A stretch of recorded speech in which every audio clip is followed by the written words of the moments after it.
me, mayohosko, coming to you at 60 frames per second in 4K resolution. No sugar, no filler, just real whole egg, and welcome to my channel.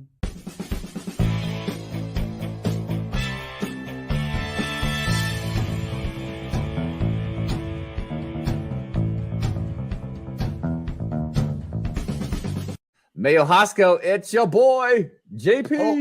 Real whole egg. Everybody say real whole egg. Real whole egg. Real whole egg. Real whole egg. There we go. Capture that, Mayo. That's for you. That's for you. Everyone say real whole egg at the same time. 1, 2, 3. Real whole egg. Sweet. I'll cap that and then add it to the intro. That's kind of fucked up, though. It's a little off-centered. Everyone on the panel say it at the same time. Okay. Oh, okay. What are we saying again? Real whole egg. Whole egg. Okay. 1, 2, 3. Real Whole egg. Egg. Close enough. Well, if you don't mind me saying, a little bit of no sugar, no filler, a whole lot of real whole egg coming up on these Fridays. Hello, Miss Zambi here, saying real whole egg. Mayohosko channel. Go check it out. Real whole egg. There we go. I don't know what else you want. Wait, why am I... Are you talking about like what goes well with mayo? Also, how did you even come up with the name Mayohosko? Like, do you just love mayo? I don't know. Rolling into the chat, we got to give a shout out. No sugar, no filler, just real whole egg. Splat out. That's what I'm talking about. Mayohosko. Two whoop salute, Mayo. Welcome to the jankiness. For Mayohosko, I give you a real whole egg. Wait, where did all these other eggs come from? What in the name of the Emperor is going on? Everyone make sure to send in your videos of saying real whole egg and I'll add you to the intro. Thank you. Hello and welcome to episode 14 of Real Whole Egg. I'm a little bit behind schedule right now, so we'll have to open up with my face behind the camera. So hopefully we'll get some people coming in, but I'm just going to go on a little bit of a monologue while I get something set up. So this has been a good week. I was able to get some of my mock projects done. My Patreon pledges know that I'm working on 2 things right now. My regular subscribers know that I've been working on one thing, because last episode of Real Whole Egg we completed the LEGO Dreams turtle van, and I thought that was a fun build because the Dreams theme overall is a whole lot of fun builds, and I think not enough people are talking about how the LEGO Dreams theme is very similar to the LEGO Time Cruisers theme that came out in the mid-90s. Because for those who don't know, the Time Cruisers theme was very much a time travel theme in LEGO back in the day. Almost 30 years old is the Time Cruisers theme. So the main storyline of Time Cruisers was just an excuse to get to use pieces probably left over or overproduced from LEGO sets back in the mid-90s, because it combined pieces from a whole lot of different themes that were out in the mid-90s.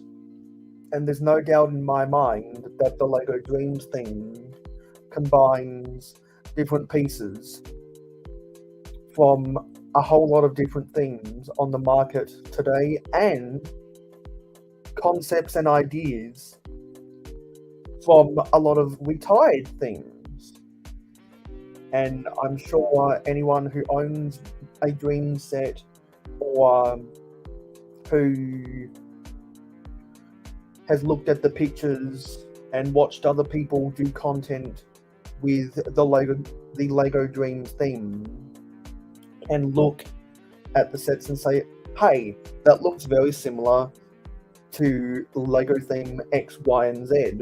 And so I really think the LEGO Dreams theme is one of the more creative themes we've had in a while. But instead of using the element of time travel, they're using the element of dreaming. And time travel means that you can go between different historical eras, and dreams are limited by your conscious imagination. So I'm glad they decided to do that, because it sparks a lot of creativity. And I've seen a lot of creative people around the LEGO community use the Dreams theme in their mocks.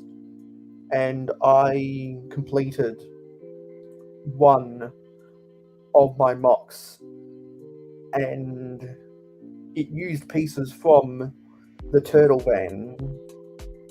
So I'm not going to reveal that until my next Mayo City update. So you'll have to stay tuned until the end of the month to see the finished product of my mock of that Turtle Van. Let me just close something in the background. And where is everyone at right now? Can't wait to see everyone's friendly names wherever you are. Yeah, so that's something that people were talking about in small subsections of the LEGO community when the Dreams theme came out, but I haven't seen many people talking about it lately. So it is my goal to remind people that comparing LEGO Dreams to LEGO Time Cruisers is a fair comparison. In other news, my old boss called me yesterday and said that there might be some work opportunities opening up at my job again, because the reason why my contract was not extended was because there was no room in the budget for me, and there was a worker surplus. I kind of saw my writing on the wall anyway when I saw that my work was drying up. So I knew my contract was not going to get extended. So I could see it coming.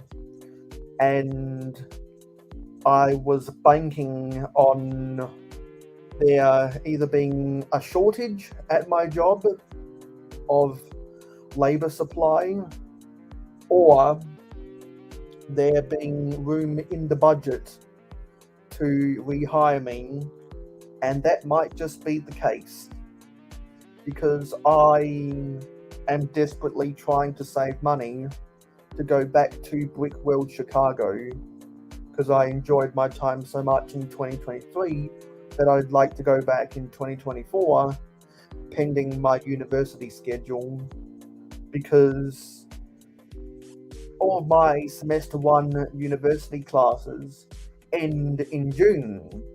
and Brick World Chicago is in June. So what I will be banking on is none of my classes having an exam, and deliberately asking my teachers to work ahead on the rest of the class, just so I can allow myself time to get on that plane, which is a 22.5-hour flight over to Brick World Chicago. If I can't do that, then I'll end up using the money to try go to Brick Fair, Virginia instead, because Brick Fair, Virginia is about 2 months after the Brick World Chicago. So if it doesn't work out with university and I can't go to Brick World Chicago, then I'll consider using the money to go to Brick Fair, Virginia instead, because Brick Fair, Virginia is another top 5 LEGO convention in the US, and I know a lot of people from the LEGO community that go to Brickvention that go to Brick Fair, Virginia. I kind of have got Brickvention on my mind because that is the biggest LEGO convention in Australia, and I've been talking to lots of people in my country, and they desperately want to see me at Brickvention. I've already been arranging sig-fig trades and other various activities related to LEGO. And now one of my parents wants to come with me to do their own thing in the city of Melbourne in the state of Victoria. Because, for whatever reason someone else wants to go with me, and I'm not gonna stop them if they want to come with me, because I need to get the money to start booking my flight and hotel to go to Brickvention 2024. Because I wouldn't want to go to Brickvention if I didn't get confirmation that so many people out of state were also going to go to Brickvention. So that's another convention vlog that I will be trying to film. Speaking of convention vlogs, I have been extremely far behind on editing together my complete vlog about Brick World Chicago, and that's simply because I've been busy with so many other projects. Gradually, one by one, I have gotten subsections of my vlog about Brick World Chicago uploaded to my YouTube channel. But in totality, there was a lot of footage that I can still splice together into vlogs. And in the month of October, I need to get that done. And since it's going to be weird uploading that vlog, 4 months after the actual convention of Brick World Chicago, I wasn't planning on doing this originally when I told my subscribers that I would be wanting to upload a full vlog about Brick World Chicago. But what I'm actually thinking about doing is calling it The Truth About Brick World Chicago, and exposing some of the bad things about Chicago, and going in a little bit of a rant about the convention.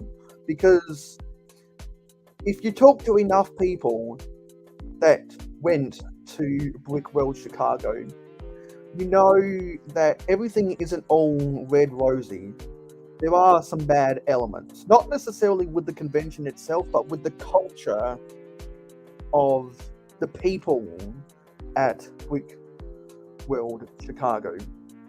Because I definitely had my critiques, and a lot of people I talked to that went to Brick World Chicago echo my sentiment, and I agree with a lot of their points as well. Because if anyone's ever heard people talking about how it's very cliquey, then you know what I'm talking about. And that is details that I will be going on in the pursuit of the truth about Brick World Chicago. And as is the case with any convention that gets big, or any fandom across the world, of course it's going to get cliquey, because not everyone knows everyone, and not everyone likes everyone. So as a public space grows, that's to be expected. And that definitely adds interest that I will gradually tease while I compile all of the footage that is still on my Mac. The only reason I haven't done more another reason why I haven't done more editing with that stuff is because my Mac doesn't have a lot of storage per every single thing. Well, no, sorry. I've used up a lot of the storage on my Mac already. What I need to do is I need to find things that are taking up way too much room. I can't even update my Mac to the next iOS update because there's so much stuff on my Mac, and a lot of that is footage from Brick World Chicago, but also a lot of it is stuff that is no longer applicable to what I do on my MacBook. So I'm going to need to go and clear out a lot of stuff that I don't need anymore. There's probably some iMovie projects that I'll need to clear out just to save space. Because what I've had to do is to save space. The Mac charger has the USB Type B port at each end, and it's the same charging point that comes with the iPhone now. And not only do I have an adapter that can go from USB Type B to from USB Type B to USB Type A, but my SSD drive also has the USB Type B charging point. And so it's very convenient for me when after I finish editing my videos from the Mac version of iMovie, because what I used to do is I used to airdrop all of the footage for my videos, or the individual clips. I used to airdrop that onto my Mac, and then I would add them onto iMovie after getting the downloads and adding them to my Photos app. But what I realized is it's actually easier for me to splice everything together on the mobile version of iMovie, which makes it a lot simpler for cutting out all the different edit points, like when you go a couple seconds without saying anything, when you say the wrong thing, etc. And it just creates a lot of dead air. What I realize is it's easier to manage all that on my phone, and then what I can do is I can save that video with all the edit points edited out on my phone, which then creates a 10-minute something second video.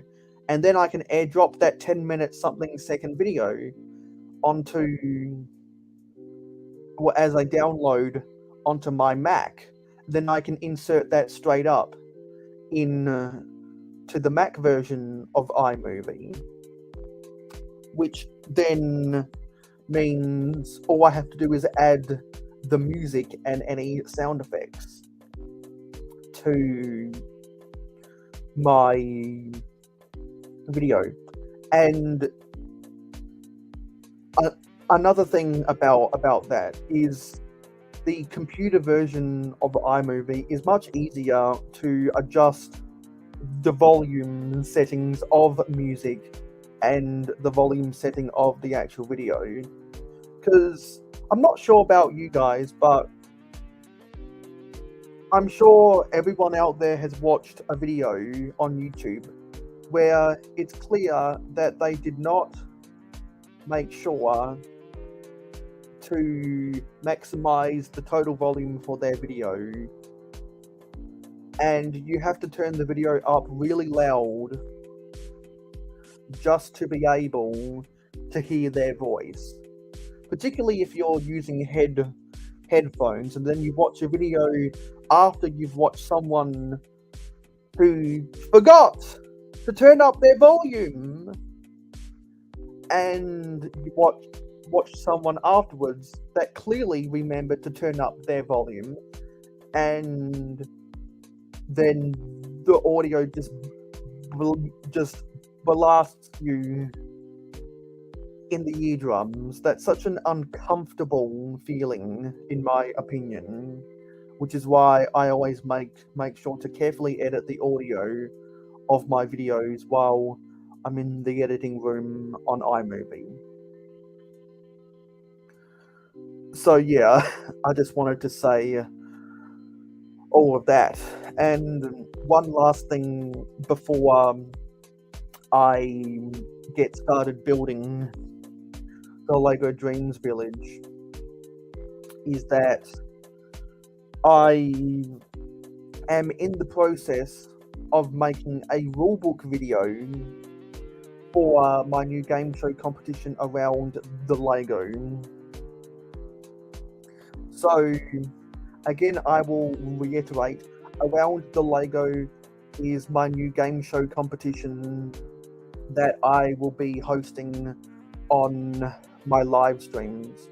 I've taken ideas from the old Port City Bricks trivia show, and Port City Bricks was a pretty big LEGO YouTuber that unfortunately stopped making videos when Adpocalypse happened. They had a really popular trivia video, and I've always missed that when they stopped doing that. So I've always wanted to host something like that as a tribute to Port City Bricks, but I've never been able to find the right format. And after all of my years of watching Around the Horn on ESPN, I think I finally found my format. So just in case anyone watching doesn't know or hasn't heard about Around the LEGO, what it is it combines trivia with LEGO news, with debating about LEGO, and giving an opinion piece about any given thing about LEGO. Because in the LEGO community, everyone has an opinion. Some of us are informative, some of us are funny, some of us are charismatic, some of us really like to go on hardcore rants about any given subject, about those little tiny plastic bricks that we've devoted our lives to. So I am not a Lego news channel, so this game show competition would be a good entry point into joining the world of Lego news. And actually, speaking of Lego news, breaking news within the last 12 hours, but Just Too Good did a video announcing that they are now transgender. Just Too Good actually came out as a she, her. So I was not expecting that. So I thought I'd just remind everyone every chance I get, because I did a community post about that. I was left speechless. I was not expecting that. I know that they've had a lot of hard times with their personal life, as they've explained in their videos, and I actually talked to Just Too Good at Brick World Chicago, so I definitely have an understanding of their personal issues. But I thought that was really courageous, because that's not a difficult decision to make, to come out of the closet like that. So I just thought I'd put it out there, because it kind of caught me off guard, and I always think it's worth acknowledging the courageous and or difficult decisions that people make. So, and also because Just Too Good is such an influencer in the Lego community, that unless you have the notification bell turned on for almost every Lego YouTuber that you watch, you'll miss out on information like that. So yeah, if anyone has an opinion about Just Too Good transitioning to be a she, her, that's what the comment section of my community post about that is for. So go check out the community tab for a whole lot of different information and polls about stuff related to my channel and things in the Lego community that I find interesting. Also, I did an Instagram story about that as well.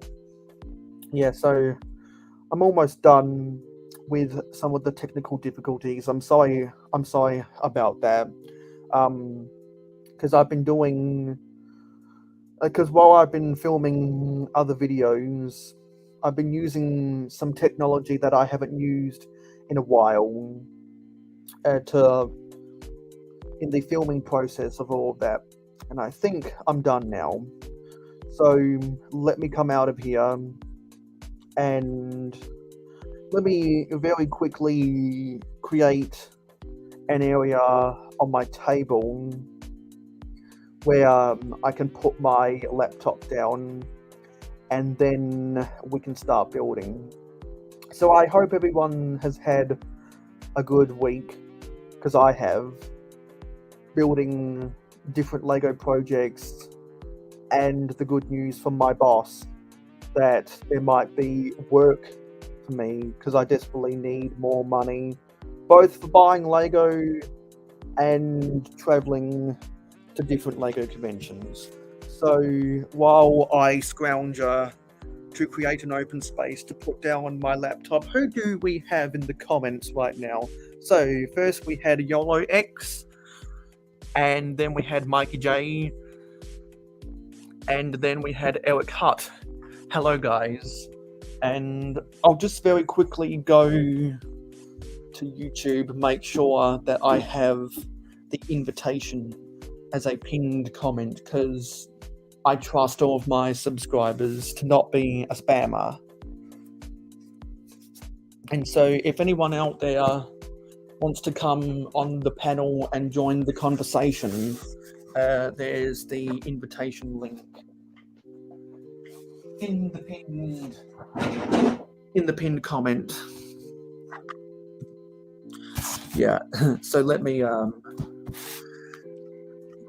get off some of this mess, and we can start building. Here we go. Is a AAA battery in my way. Whoa! Oh, fortunately that cup was closed. Cool. Now you can see me. So this is the box for the turtle van. And if anyone wants to see me building the turtle van set, they can go back and watch the last episode of Real Whole Egg. I did omit a lot of stuff from the set. So we do have this cactus, this cactus, as Jane Bricks coined the name of this character, inside of the bucket piece. I didn't end up using this. I didn't need to use the palm tree. I didn't need to use these flame pieces. I didn't need to use this weapons rack.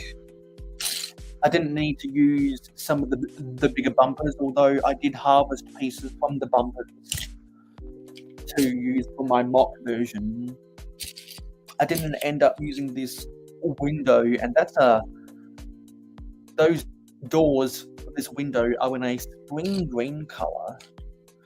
And I didn't end up using any of the pieces that had prints or stickers on them. That's a turtle with its shell being a taco. And I'm thinking I might actually add this to my Mexican food stand that's next to the hot dog kiosk on the modular row in Mayo City. Yeah, Mikey, this is what the palm tree looks like. It's got a lot of new pieces for this palm tree because it's using the elephant tusk, and it's using this Technic piece that has the one long axle pinhole, which has one long bars sticking out of it like a cross formation, so it can hold on to things with a clip connection or with a bar hole. And so you slide in these new style palm leaf pieces. So now I not only have the new palm leaf pieces in the regular green, but also from the LEGO Friends VIP polybag, have them in lime green as well. And when I get around to building my small little pirates mock for the beach of Mayo City, I definitely want to use this palm tree. It's a good small scale. Yeah, okie dokie. And I did see someone was gambling. I did see people were checking how many jars they have. So if you want to check how many jars you have, which is the loyalty points, which is the channel points currency of my channel, make sure to use the exclamation mark jars to see how many you have. And if you want to see the top 10, so that you can strive to get on the top 10, use the exclamation mark top. What I really need to do is I need to create a timed comment that has all the commands people can use. Yeah. Cool. So I'm going to take my wallet off, and I'm going to move some of this stuff to the side.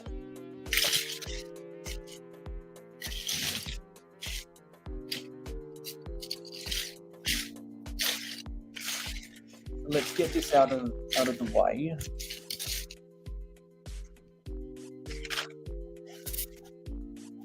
and let's open the village set.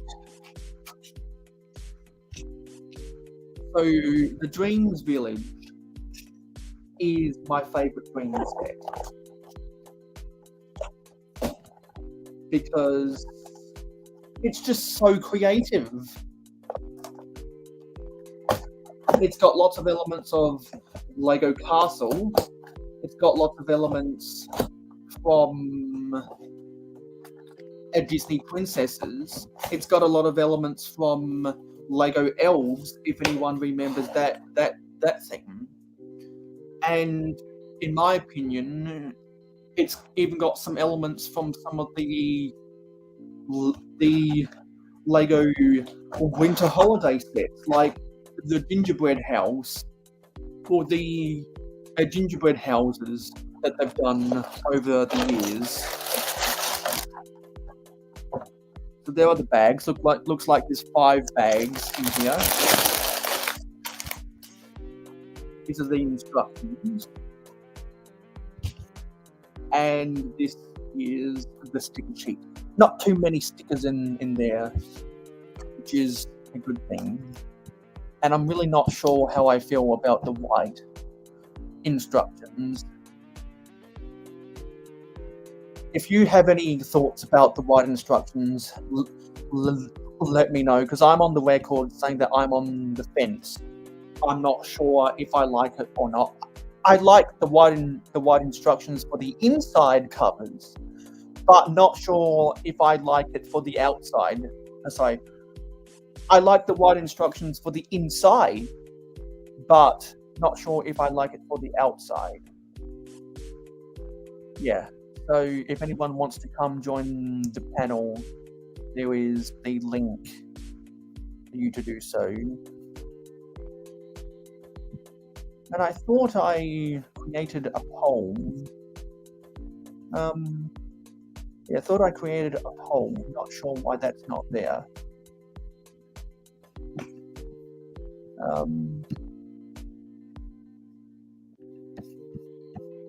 Yeah. Come on. Yeah, I'm not sure what happened with that, but I'm going to create a poll for something. Do you like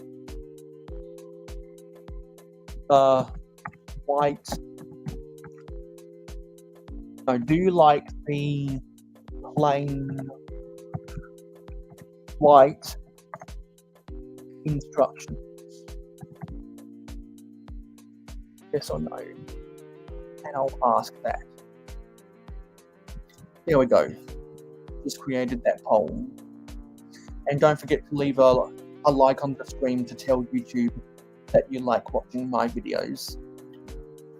And if anyone wants to come join the panel in order to get involved in the conversation, feel free to do so. And I need to get my phone really quickly.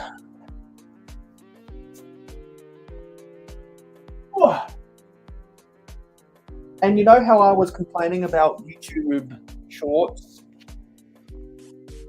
over the past fortnight? Well, the haul I did on my shorts, that really popped off on the algorithm. That got 2,500 views, and I got 6 subscribers from that short, which was really interesting. Not expecting that to happen, and that's what I'm talking about when I say that shorts are too inconsistent. And to further prove the inconsistency of YouTube Shorts,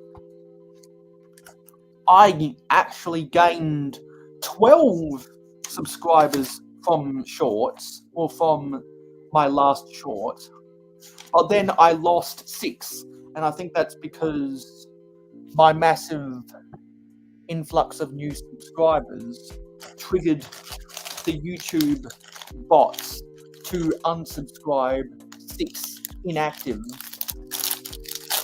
subscribers, because if you don't know, if YouTube detects that you have not been consistently watching a YouTube channel that you are subscribed to, they will unsubscribe you from said channel because they think that you don't care. And a lot of times that is true. But sometimes you do care and you just miss the window. And so I'm going to guess that those 6 people that YouTube unsubscribed from my channel started subscribing to me because of YouTube Shorts, and then they just don't give a fuck about me and just stop watching. Oh, hello, everyone's favorite hero. For those who don't know, everyone's favorite hero is one of my friends on Twitch, and they host a Discord server that I'm in. Hello, nice to see you over here on YouTube. So right now we're building the Lego Dreams Village. And if anyone wants to come on to the panel and join the conversation, I trust my subscribers to not be an asshole. So, the invite is in the pinned comment if anyone wants to come and join me. So putting together the first minifigure. I don't know why, but I'm seeing a lot more Lego sets come with the original style of Ron Weasley hair from Harry Potter. I'm seeing that pop up in more sets these days. And we also got to build the wizard, who has the same body as the Blob. And I got to remember to put his beard on. I really like this beard piece. It's been in a lot of the collectible minifigures. I really do like that beard. Yeah, they have the names. They have the names on the boxes. So this is Jaden. That's Jaden, and this is the Dreamling Wizard. There are 2 more of those micro characters, or microfigs, as I call it.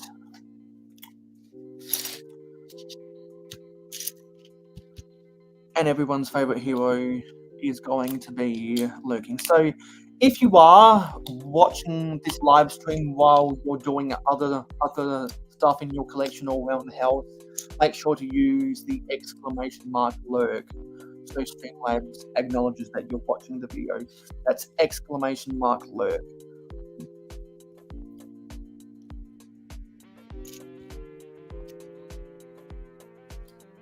Yeah, so I went on a rabbit hole earlier when I was talking about around the Lego My New Game Show competition. So not only is it going to be my gateway into doing more stuff with news, but it's going to be a chance to have debates about Lego sets and for people to give their opinions, because everyone knows that lots of people get together on live streams and they talk about new Lego sets coming out, or they talk about Lego sets that got released, or they talk about Lego sets that are going to be retired soon, and they give their thoughts about that. I don't do that as much. I mainly focus, well, since I am a mock builder, I don't have as much of an interest in that stuff because it's just not something that I've ever felt compelled to talk about, because I'm a fan of old Lego, #AFOL. I like the vintage stuff, so I've never really bothered to care about that. And to an extent, that is a disservice to my subscribers, because I think a lot of that stuff is information that should be communicated with my subscribers. And what better way to communicate said information than get my existing subscribers to come on and talk about it as contestants on my game show. By the way, we need 64 contestants before we can fill out a bracket for around the Lego. And we need 5 more subscribers so that we can build the Galaxy Explorer.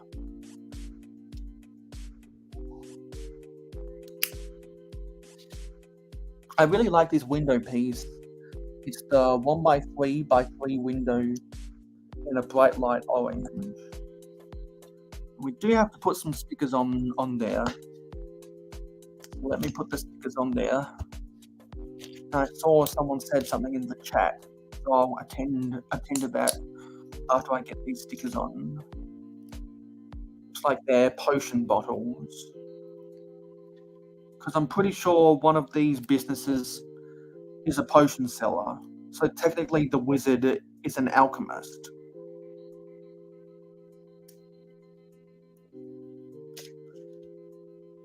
And these stickers are clear backed, so they're more prone to having air bubbles creep underneath.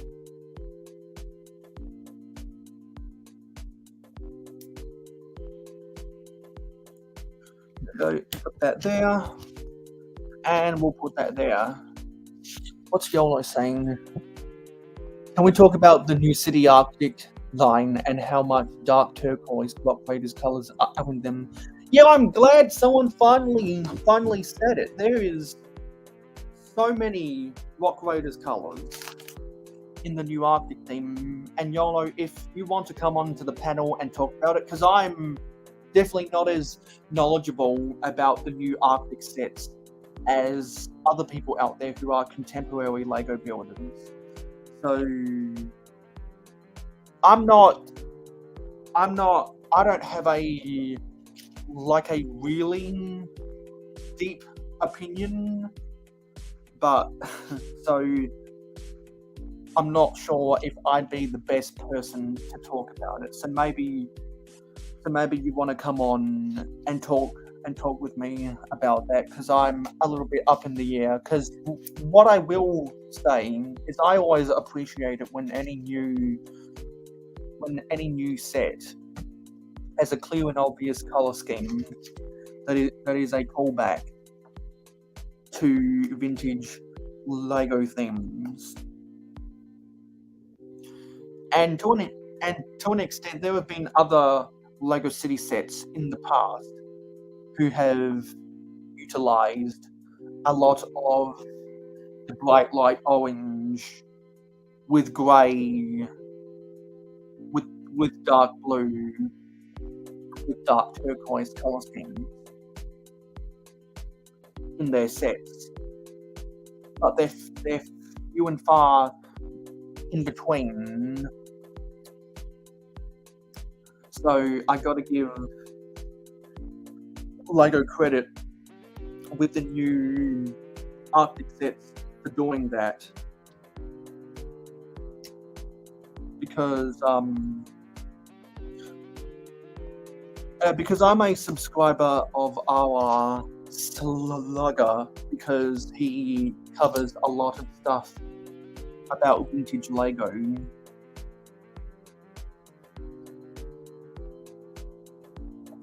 And the RR in RR Slugger is a reference, is an acronym for Rock Raiders.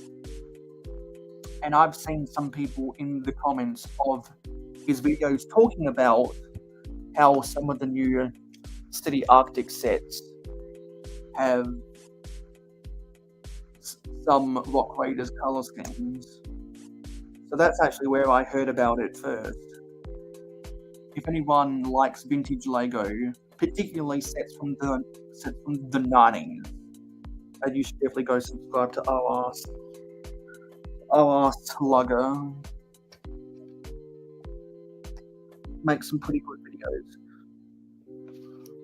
Why isn't this turning? Come on! Are my fingers getting in the way, or is this too much friction? There we go. Man, that was tough to turn. The square plates got misaligned. And Eric's saying, I'm thinking about starting my own channel in a twist not to join the hate nitpick bandwagon. Mayo, I would love to join you. I also have a deep love and enjoyment for vintage Lego sets. Hey, so that means you're an A-full fan of old Lego. I always enjoy people letting me know that they're an A-full. A-full is not my acronym. It was actually Briggsar that started that acronym. A fan of old Lego. That's what he was calling. That's what he was calling his subscribers, instead of calling his subscribers fans or subscribers. He wanted to call his fan base something different. So that's what he called it. And then he talked with Rick Trains and Mardi Gras Man 2 and that's how they made the A-Full. That's how they created the A-Full podcast, for those who don't know. And I think they uploaded a new episode. I think it's episode 82 while I was sleeping last night. And so I always enjoy people letting me know that they like vintage Lego. The new animals, they knocked it out of the park, absolutely, because Lego's really good at making animals for Arctic and Antarctic sub things, because there's a lot of animals that inhabit the icy regions of the world, and Lego has been making Arctic sets for the town theme and the city theme for over 20 years now, because they had the original Arctic sub-theme of town in 1999, 2000, and then they brought it back. When was it? They brought it back in 2014, then they made another wave in 2018, and this year they came out with another one. I'm not an Arctic set collector, but I do have a lot of respect for the Arctic sets, just because of the different designs of them and the animals that they've introduced, because we got the woolly mammoth back in 2018. Yeah, we got the woolly mammoth back in 2018. We got the seal this year. And I forget, but there was a significant...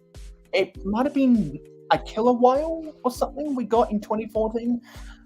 I forget, but I'm sure someone who has more knowledge about Arctic things can let me know. And we actually do have someone backstage. It is YOLO X. Hi, YOLO! Hey, y'all. I don't know how long I have again, but I got Arctic to show y'all. You've actually got an Arctic set. I'll put you on full screen. Because I'm a mock builder, I got it open, and all these parts are everywhere. But I got a lot of these dark turquoise in here. Love myself some dark turquoise. I did not open the instructions yet. You get a lot of tracks for tanks. If you're building tanks, this is great. If anyone's a brick mania mock builder, definitely get as much of those as possible. Oh man, there is some new pieces in here too. There is this there's like this weird thing here, super odd. But like you said, the animals. And small plug, I recently won like a competition with one of my Lego builds, and this is from that whole fiasco. But this is built using most of those parts, or most of the new like dark turquoise parts. Oh, nice. That's a big, chunky spaceship. I'm going to be making instructions alongside, what is it, the Lego Star Citizen Discord server. So, like, we're all gearing up for an event with this thing. But I wanted to show you how many new dark turquoise pieces there are. There's, like, a ton. There's this one, this under, this, what is it, reverse tile here. There's these 1x3s and like the new Marvel. Oh man, there's so many of these. And then these ingot pieces in dark turquoise.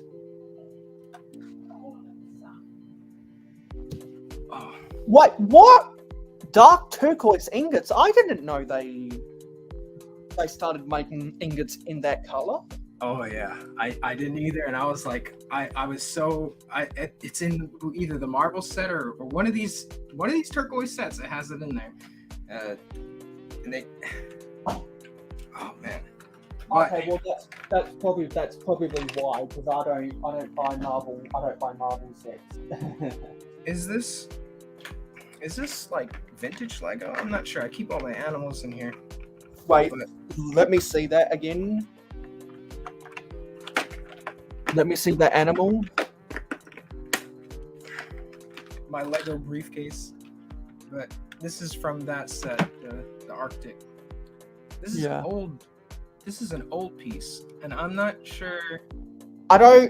It's old, but I don't think it's vintage because I don't think they started making bears until the early 2010s. Because I think they made their first big grizzly bear piece for the 2012 Forest Police sets, I want to say. And I do see someone who we haven't seen in a while. Hello, Scott's Blocks. And as I promised Scott's Blocks, I would not show off my mock of my Scott's crops until I saw Scott's Blocks next in my comments, because I wanted it to be a grand reveal, so to speak. So let me quickly go over and get my Scott's crops. Just need to tread over some stuff, but we'll let YOLO keep on showing his stuff because he's got a lot of rather interesting Lego.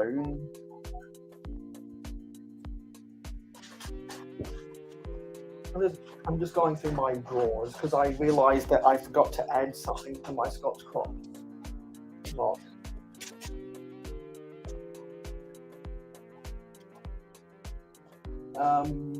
Where is it? Oh yeah, there it is. Yeah. Well, I like to keep my promises to people because otherwise I wouldn't be upholding the values I sustain on myself. That's what I wanted to show you, man. The new seal. Yeah, there's that new there's that new $10 set that comes with the snowmobile, and it has that really awesome seal. Isn't there also a baby seal?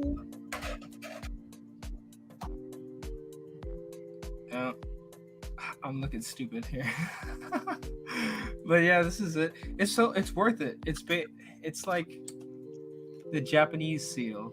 They're like fat.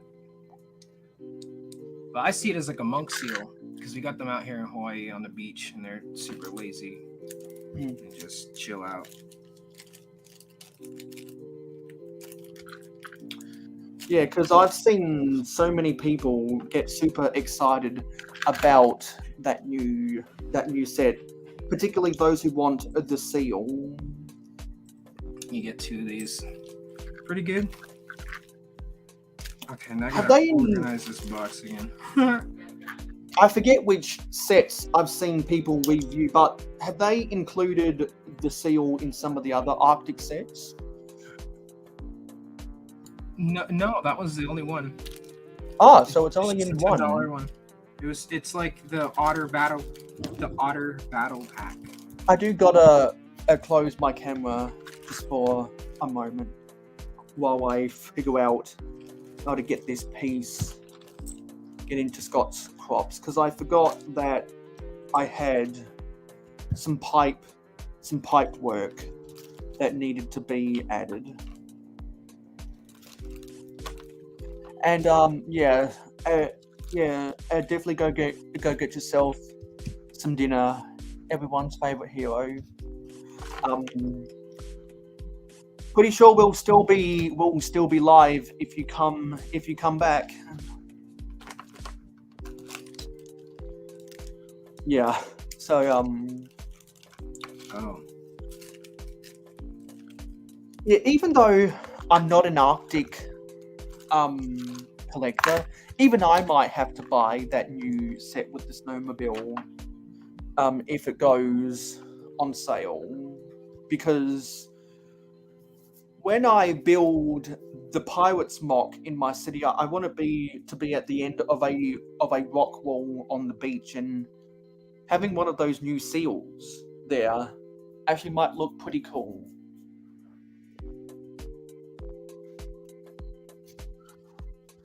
YOLO, are you still there? Yeah, I'm just moving my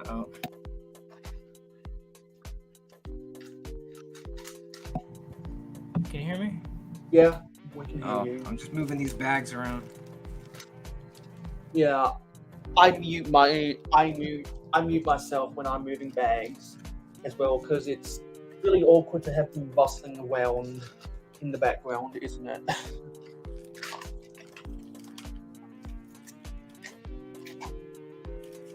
Yeah, I actually did have some pipe work from an old mock that I made for a university project, but unfortunately, that pipe work was too. I was trying to include it into my Scott's Crops mock, but unfortunately, it was just slightly too big, because I knew if I was going to have a crop of PPP. Oh, by the way, I probably should throw this up on the screen to celebrate. Where is it? Before I put all this stuff away and get back into the chat. There it is. The Holy Grail of Friends Dragons. I don't know how much money it was, but it's a $50, $60, Oh wow, $70 one. that's expensive. Just want to do this really quickly. PPP. The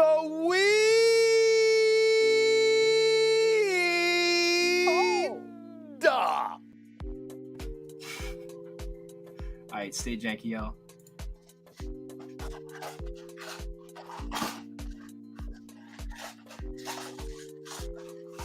Just trying to find some pipe work I can use.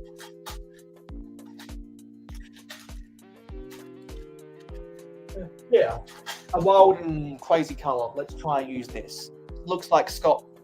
No, sorry. It looks like Yolo's done sharing his stuff now. So yeah, let's get back on track. And if anyone else has anything that they'd like to show off, or if you'd like to join the conversation, feel free to use the invitation in the pinned comment. So I'm trying to create some pipe work on the fly right now. So I need to find a snotwick. And recently, after I finished my sorting party, when I was putting pieces away that I had sorted, I realized I needed to move around some stuff in my collection. Actually, while I'm just trying to reach for something, I'll put what we've built here so far right there. So I was trying to find some. Well, I needed to move stuff around because things weren't in their proper location. And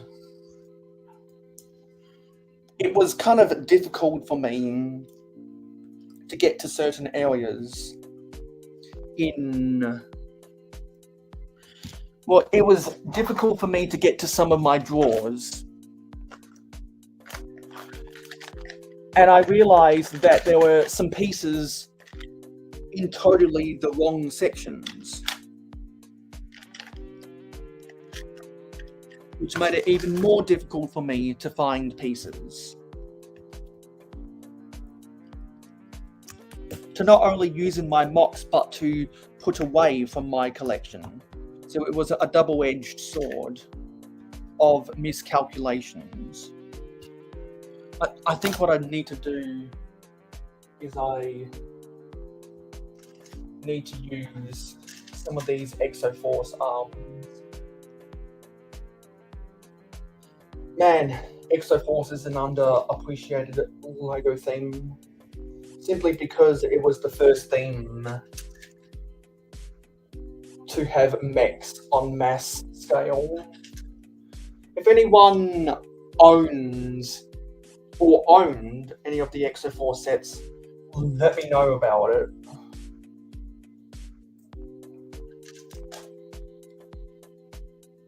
Because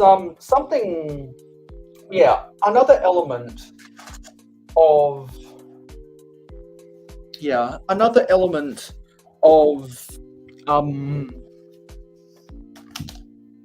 around the Lego I want to do is to incorporate some vintage Lego mixed in with all the contemporary stuff that we'll be arguing and debating and discussing about in a game show atmosphere. I want to go over some old themes, and we actually do have someone else backstage. It's Eric, and I think this will be Eric's debut. Hey, Eric. What's up? What's up? I believe this is your debut on the mayohosko channel. Dude, this is like my debut on YouTube for like longest time. Yeah, so I was very happy when you let us know that you're an AFOL. I always enjoy talking to AFOLs. You know, I don't put a label on it, but I do collect a lot. And it's not just one theme. It's more like I'll jump around. Like that will be a city 1 year, and now it is clearly all Star Wars. You see that? And right now I'm on a Star Wars binge, but I am really into the system, Lego system. And I've collected almost every train, done countless things, had multiple motors. What era of trains are we talking about? 9 volt. 9 volt. 9 volt, yes. It's 1991 to 2005. Yeah. Off my stuff from 9 volt. I think a little bit earlier. I think it was like 96 to 2005, maybe. Not 100%. Okay, so 1996, we're talking about the Cargo Railway and the Franklin Crane Railway. Yeah. Basically, when they went to World City, that's when they changed over from the system to like what we have now, City. Yeah. It used to be called World City, and then it was because World City was a transitional theme in the efforts of the new CEO that Lego employed to help carry them to help carry them through bankruptcy, and then they decided to shorten the name to City once they knew the new direction they wanted to go down. See, that's when I was just getting out of Lego and becoming, typical preteen, listen to music, and all of a sudden, Sum 41 and Blink 182 was more important to me than, doing what everyone portrayed around me as kids stuff. But I kind of just was influenced by that and changed me a lot. And the last 10 years, I was in a bad car accident. And one thing in the hospital changed me is going back to Lego. Like, I relearned how to use my hands, everything. But, yeah. So I started doing cars again and forgot about Lego. But then I got, bored being a manager and stuff. And this was my gateway. This is my path to therapy, I guess. Yeah, because I've frequently done polls about whether they build Lego for therapy or whether they build Lego for creativity. And almost every time I've asked that question, the majority of respondents have said that they build Lego for therapeutic reasons. Now, yes, it is. It's that therapy, but it's promoting creativity where you're not just sitting there. You're not just dwelling on everything else around you. You're focused on your world. And I think doing mocks, I'm not that good at mocks, but I've definitely improved over the last year, where it's like, all right, this is a building and it's just a square block with a roof. Well, I've learned different techniques to make it better and better and better. And the more you do, better you get. So it's like I start looking at mocks and it's like, all right, I maybe I can start doing something. Yeah, the way I get at building mocks is doing more sorting to find more available pieces I can use to make things look more interesting. Now, what I found really interesting with Lego is how many different little pieces are in certain little sets. I mean, take this Camaro. Speed Champions Camaro. First glance at it, it's, oh yeah, I can build that with spare pieces.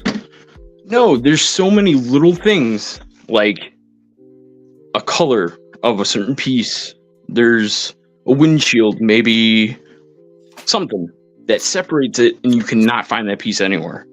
I mean, other than Bricklink. But not a lot of people know how to use that site. I have the hardest time using that. Where it's like, all right, I set up a cart. Oh, wait, it's from 3 different countries, and shipping is 8 times as much. Yeah, I'm glad you're talking about that, because right now, as a mock builder, I've run out of a lot of staple pieces that I use all the time.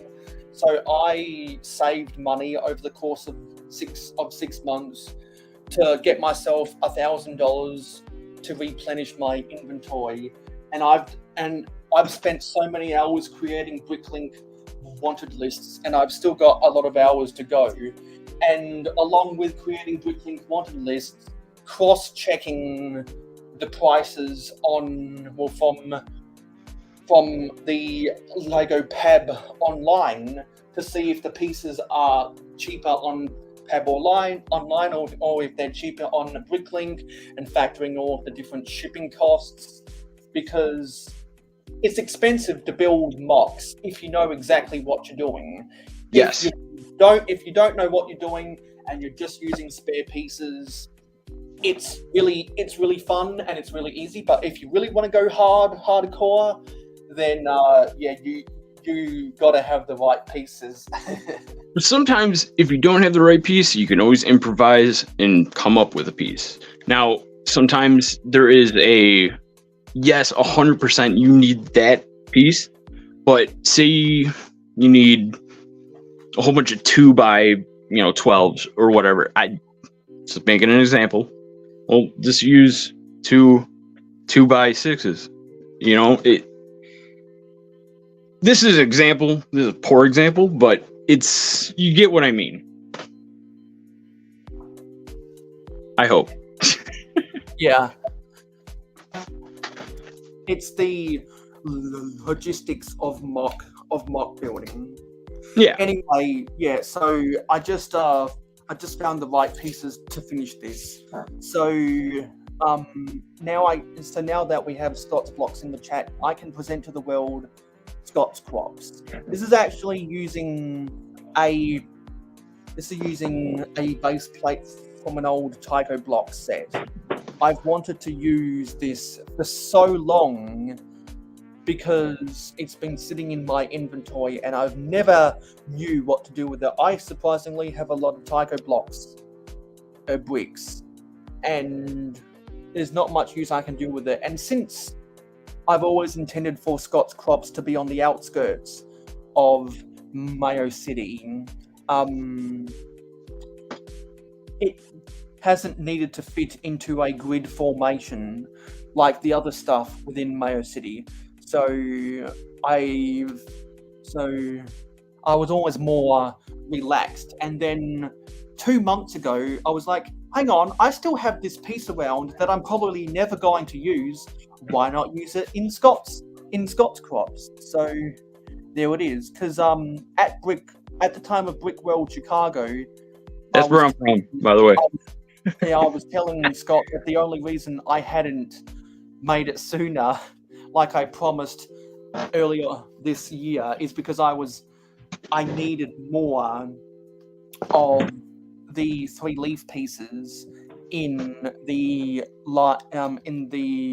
bright green, and I used up all of them from my inventory because I found more at the Pab wall at the Lego store in the Woodfield Mall near the Schomburg. That's exactly where I got mine from.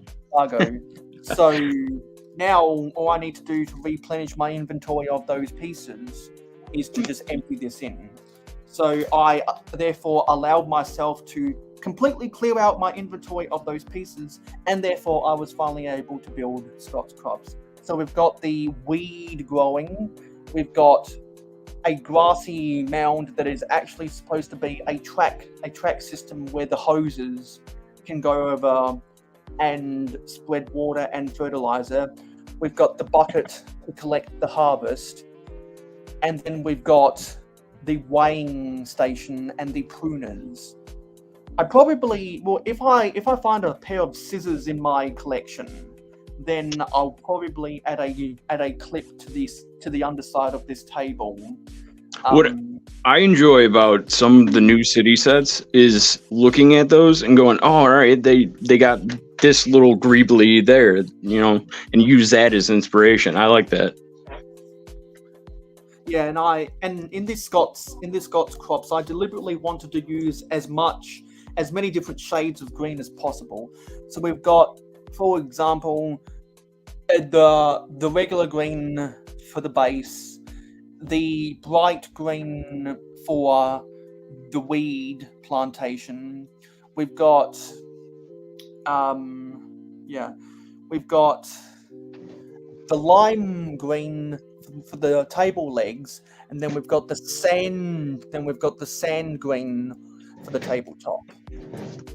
If I can find more details, more detailed pieces in a spring green, I definitely want to add some spring green into my Scott's Crops mock. So finally, I was able to build Scott's Crops, and this will be featured in the next Mayo City update. So I'm glad I was able to complete this. Now I can cross this off of my to-do list and move on to other projects. And one of the other projects is I still need to gather enough dark red pieces to make a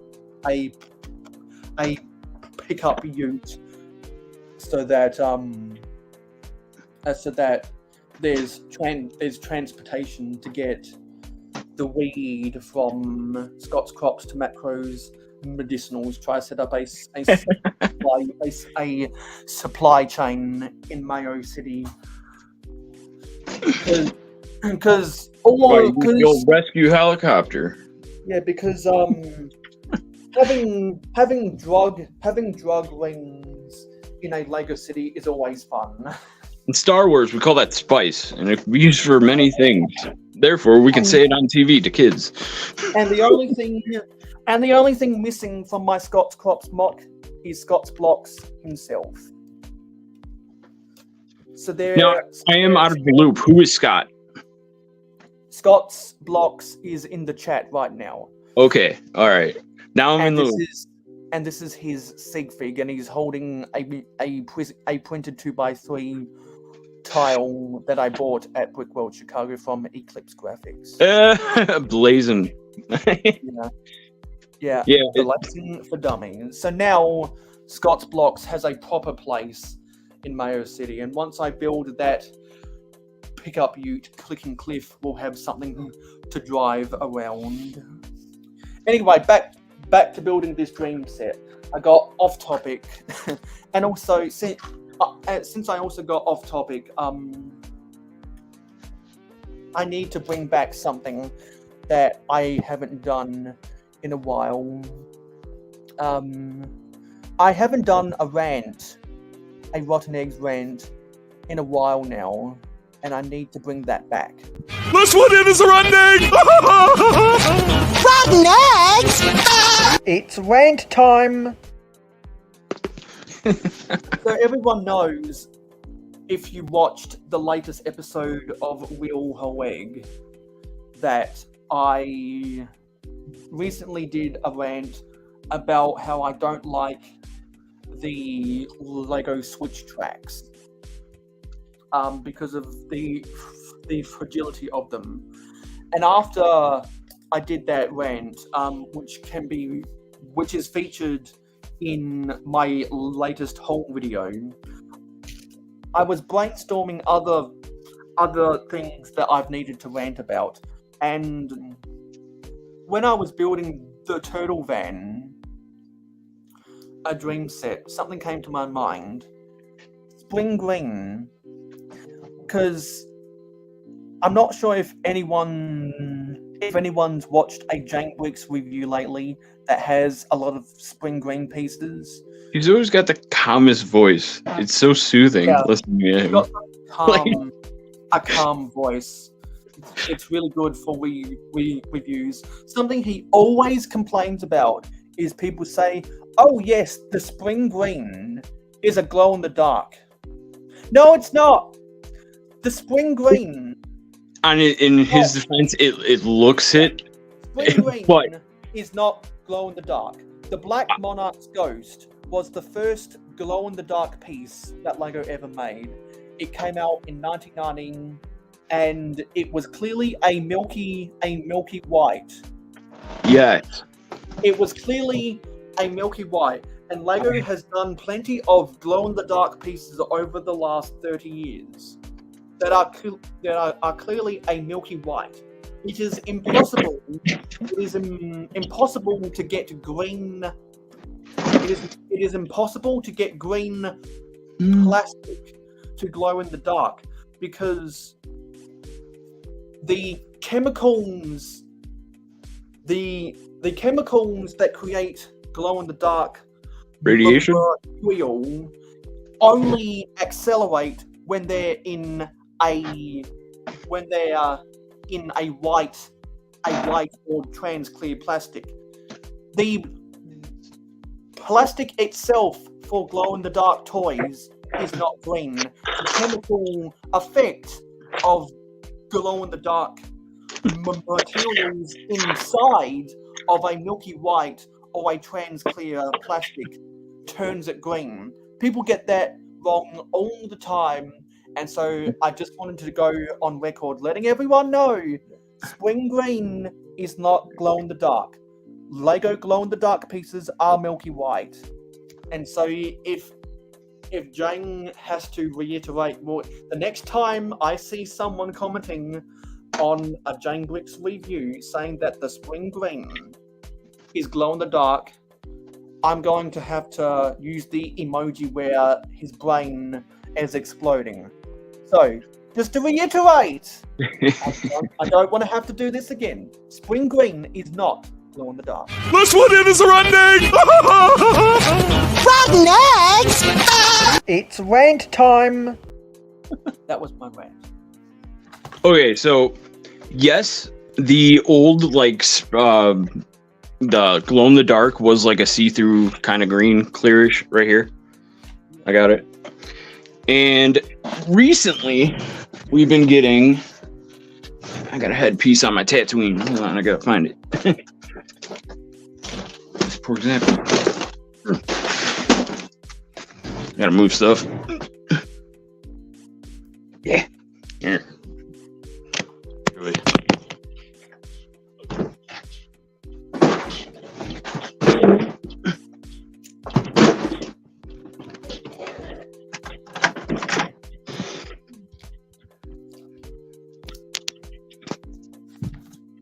So this is, it's horrible.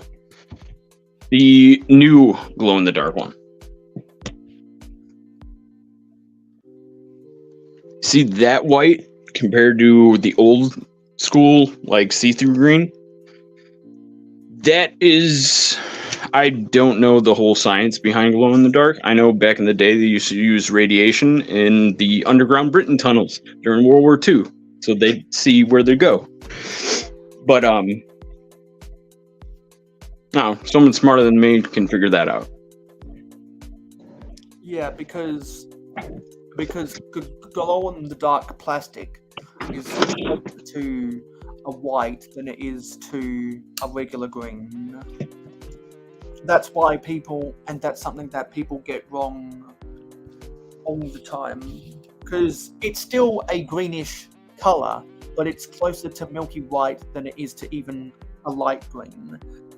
In a quick defense, if you quickly glance at it and you can't think of spring green really fast, the closest thing I would think is calling it, glow in the dark green, because when you first glance at it, it looks like that glow in the dark. Yeah, because it looks like the final product of a glow in the dark piece. When you're in the dark. Yeah, exactly. Spring green looks like what a glow in the dark piece looks like when it's fully glowing. That's what people get wrong. It's been a day, man. I got my ghost to build, and I just picked up an A-list score and a command Caddy Mooney. Pretty cool. And I got a Slave Leia torso, yellow, with the yellow legs, but no head. So I have to dig through my stuff and see if I have it. And if I do, yay to my hoarding. Oh, tell me about it. But I'm going to charge my phone. I'm still listening. I'm going to get off. I'm sweaty and hot, and I don't know. I'm going to start building, and I'll chime in later. But this is kind of cool, and thank you for letting me come on. No problem. Come back any time, especially if you want to talk about vintage Lego. Can we find you anywhere on social media? No, I just got a Facebook, and it's Eric Mopar Hut, and just friend request me. I live in Chicago, and I do race car stuff, and I also collect a lot. But yeah, yep. I will be back later. I'm gonna set up my ghost and do the bag thing. It's loud. Charge my phone. Cool. But thank you, man. No problem. Come back anytime. Yeah. So now we're on to building bag 2. That was the first build. Get this to the edge of my table,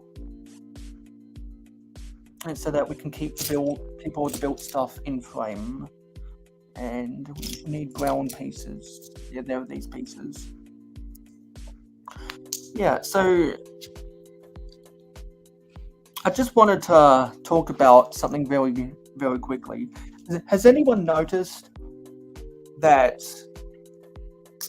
Yeah, has anyone noticed that there are less people online these days in our community? I'm not sure what's going on, but I think a few things are happening. One, people are getting really busy with their jobs, and 2, they're getting burnt out from Lego, because there's a lot of live streams in the Lego community. And not everyone can manage them all. Not everyone can watch everyone. I've seen that happen with me. I've seen that happen with my friends. And I've seen that happen with my acquaintances who don't have a signature series within the Lego community. For example, if I go to YouTube right now and I go to my subscribers and I check some of my friendly competitors and go over everyone who's streaming right now, because there's always like 4 different people who stream on Friday nights. None of them have even half a dozen viewers right now. None of them have half a dozen viewers, and at the most, and at the very least, the only viewers they have are their hardcore viewers that'll watch them no matter what. So I'm not sure if anyone else has noticed that, but my theory is that there's a massive burnout, that people have acknowledged that there are bigger things in life, and so people don't focus on them. And so people have deprioritized Lego live streams. Has anyone else noticed that? Because I definitely have noticed that. Well, because once upon a time, every single person who live streamed. I'm just going to talk about Friday nights because that's when I do my live stream. Once upon a time, it was a guarantee that everyone on Friday night would have over 10 concurrent viewers watch. Now, all of us are fortunate to get even half of that. And so I think that's definitely a cultural change in the community, is that people have gotten burnt out. If anyone has any other theory that they have about why the viewership across everyone's live stream, or sorry, I should say why viewership across 90% of Lego live streams on YouTube have gone down, let me know. Because that's my best guess, is that there's a lot of burnout, and everyone's lives is always changing. New things happen every day. I definitely have had a lot of new things happen a lot lately.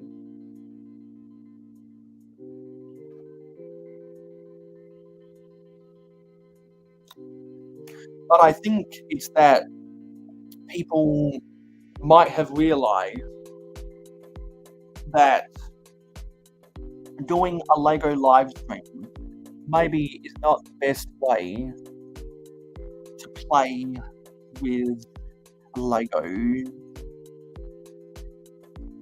I'm always looking at the numbers and doing all sorts of comparisons with the analytics and taking into account adjusted factors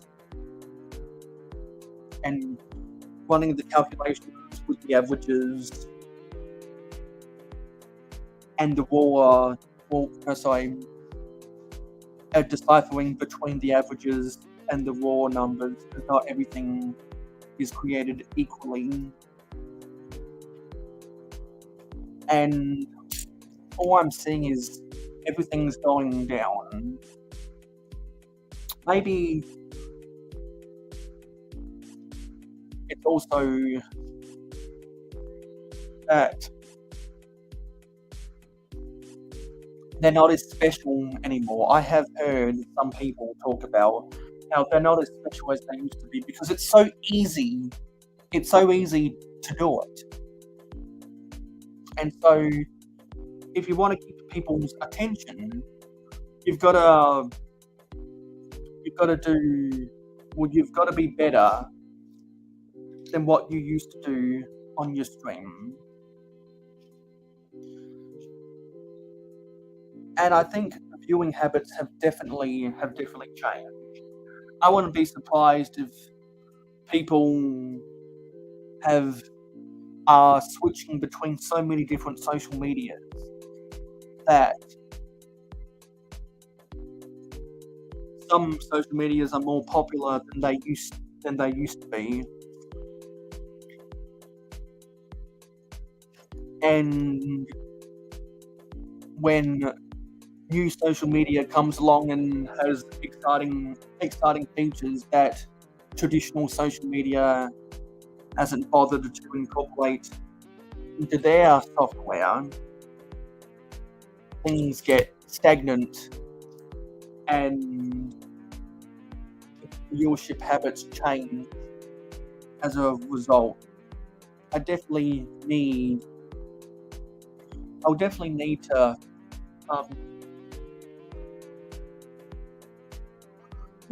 have more conversations about that, because I need to validate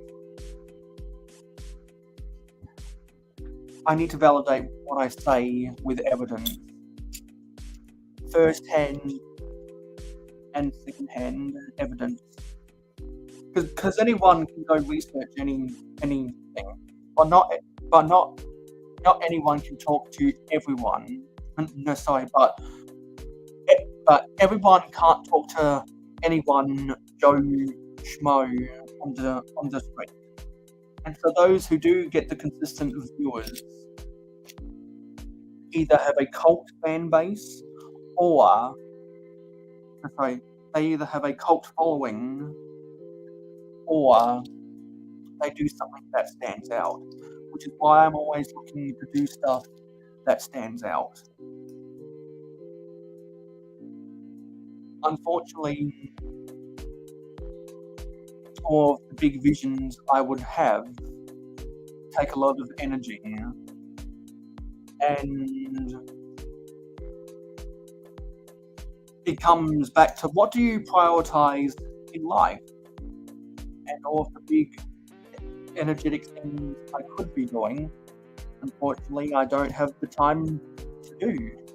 And that sentiment validates the reason why not as many people are interested in streams anymore. So I'm feeling what a lot of people are feeling. So it's kind of a. I'm not even sure how to describe it. It's a weird phenomenon for sure.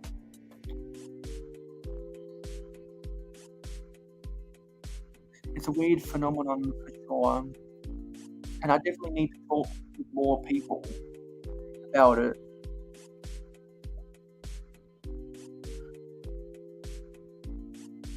Both those who try to catch as many streams as possible, and also those who actually film streams. Because I'm always fascinated by human behavior as a human myself. And so I get really nerdy about a lot of that stuff. And I definitely have my thoughts of how things could get better. And I have ideas about how I think I could make things better. But there's still more research that needs to be conducted and more questions that need to be asked before any of that stuff can come to fruition. There's a lot of trial and error.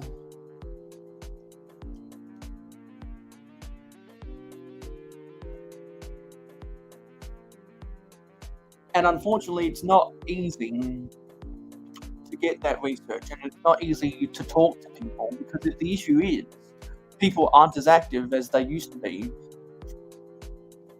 Then it's hard to talk to said people because they're not as active as they used to be.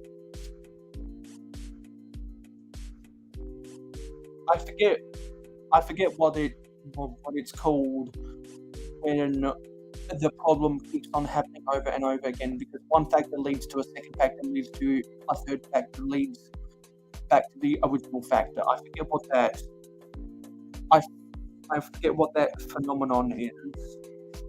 I'm drawing a blank right. I'm drawing a blank right now.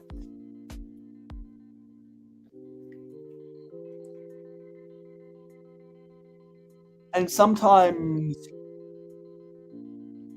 I think if people stopped doing live streams altogether, like if everyone if everyone on YouTube stopped doing live streams and only did videos, how would people feel about that? Because when you have such a big marketplace, it's easy to get lost in the crowd.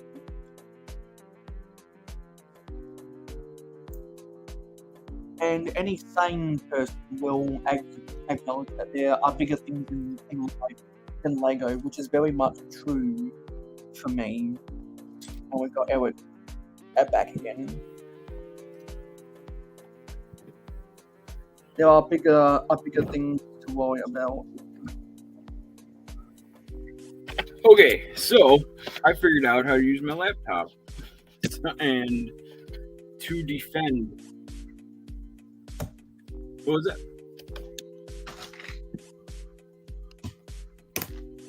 Sorry, I'm just getting lost trying to put this piece on. I wasn't following the instructions correctly. Where is this? We're coming up on. Oh, that's because it's not dark pinks, it's magenta. That's where I was getting lost. Yeah, so I wonder about a lot of things, and a lot of it comes back to human behavior and the way we use the internet, because I'm very much well, I spend more time using the internet. Or sorry, probably the only thing I would do more than using the internet is sleeping, and I'm not sure if that's a good thing or not. Oh, excuse Now, me. I'm not sure to if that's a good defend thing or not. the lack of people, it's all about season. It's all about what's going on around us. Exactly, because Right there are bigger things to worry about than But like. you also got to consider things that are coming up in the future. Now, winter's right around the corner. Let's be honest. And people are, and if you're not planning for the future, then there's something wrong with people who aren't planning for the future. Right now, people want to be outside. I mean, in Illinois right now, outside is pretty awesome right now. It's great. I'd be driving around right now. But I choose to do this because I'm making myself feel comfortable and stuff. There has been new releases of Lego. Maybe people are doing that. I like to listen to stuff while I'm building Lego, so I don't know if they're doing that. Maybe they're watching Ahsoka. Maybe they're, something. Yeah. But it's being available is important of to people. consuming entertainment. What was that? Following new mediums of consuming entertainment. Yes, yeah. But the thing is, if you're available and you have a welcoming show and you're talking about good, engaging stuff, it doesn't matter if it is something this week and something next week, but you're giving more information to people. Us as creatures, we love to take in information. And if it's engaging or if it's interesting, the more is going to happen. Now, I'm ill-prepared right now, so this is just improvised. So don't judge me. Maybe I'm just talking out of my ass. I don't know. You have something to say?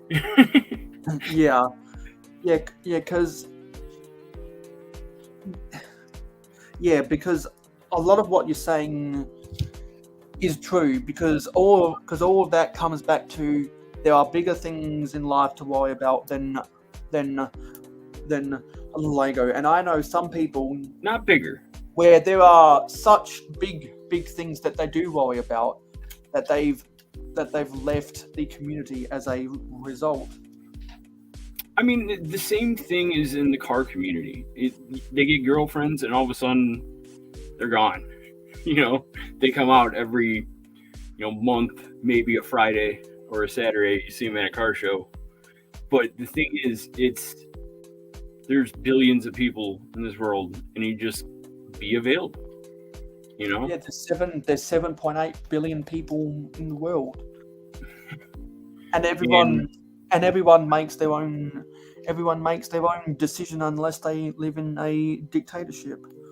Yeah, unless you do bad, you're allowed to make your own choices. Now, where are you from? I know you're from over the pond.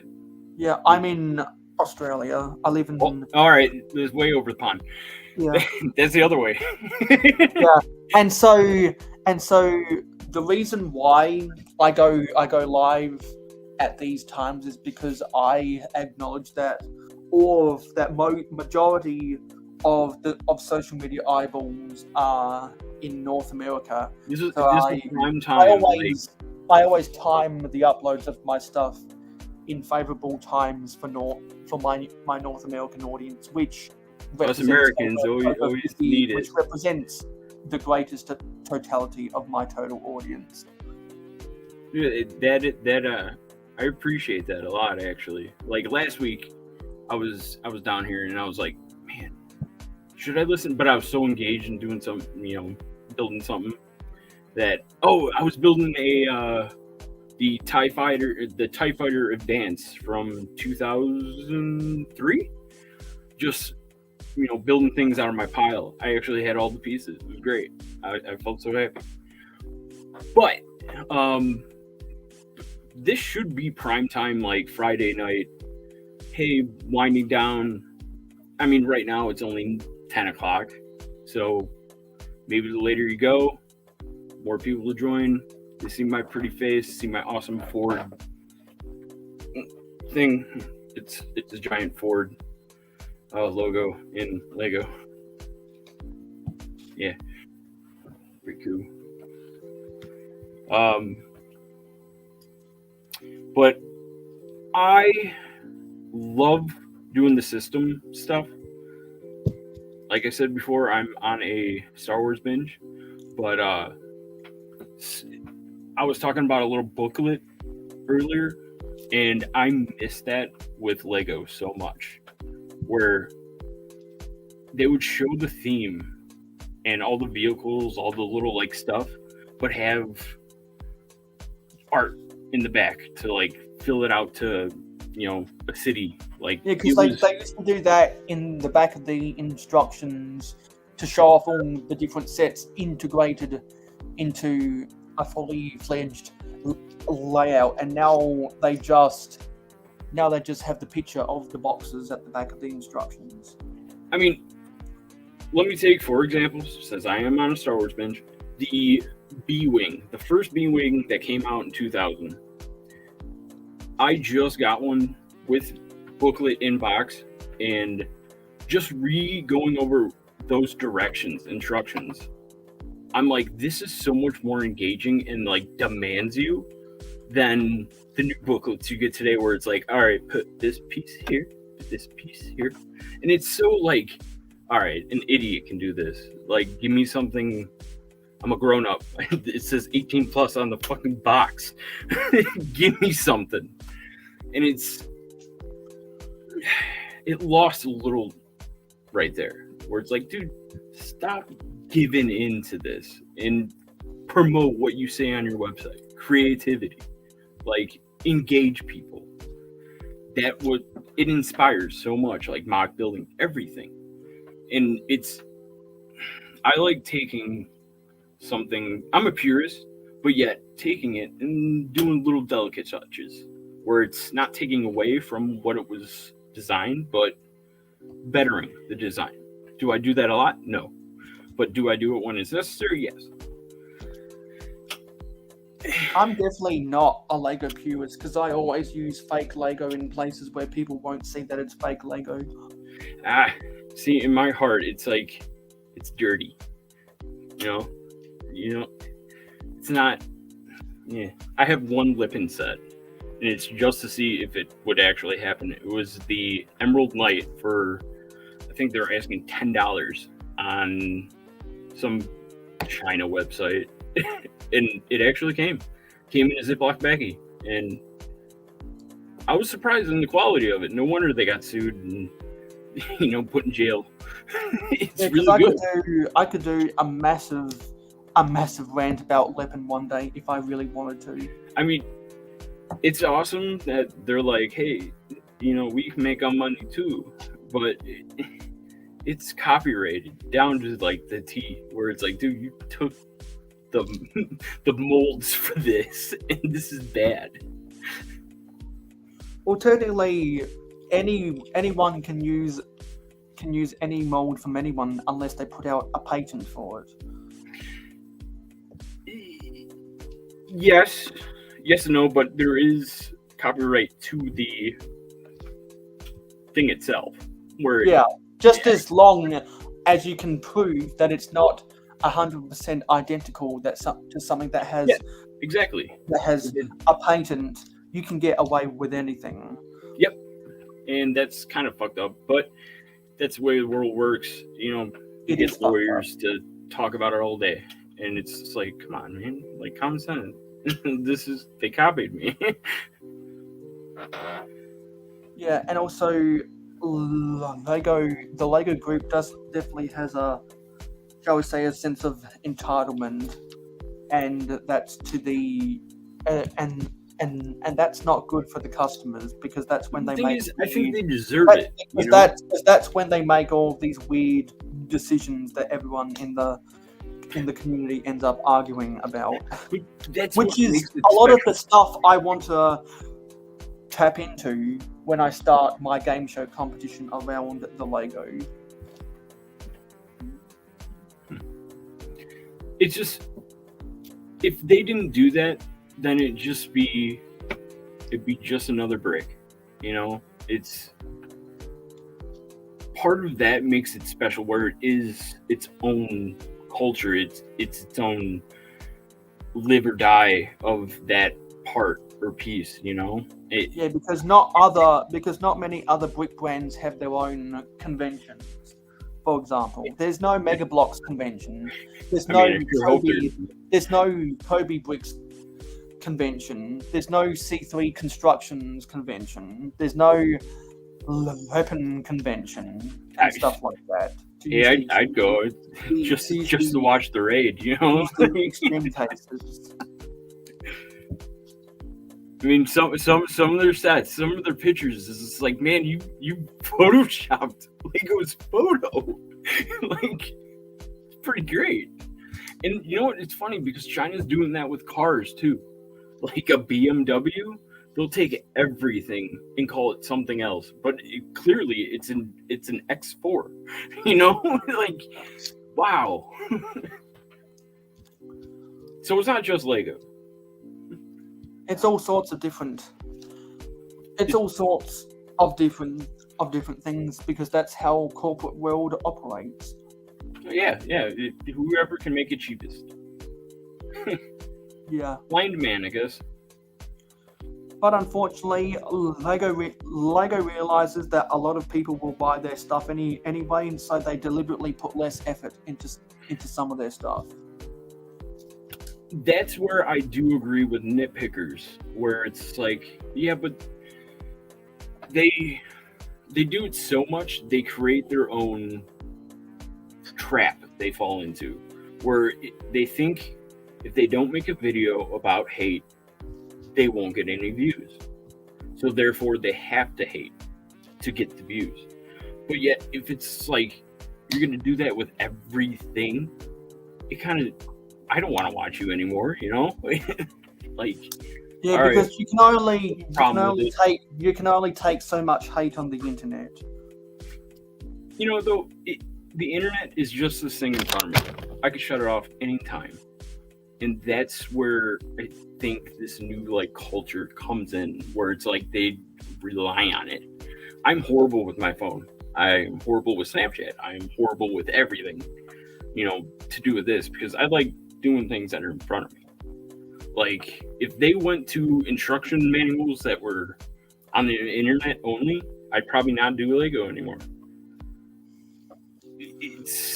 I know a lot of people that would feel the same. I would still do Lego, but I definitely would not buy as many sets anymore. Yeah. Just because having that instruction book of it in front of you, nothing beats that. It's just, it's there. It's a 3D, everything about it, Where it's here, it's just, And we rely on that so much now. And it's kind of disturbing how bad it really is. Yeah, I mean, I'm doing it right now, with the internet and computer and stuff. But I feel like talking. I feel like socializing. Therefore, I'm here. And we are glad that you're here. Good morning, Dave. Right now, we just opened bag 4 of the Dreams Village. So, built these 3 modules so far. Let me get this on camera. We built these 3 modules. What is your views on printed and the stickers? Yeah, so that's something that a lot of people ask me when they realize that I'm a mock builder. So I definitely prefer prints, but since I'm not as much of a set builder, I have less of a disdain towards stickers. Because to an extent, I am glad that with stickers I can control if said detail is on pieces. Because there are things within the turtle van that I chose. Well, there are stickers for the turtle van I chose to put on because I think it adds reasonable detail. But for the stuff I wanted to do with the turtle van, there are clear and obvious stickers, not these ones. Sorry, get this oriented right. Not these ones, because they are all optional within every dream set. Because they're like graffiti and stuff, for the lack of a better words. So these stickers, I didn't need them for what I wanted to do with the turtle van, so I didn't use them. I'm glad these weren't prints, because if they were prints, I would be stuck with that detail. But there are a lot of stuff that they do stickers for. As a mock builder, I know I'm going to apply no matter what. If you have a set that has a 1x2 sticker for a license plate, of course you're going to want to put the license plate on a 1x2 tile. I think every license plate should be a print. I think every 1x1 sticker should be a print. I think every control panel should be a print, because there are a lot of control panels that are stickers. And I don't care what size the control panel is, whether it's big or small. That's where I hated the sticker. I think every control panel. They have the machine to do that in print, and stickers just come on, really. And for stickers on trans clear 1x6x5 wall panels. Yeah, if it's a clear back sticker that covers the whole surface area of that, I think those should always be prints. But there are some pieces, like this sticker, that'll need to go on a 5-sided tile. Yeah, I'm cool with that being a sticker. Stickers that go on the modified 2x3 tiles that have the horizontal clips. Yeah, I'm cool with that being a sticker. Because those are pieces that you can very obviously use for other builds, and they're not pieces that you can find. Well, they're not run-of-the-mill pieces. They're not a 1x2 white tile that has a sticker for a black license plate.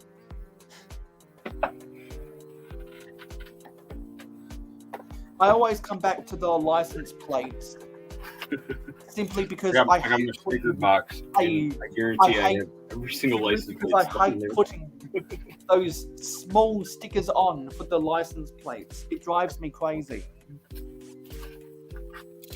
I built so many city sets over the years, and I'm gradually building more and more friend sets that have the license plates for the vehicles, and I just wish every license plate that goes on a 1x2 tile was a print.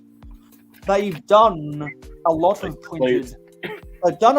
printed license plates in vintage Lego sets. If anyone remembers that HC142 or whatever the number was that they used I got to it on my use- Dodge Charger, I think. Yeah, that they used to use in sets like Adventurers from the late 90s to the mid 2000s, and I think there was one of the My Own Train passenger coaches had that same print for some reason. I got a print on the Charger. Like that. And people say, well, if a set has a minimum price of blah blah blah, it should always be prints. No, that's not how it's going to work. That's not how it's going to work, and anyone who makes that argument doesn't know the logistics of how they produce all Lego sets. there's economic factors why stuff is prints and economic factors why stuff is stickers. I'm very curious how that works. Where it's like, where do they decide that? Where it's, you have the machine to do it. Are you wrapping it up into something else, or is it, you know, you're trying to cut cost, or is it, you know, you're giving this product to kids, and it's like you're basically rubbing their faces in it if they get it wrong the first time. Give us a little extra. I mean, that would be, I don't think people would have a problem with stickers if they gave us extra. But they give you one sheet, and it's Lego like, used to be more considerate. Lego used to be more considerate about that stuff, because back in the 80s, we get extras on sticker sheets all the time, but they don't do that anymore. So they messed up on, this is the first error I ever got from a Lego box. I bought the Aston Martin 007 Speed Champions. They gave me 5 sticker sheets. I was like, what is this? Are they? No, this is new. And then turns out it just, they screwed up and gave me 5 sticker sheets. It's pretty cool. Yeah, speaking of Lego screwing up, if anyone remembers the limited edition Santa Fe Super Chief locomotive, I know it. Not the re-release version, but the limited edition. Oh yeah. Originally, they included the dark grey 4 long bar pieces when they were supposed to be red. 458 is my number. When they were supposed to be red. So Lego, so people contacted Lego and said, "Hey, that's not what it says in the instructions." And so Lego had to send out through their, because early 2000s, that's when they were just getting started with the VIP program. I think it was, they sent out replacements to VIP members that had the proper color. And I believe because of errors like that, that's when they created their parts replacement service. Now, I did get a later numbered limited edition Super Chief. Yeah, because there were only 10,000 of them ever made. But what I thought was cool is they gave you the numbered set, or they gave you the number that, you know, out of 10,000, they give you that number that box is in a Lego printed 2x2 or 2x1 red. And you can put that plaque on the side of the locomotive, which was awesome. But then there was something with the handrails where they gave you red ones, and they gave that's what I was just talking about with the 4 long bars. See, mine had it in the box. I remember that specifically because I was like, "Where'd these go?" And that always stuck with me, like throughout my childhood. And I recently found the red ones, and I still got them in a box. Yeah, and so eventually, when enough people complained about it, they had to package a separate bag of the correct red versions inside of the Lego boxes. But the first run of the limited editions had the error, so when they had enough people contacting them saying, "Hey, these are the wrong colors," they had to make a second run of the limited edition to include that. So if anyone ever buys a new in-box first edition limited yeah, right. limited edition Santa Fe Super Chief locomotive, it's not going to be complete because they didn't include the replacement parts in the box itself until the second run of the limited edition. Man, that when that came out, I was so excited. Where it was like, whoa, this is like something I see like right there. You know? Like that was so exciting. And I just recently learned the culture behind that locomotive was built maybe less than 3 miles away from me. So it was like, my God, I didn't even know that they're built on the road. Where it's like I cross that train track every day, regardless. Electric locomotive is no longer around there, but it's kind of cool. I like that little history stuff behind stuff.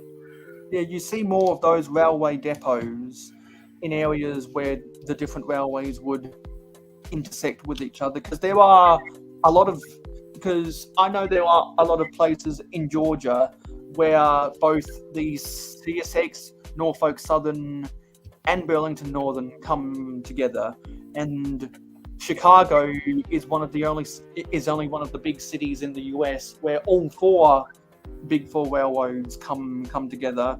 Oh, yeah, And Great Lakes, big contributor to that. Yeah, and I believe Kansas City is one of the only cities where Union Pacific, Burlington Northern, Santa Fe, and Norfolk Southern come together. I don't think CSX runs out to Kansas City. It's crazy how those companies would have just a monopoly on that system. It's like because it's because they are conglomerations of the old railroads who realized, hey, it's better economically if we merge and Can you imagine if they had a grudge against each other and they're like, nope, we ain't doing it. and control any given region, because Union Pacific controls the West, the Chessie Seaboard System, which is CSX, controls the East, Burlington Northern, Santa Fe controls Midwest, controls the eastern side of the Colorado Rockies, and Norfolk Southern controls the western side of the Appalachian Mountains. Which I am surprised. What I'm thinking in my head right now, I went through Nebraska, where Omaha. That's where one of the big. Big boy is. Or is it Omaha or Cheyenne? Is where no, one it's of Omaha. The big, yeah. So let me tell you a story. That's where one of the big marshalling yards is. I think that's the biggest one in the US because of all the Union Pacific trains that come through there. I need to brush up on my train stuff, but let me tell you a story. It's cool because I'm driving to Las Vegas, right? And I'm coming up on Omaha, Nebraska, and I just see this light on top of a mountain, and it looks glorious. As I get closer, they have the big boy, and they have one of their big diesel electrics. I mean, super big, yellow with the gray top and everything. I don't know what it's called, but it's those are the Union Pacific GP38s and GP40s. Yeah, and just coming up on it, where it's like sitting on top of this mountain, and I'm coming to it. It was just jaw-dropping, where it's like you have the thing that started it and the thing we have now, and it's just like not a lot of people have appreciation for where they started, and display it like that. Yeah, I know they're billion-dollar companies. Because there definitely weren't as many steam locomotives that were preserved from American railroads compared to all of the steam locomotives that British railways are preserved. But the big boy of all of the preserved locomotives in the US is probably the most famous one, simply because of how big it is. I'm pretty sure one of the old New York Centrals, Hudsons, and the Canpack Daylight is preserved somewhere. I know that the General from the Civil War days is preserved in one of the museums in Tennessee, because Wigzar has gone there so many times to see the General. Man, I'm like a stone's throw away from Union, Illinois, and Union, Illinois, in Transformers, I forget which one, they were sitting on trains. That's their train yard. And they have so much. I mean, so much. I haven't been there since I was a kid, but I need to go. I definitely need to go. I can't get back into trains. I have a commitment I did do Lego Star Wars. So let's stop talking about trains. Yeah. Yeah. And as a vintage fan of Lego, this always pisses off all of the hardcore Star Wars fans when I say that my favorite Millennium Falcon is the really bad one from 2000. You know, I like it so much simply because of how bad it looks. It doesn't look bad. Yeah, to this day, I remember when they came out. Like, I remember because, let me give you a hint, they always had the good stuff in the back of the catalog with Lego. So, like, my first thing is opening up that back page, and that's where the trains were. That's where Star Wars took over after the trains disappeared, and I did a lot of looking at the Lego Star Wars, and I was one of those people where I was on the waiting list for the X-Wing and all the other sets, and I waited, and I got it, and I just remember coming home from school, and it was the happiest day in my life, where I'm like looking at the little Rebel helmet Luke had, and I was like, Lego's doing this is amazing. Blew me away. That Millennium Falcon was like the reason why a lot of those sets were in the back of the catalog is because once the internet started really, once dial-up internet really started popping off. Once dial-up internet took off, and you had the .com bubble, so many companies like Lego had established their websites that they began putting all of their expensive products online only because they knew that so many retail partners outright refused. Well, it's a hard push to carry big sets, because to this day, department stores like Big W in Australia, Walmart in the US, and Smith's in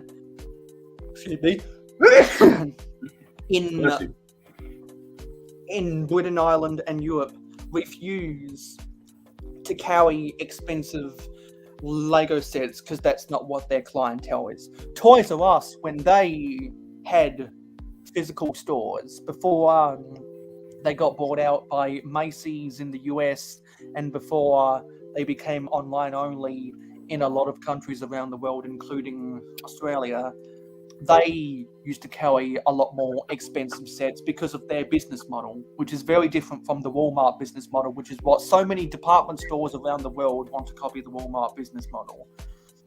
Make money?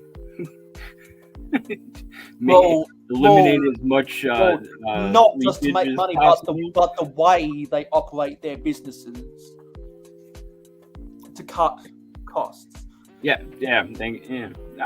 Basically.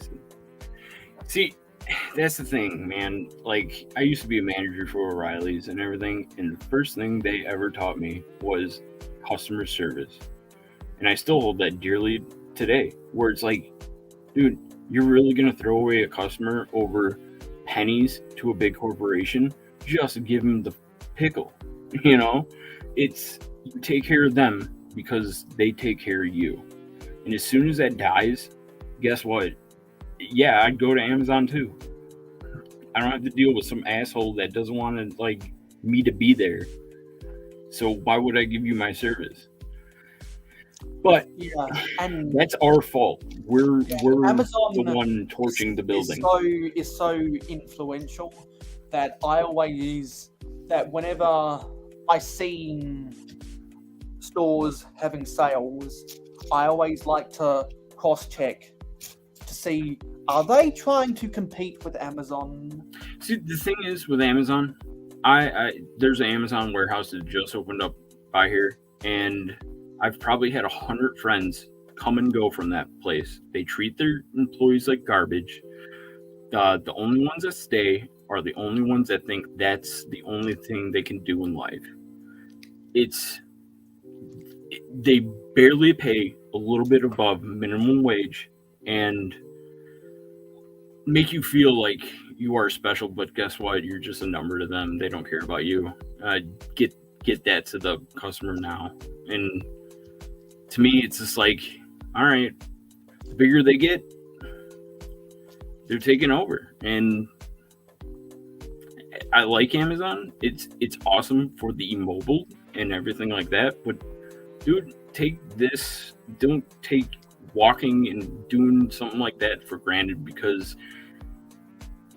you never know what adventure you can be on. You know,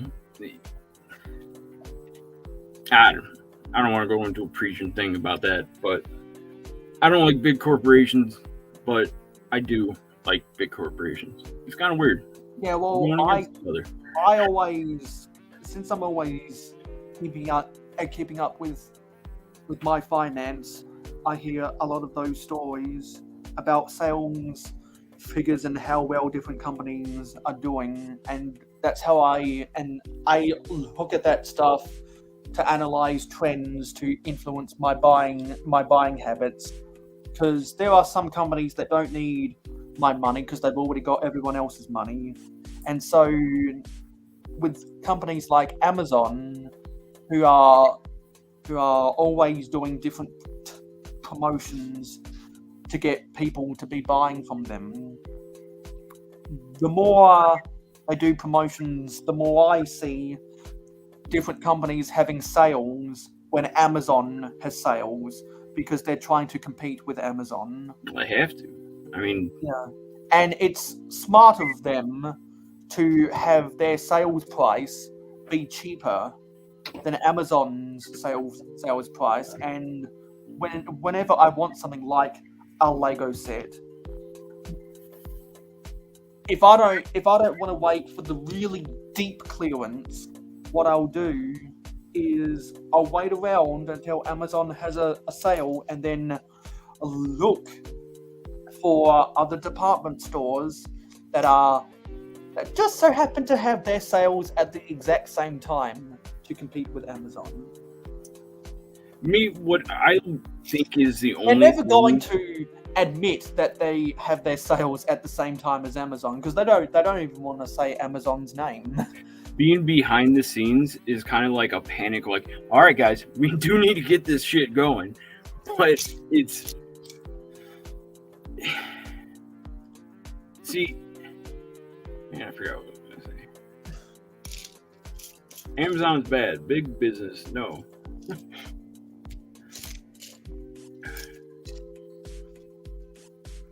Yeah, the promotion of perks, if you are a come-in customer, is a thing I feel like you're going to see grow and be Amazon's competitor. Like Lego's doing with the VIP, but Walmart's doing with customer care crap. If you come in, guess what? Though they have a stock boy actually doing the work and changing that label down to that price. But online, you're still paying $10, and in store, you're paying $5.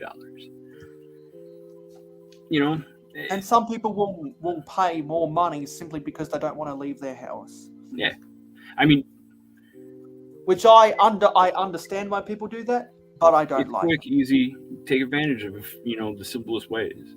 It's like lightning, electricity, the easiest route. The only reason I would pay more for a given product to not leave my house is if I really crunched the numbers and realized that getting to the product, buying it, and then getting home would cost more than a more expensive product online. You really got to crunch those numbers to come out on top. And we have RC, hello eggplant head. We've been told. If anyone doesn't know, this is Eric Hupp's debut on the mayohosko channel, and we have been geeking out about vintage Lego. So, and right now I'm building the Lego Dreams village, and I'm supposed to be building a ghost. But you know what? I'm being social. So. And I'm glad that we've been having to have these engaging. It's my B-Day week. I always have engaging conversations with fans of old Lego, and RC is one of those people. Speaking of old Lego, to get this back on topic, let me go get that booklet and show you because it's dope. Exactly. It's my favorite kind of Lego 2 RC. And if you're not doing anything right now, since both Eric and I and yourself are fans of old Lego, this might be one of the good conversations to come join the panel and geek out about. Because whenever I'm building, I was gonna message you earlier this week, but I forgot about it. I forgot about it.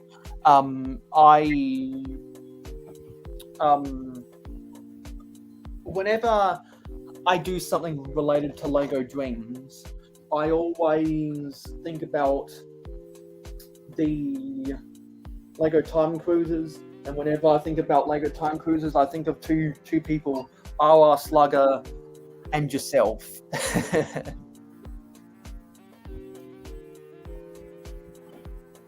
Yeah, so I did make an error in this build, and I had to backtrack.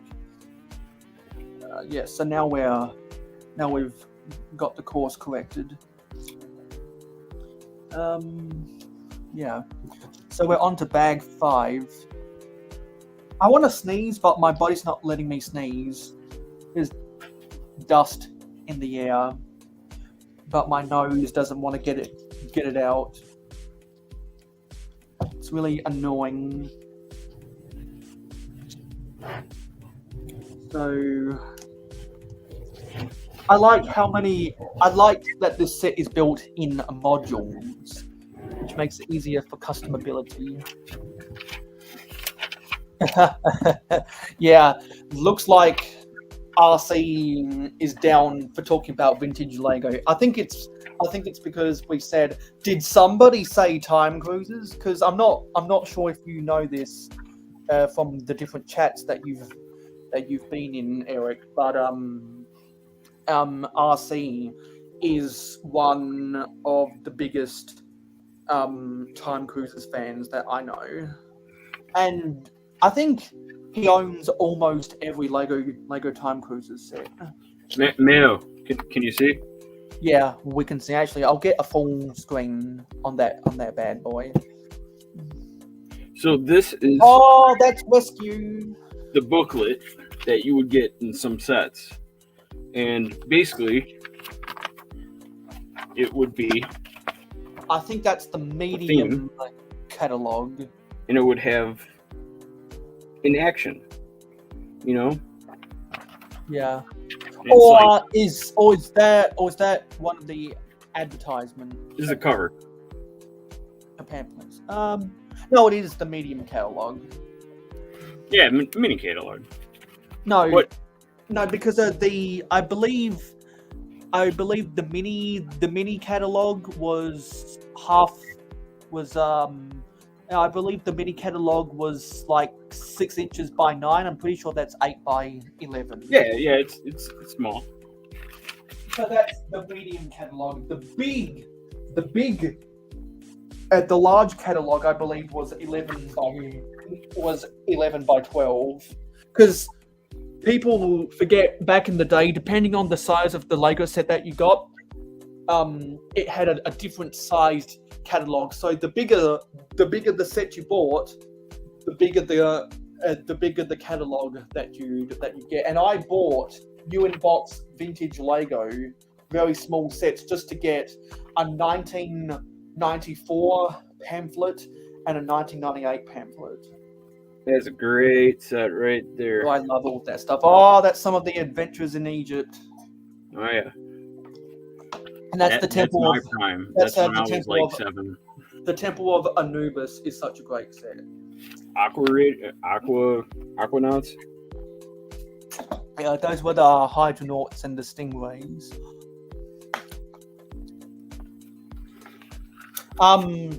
Also, RC is going to be excited about that because he really likes the Aquazone theme. These sets were very cool, unique.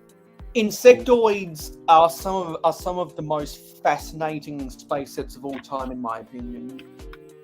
The trans clear green.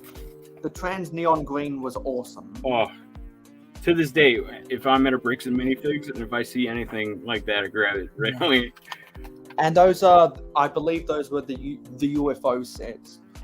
Oh, there's gold right here. Yeah.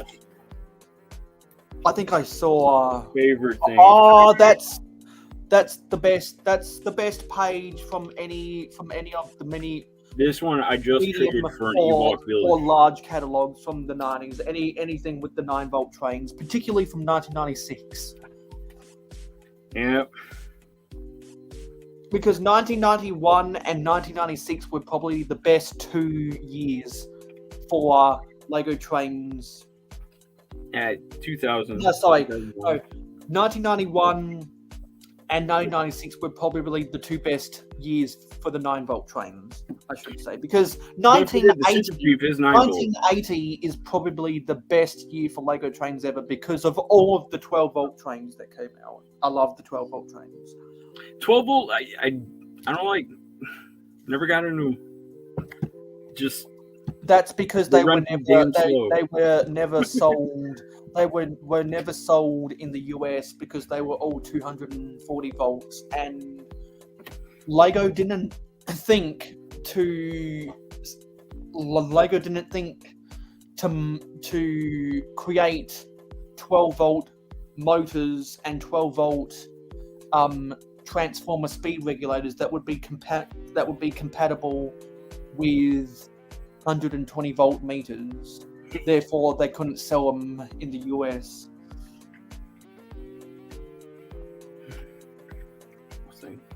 It's one of the weirdest decisions that Lego ever made, in my opinion, to not sell the 12-volt trains in the US. Because clearly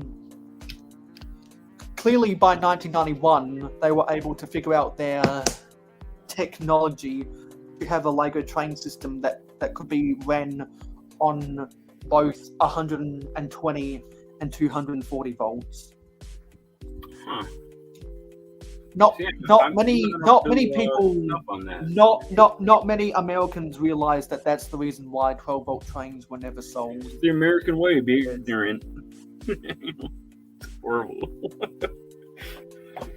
But now with all the adapters on the market because of the growth of international regulators.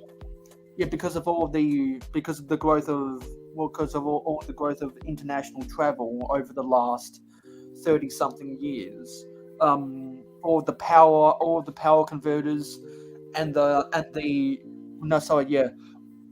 all of the outlet adapters and the power converters going through the different plugs and stepping up and stepping down how many volts and amps can go through stuff. That's why you see more and more people in the US using the 12-volt trains, because they realize that the 12-volt trains was the closest Lego ever came to making sets that looked like a model railroad.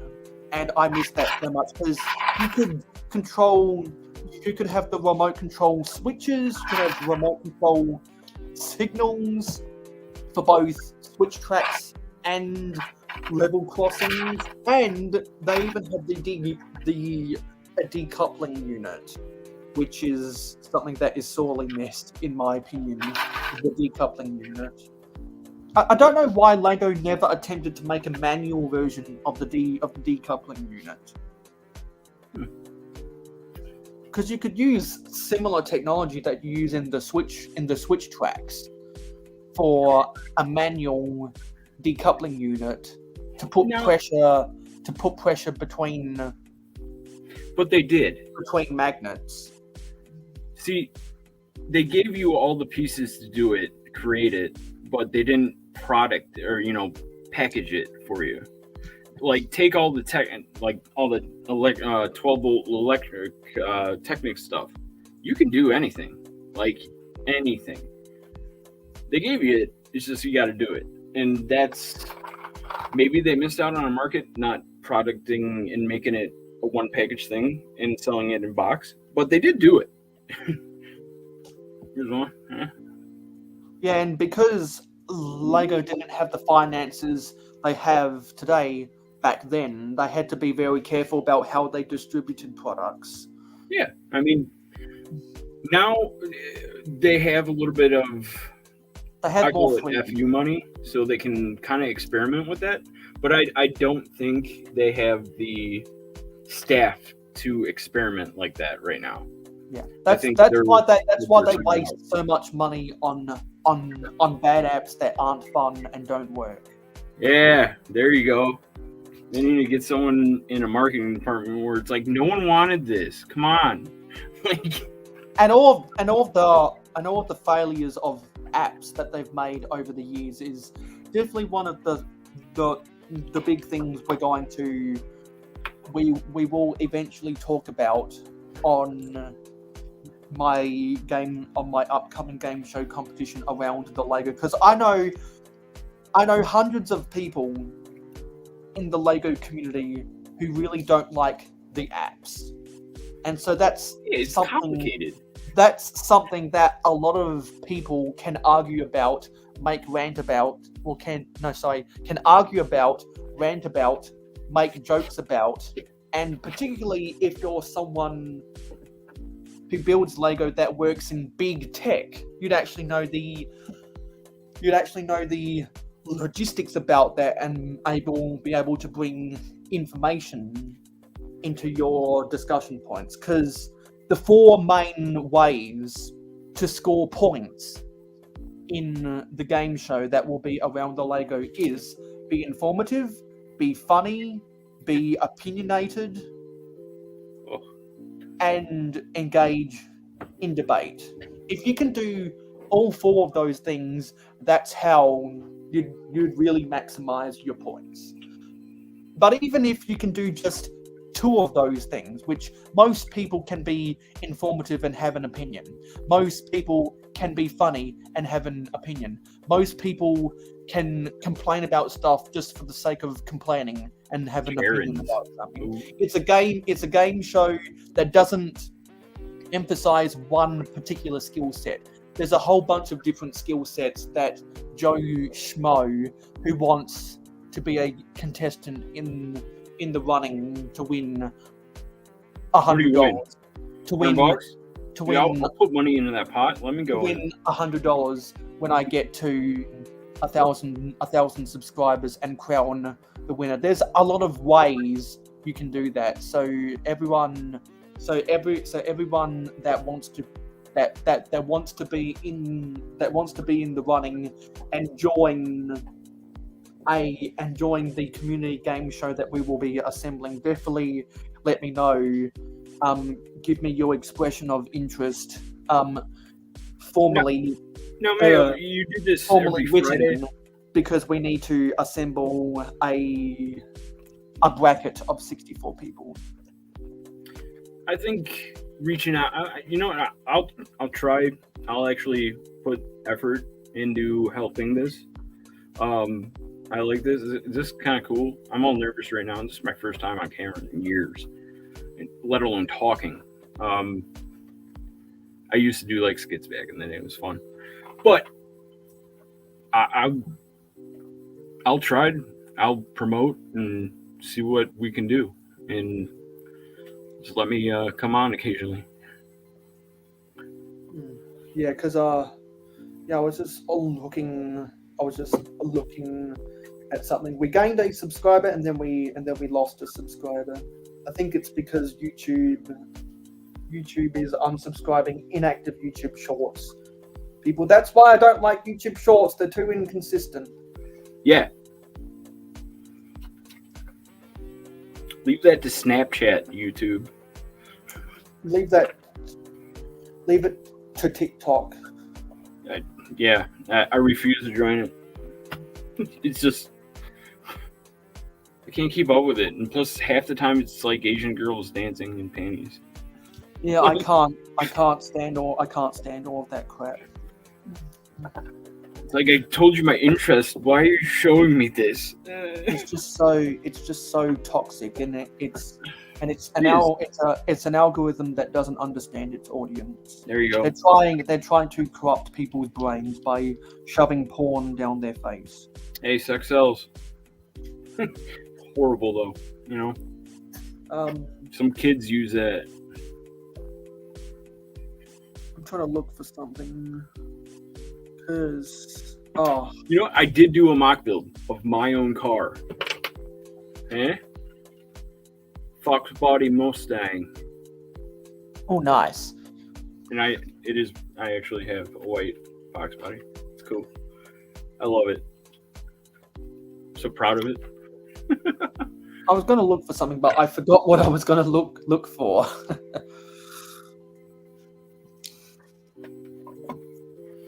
Yeah, so also, just to let everyone know, I promised Scott's Blocks that I wasn't going to reveal my Scott's Crops mock until I next saw him in my chat. He was in the chat earlier today, so we were able to officially reveal Scott's Crops. And now Scott's Blocks has a proper home in Mayo City. So I'll have to do an Instagram post about that. When you were in Chicago, where else did you go? Well, after the public days. I'm usually wearing a hat too, by the way. Yeah, after the public days, I went all over the city because my auntie wanted to do stuff. I wanted to go to train yards and sports stadiums. She wanted to go on the water taxi, and she wanted to go to some other locations in downtown. She wanted to ride the L train, and so we got to do that. And fortunately, the L train goes. It almost goes near Wrigleyville. So when we were coming home from downtown, not only was she able to go on the L train, but I was able to take a selfie outside of Wrigley Field and Ryan Field, which was fun. Now, I being part of the culture around Chicago, all night we drive to Wrigley, we drive to all up and down Lakeshore Drive.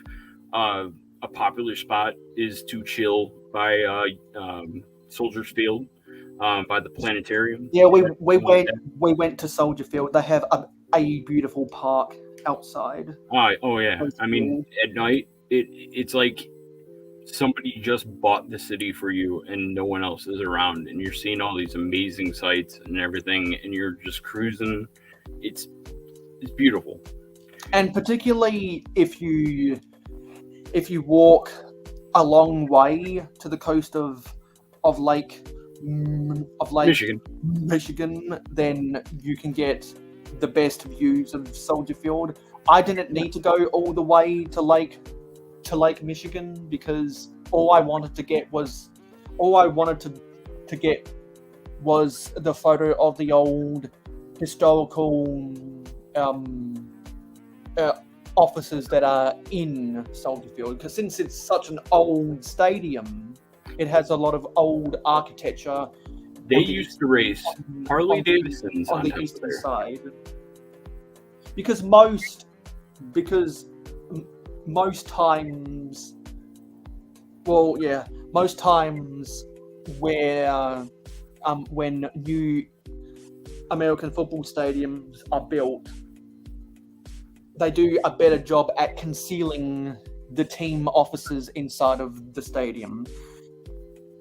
Because of the architectural standards that they did, or that they were building with when the NFL started in the 30s, that's why stuff like Soldier Field and a lot of the college football stadiums look really out of place compared to what we have now.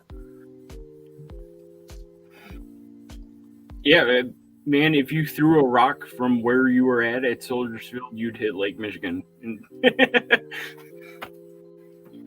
But I do like the whole culture behind it. It's beautiful looking, but they are talking about getting out of there, and I don't see why. Yeah, And- because they bought the old race course at Yeah, Arlington. next to Arlington my Park. ex-girlfriend's house, and it's stupid big and everything like that. But it's like, dude, that traffic, like construction, that whole area, that grid cannot handle it, and it's a nightmare.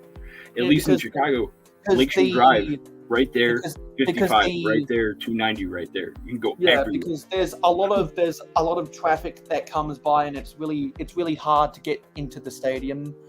And the residential, the like, McCaskies area around that too. The McCaskey family who owns the Chicago Bears, I think they're gonna want to try to do what Robert Kraft did with the Patriots building Patriots Place, which is the same thing that Shahid Khan is trying to do with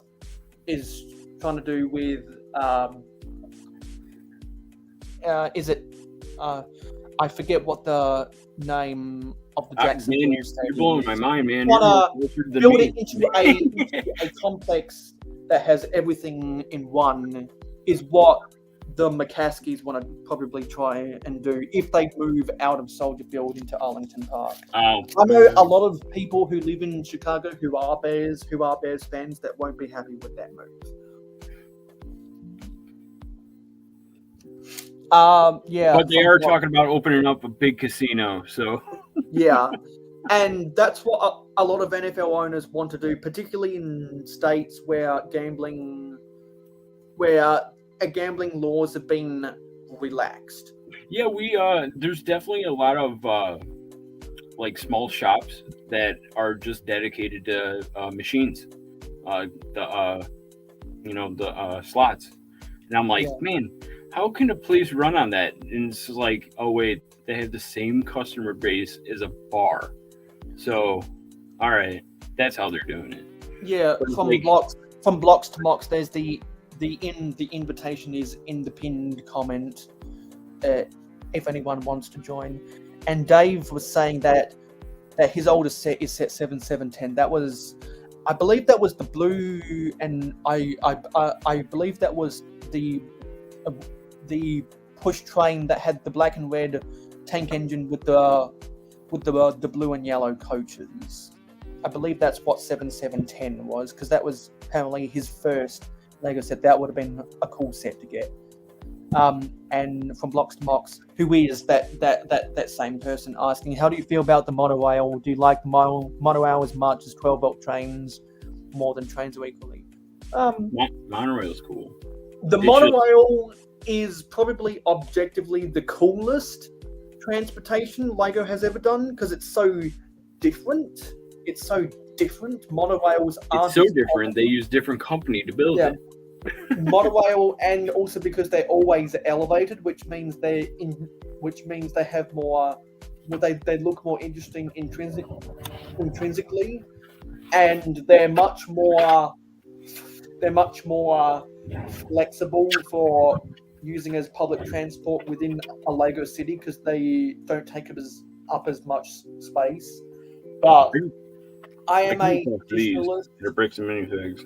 I am a traditionalist, so I do prefer actual trains over the monorail. Even though I would much rather have a monorail be the primary form of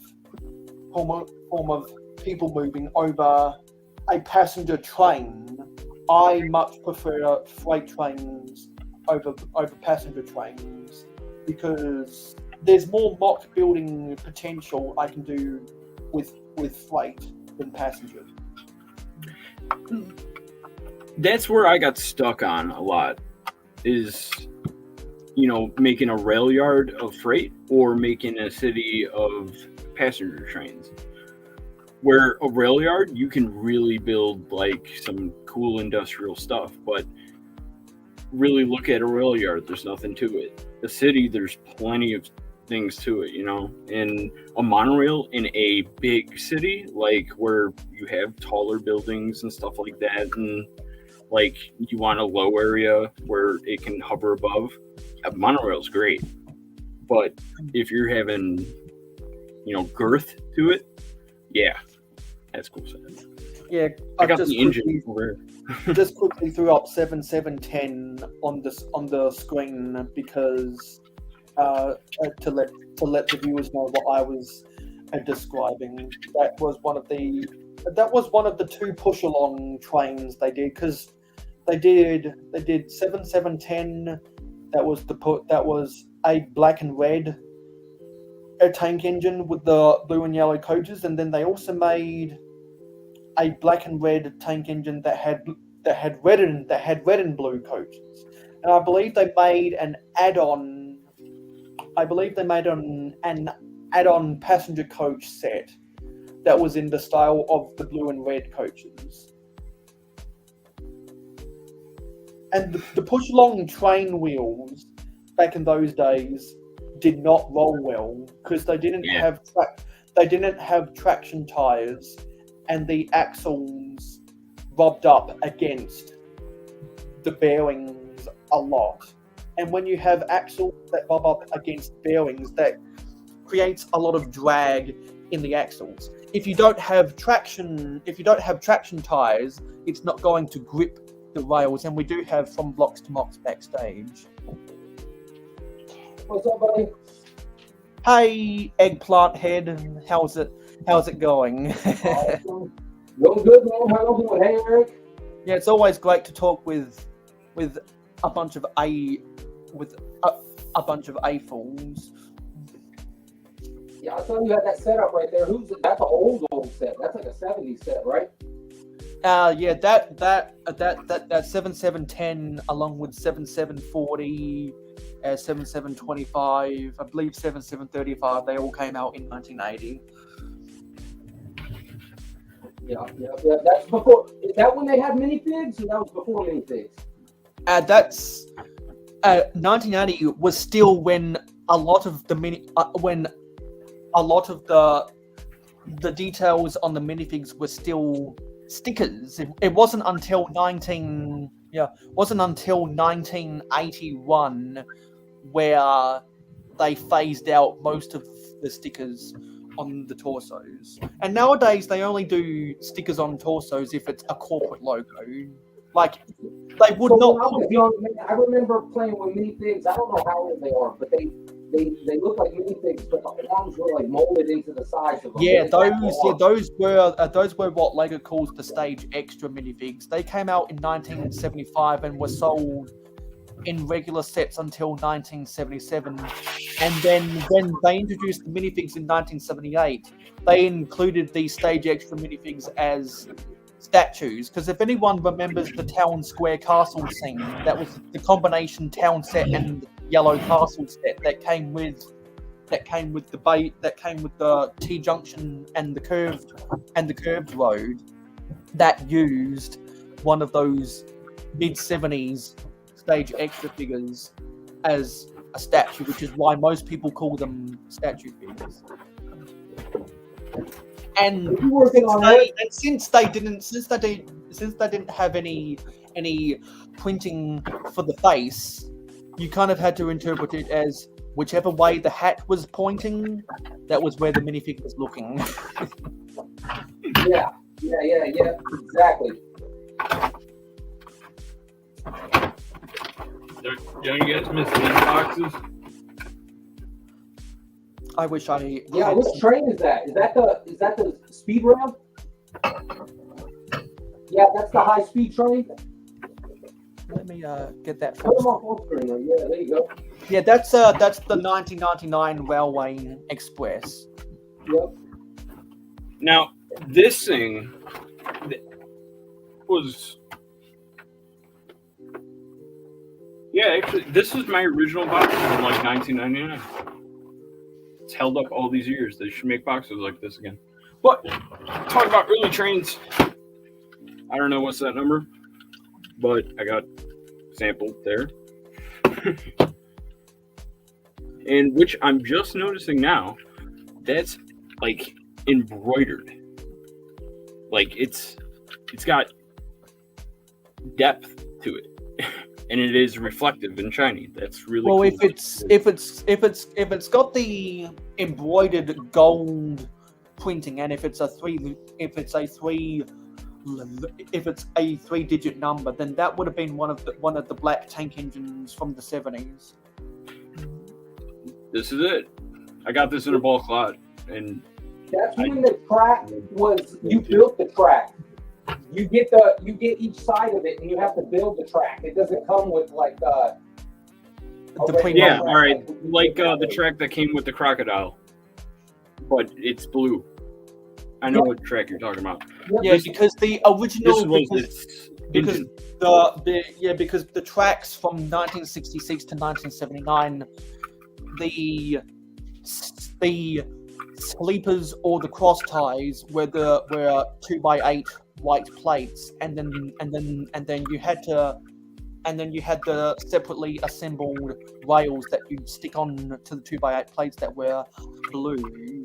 They changed the cross tie sleepers in 1980 to dark grey, and the rails that you'd stick on to the 2x8 plates to light grey.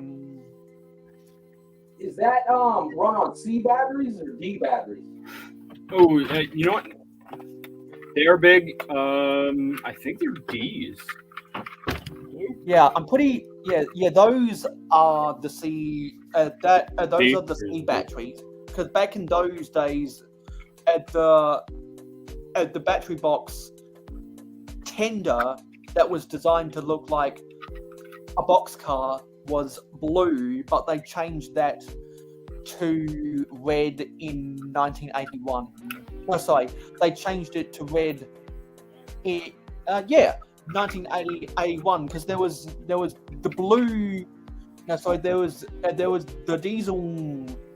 There was a diesel freight train that was 4.5 volt that came out in 1980. It was a red shunting diesel that came with the blue battery box. The genius behind how they got it to go is just electrical, and they just. So this would be off, neutral, to go, let's say, forward. The terminal would go to that part of the battery, given that connection power. That's really cool, actually. Yep, and then when it switches, it reverses polarity. So then thank you. Yeah, because I should know this. because some people remember they had the stop sticks so that you could either stop the train or reverse the direction of the train, and they also had the manual. You also had the manual signal that was in the semaphore style that they used to use before the 40s, before they electrified the signals when electricity became more common. Those stop sticks and that manual semaphore style signal, it would, because if anyone remembers the battery box, it had that switch on the side that the stop sticks would make contact with, which would reverse the polarity, and there was the red button on the underside of that blue battery box you got right there. There was a red button. When it ran up against that signal, it would hit the button and reverse the polarity, and it was quite genius with all that complex engineering they did with all those contacts underneath the batteries. Because can we get? It's cool. Can you show the underside of that battery box? The underside? Yeah, the underside. Yeah, you got the red button right there. Yeah. You got the red Unfortunately, this broke off. Man. Yeah, the red button. But yeah, I don't know what I got, so I just put it in my little pile of non 9 volt. in a 9-volt box. I don't get it either. I would love to get one of the battery boxes, not to use it as an actual battery box, but just to use it as a box car on my railway. Because it was designed to look like, because those old battery boxes were designed to look like a box car. It was really quite clever if you think about it, because otherwise it would look so out of place. Yeah. On a toy railway. How many I mean, drinks did you get, man? disguise it as a tender. Yeah, I'm sure they did. I know they did. But yeah, to me, I always liked having the motor itself on the engine. Like, I wouldn't have it on the tender. I think one of the Hogwarts ones does that, which I refuse to do. Therefore, I didn't collect any Harry Potter stuff.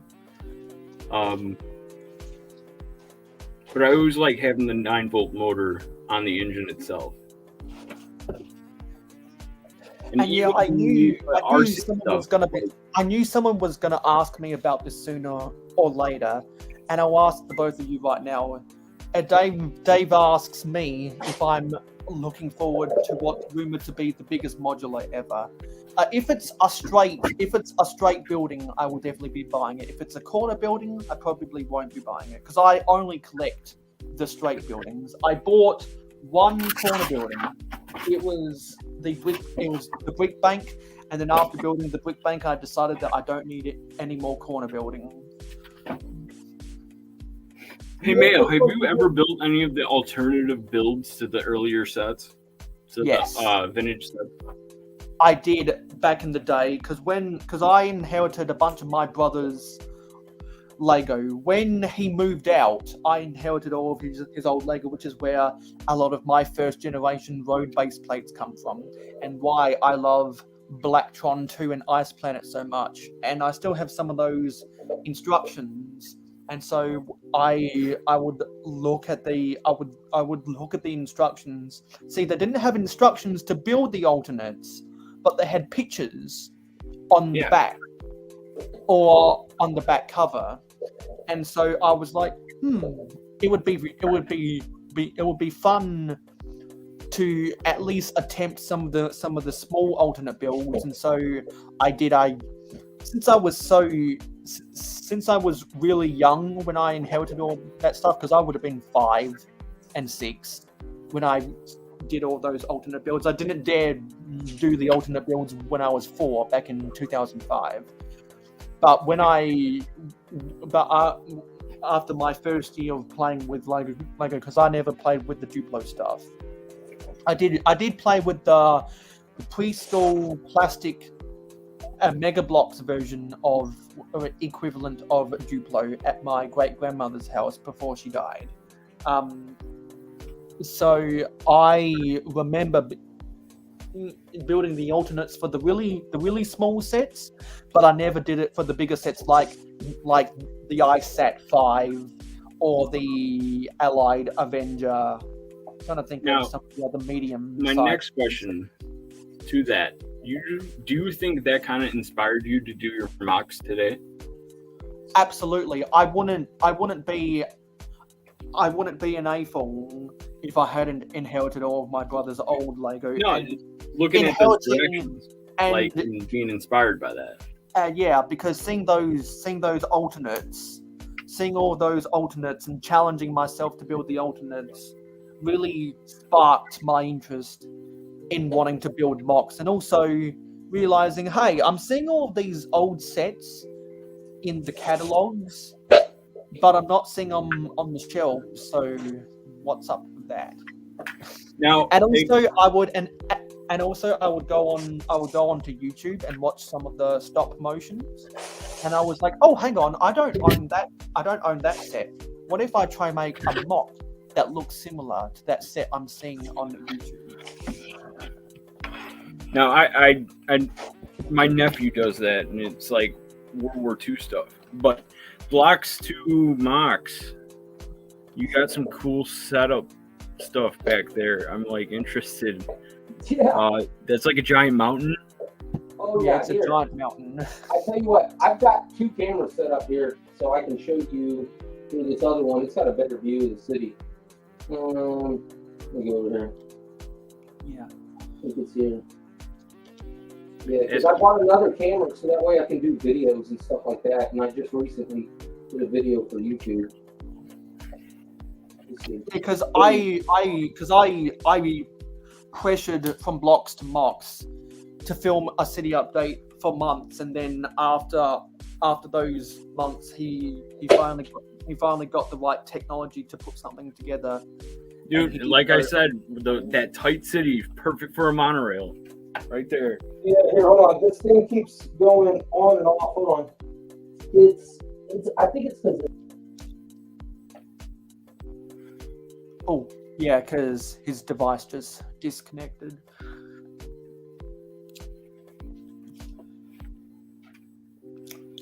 Yeah, because anyone who likes vintage Lego should definitely go subscribe to From Blocks to Mocks again. Should definitely go subscribe to his channel, particularly now that he uploaded his first city update. It's a really it's a really cool update. So, yeah, I'll move it just a little bit, but yeah, you can see, like, I have a mountain back there, and then I'll just move this camera a little bit. I was trying, if it loses signal, it's because of this camera has an extension on it. But there you go.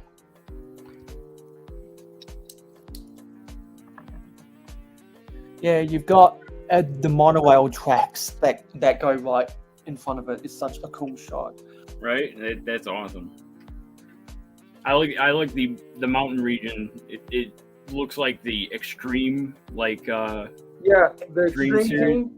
Yep. The extreme team from the late 90s. And then I got the new A-frame cabin up there. That's a really cool set. I haven't got my hands on it yet, but it's definitely very, very beautifully done. A lot of people really like the A-frame cabin. And I'm glad that I'm getting old jets. Man, that's cool. And now that I'm building this roof section in bag 5 of the Dreams Village, I'm glad that I'm getting I'm getting more white masonry bricks into my collection. You know what, Mayo? I'm going to show you this. You like the this is, I don't know if this qualifies as vintage, but it's definitely cool. It's Monster Fighters.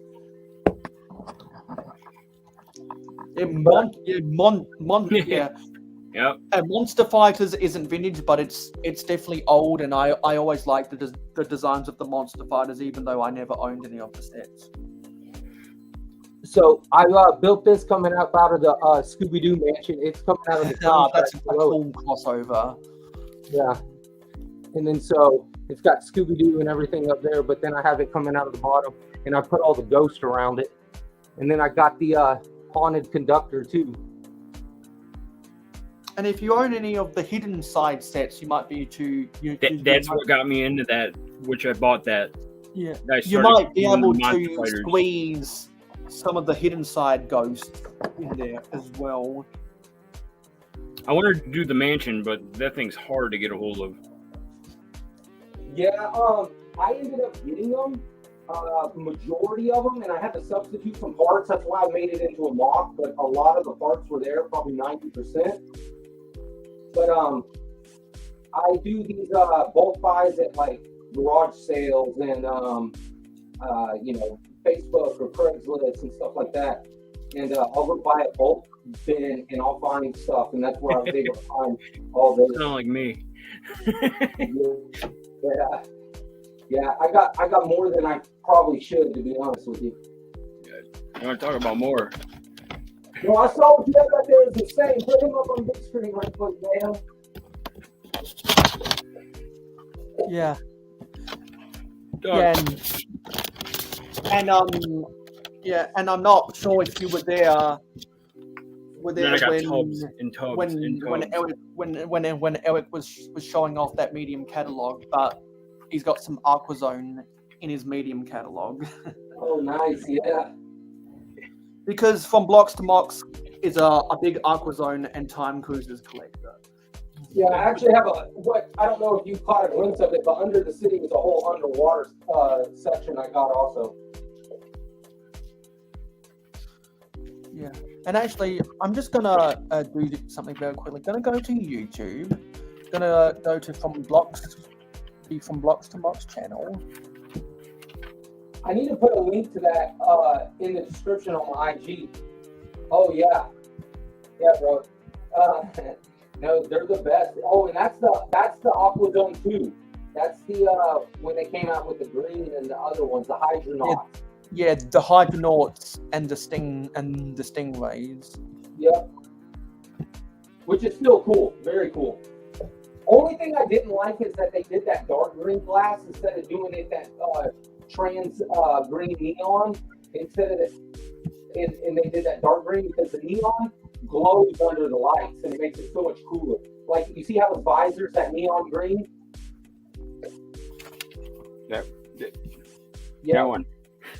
Yep. So yeah, exactly. It's neon green, but then like the base is a dark green lens, like, or should I say that big glass panel is like a dark green.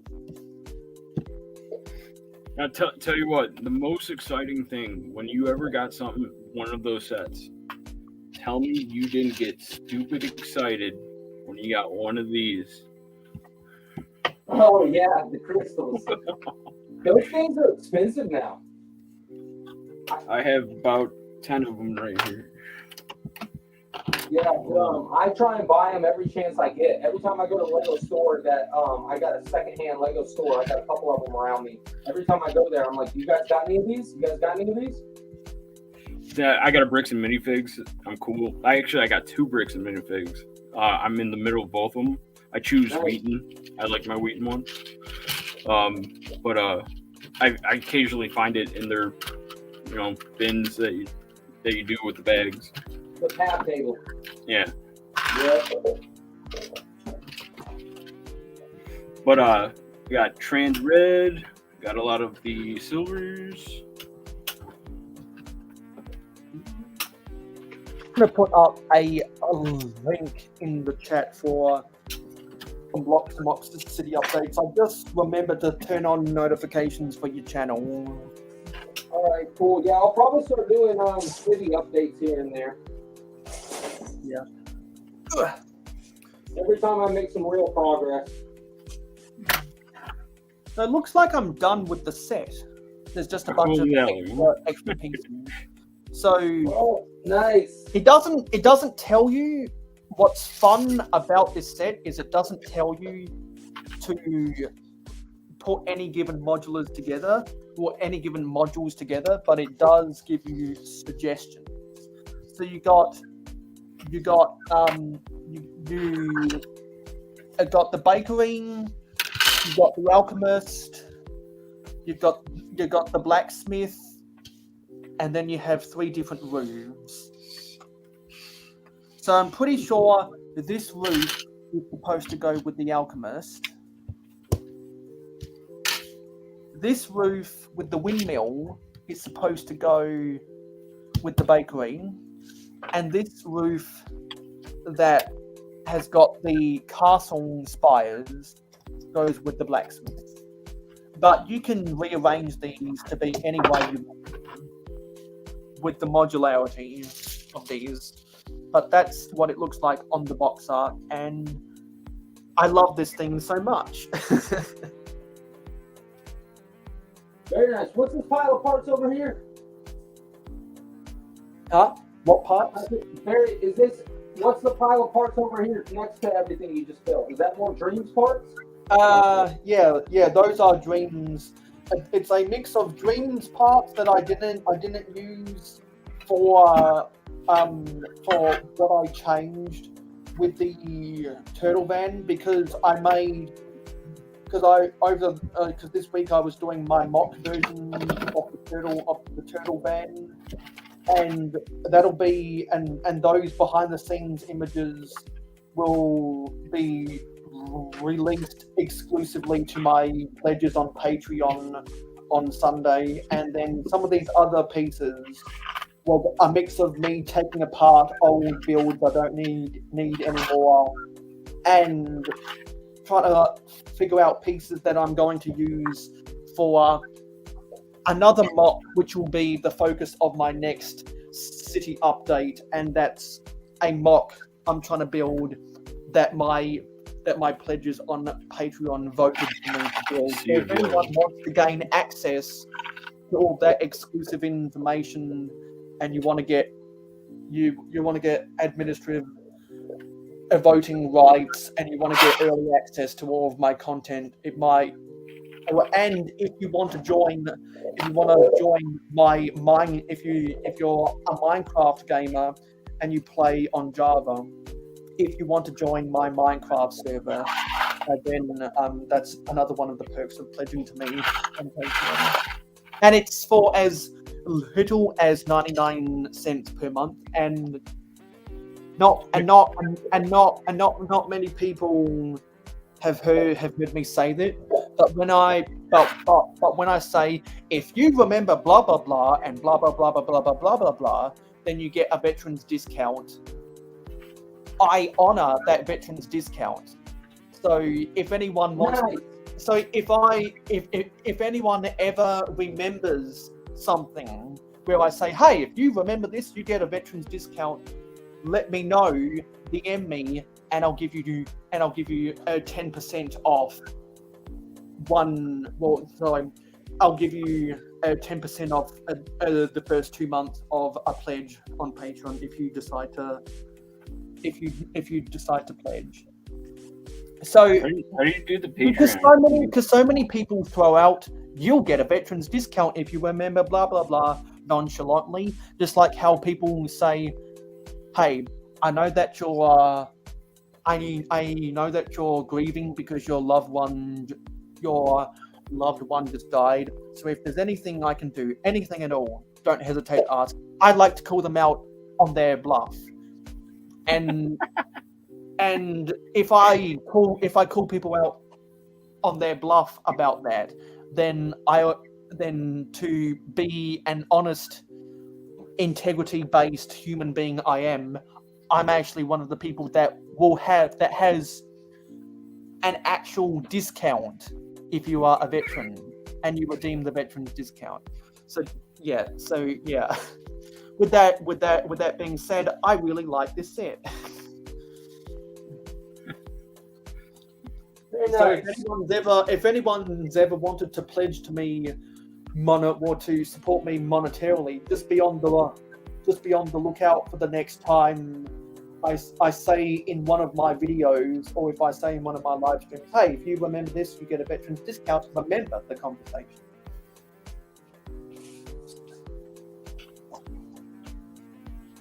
I need some water. You know what? I was just about to get some water too. I will be right back. You guys want to look at like this? There you go.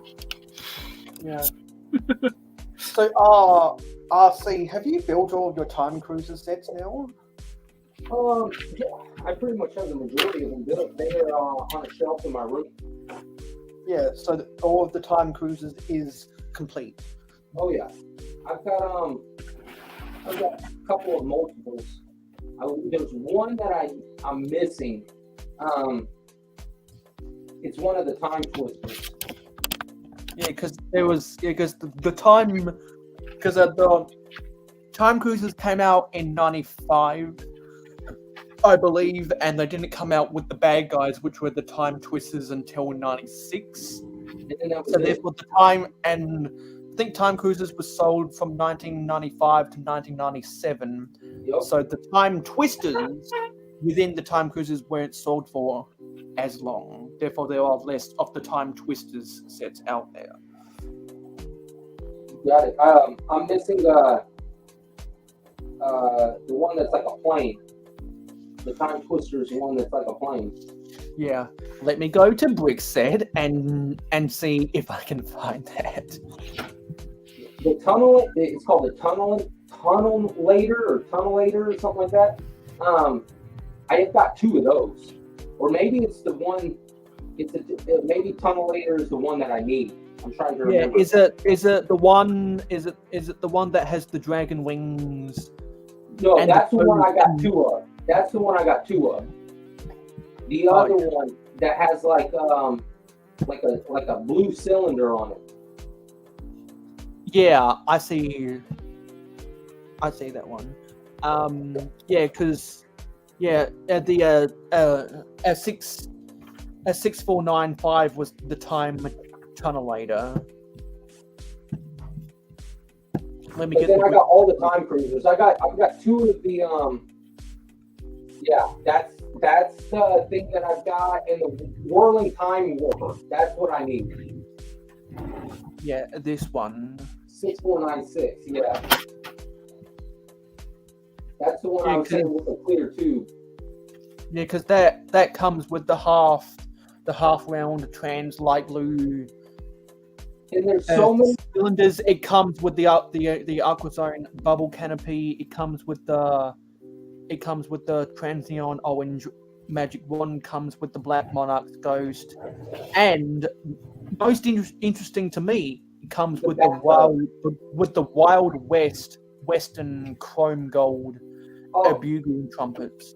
And then it's very part specific. It actually has a bathtub, which I've never seen in really any other set. I don't know what set a bathtub comes out of, but if you look what he's sitting in with that underneath that glass bubble is a bathtub. Yeah, because that bathtub was, I think, from one of the Belleville sets. I think it was from one of the Belleville sets. Oh, okay, possibly. And you see, it comes with the Aquazone crystals as well. Yeah, because you got the chrome silver. Was it the hyper crystals? I want to say yeah. That sounds right to me. To be honest with you, I think it was the hyper crystals. I'm not an Aquazone. I'm not an Aquazone. That sounds right to me. I was thinking, wait. Let's see what it says right here.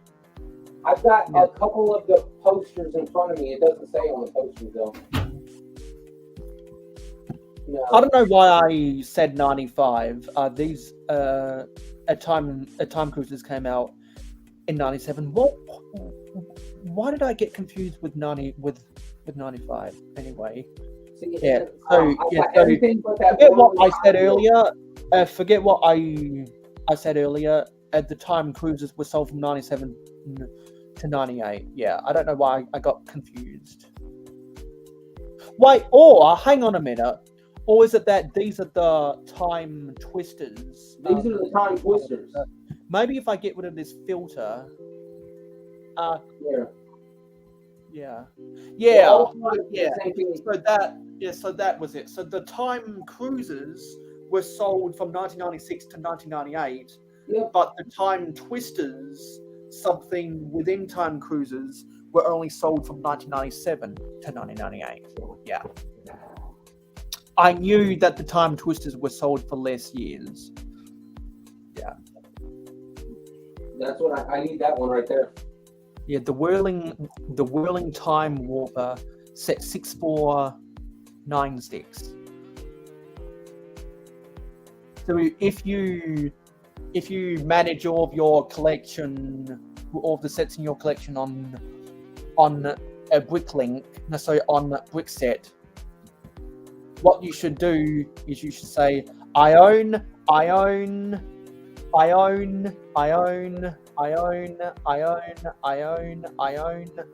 and then come down to the whirling time warper and say, and tick, I want. Yeah. And is it the and it's the flying time vessel that you own 2 of? Is that correct? No, I got 1 of those. I've got 2 of the Discovery Labs. I got 2 of the time twisters, the tunnel Yeah, lasers. at the Magic Mountain Time Lab, you've got 2 of. Yeah, I've got 2 of those. 3 is the gold. And then I've got 2 of those right there, and then I just got 1 of everything else. Right. Yeah, because you got a duplicate of the time tunnelator. That because it's got the dragon wings and one of the big plane propellers. The one cool thing about all these sets that I thought was cool is like when you roll it on the floor with when those wheels roll, like the wings flap and everything. Like all of them have movement. Yeah, because it's all connected with the technic pieces to increase to get all of the moving all of the moving parts. Yeah, no, and I always liked it. I was actually looking to see if I could find that set right now. I'm sure I can. Yeah. Oh, wait, no. Is it the Hypno Cruiser that you've got 3 of? No, I got 1 of those. Or is it the Rock? What I want 3 of is the Discovery Lab. Yeah. Yeah. I've got 2 of them right now, but I want 3 of them. And you mean the Magic Mountain Time Oh Lab? yeah. Magic Mountain Time Lab. Yeah, you're thinking of the Neptune Discovery Lab. Yeah, because I've been from doing Aquazone for so long. But the reason why it makes sense to have so many of these, if you can at least piece them together, is 1, the base plates, 2, the white bricks, 3, the big ugly rock pieces. There's 7 in there. Yeah. 7 of the big ugly rock pieces. You could, so if you were able to piece together 3 of these, and if you got 7 of the triangular ugly rock pieces in this, that would have gone a long way to assembling your mountain cliff. Yeah, so I'm probably going to put them inside like a cave inside. I'm going to have 1 in the underwater section because they obviously have Aquazone through all of it. I'm going to have 1 over on the Pirate Castle side, and then I'm going to have 1 over on the Wild West side. Because when they travel through time, they're going to have jump off points when they travel from one time to the next. Yeah, and then you'll be able to create little portals Exactly. inside of the mountain to go between the different things, whether it's space, castle, pirates, a Wild West, and you'll probably end up. It would probably be good to have a portal that comes out at a monorail at a tri-build a monorail station that would probably theoretically serve stuff like the Daily Bugle that's in that end of your city. Yeah. Did you see the portal that I made on Instagram? No, I haven't seen a lot. It's one of my older posts because I've been so busy.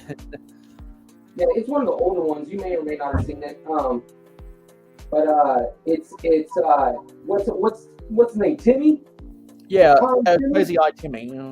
Yeah, he's just blasted through the portal and he's escaping from the pirates.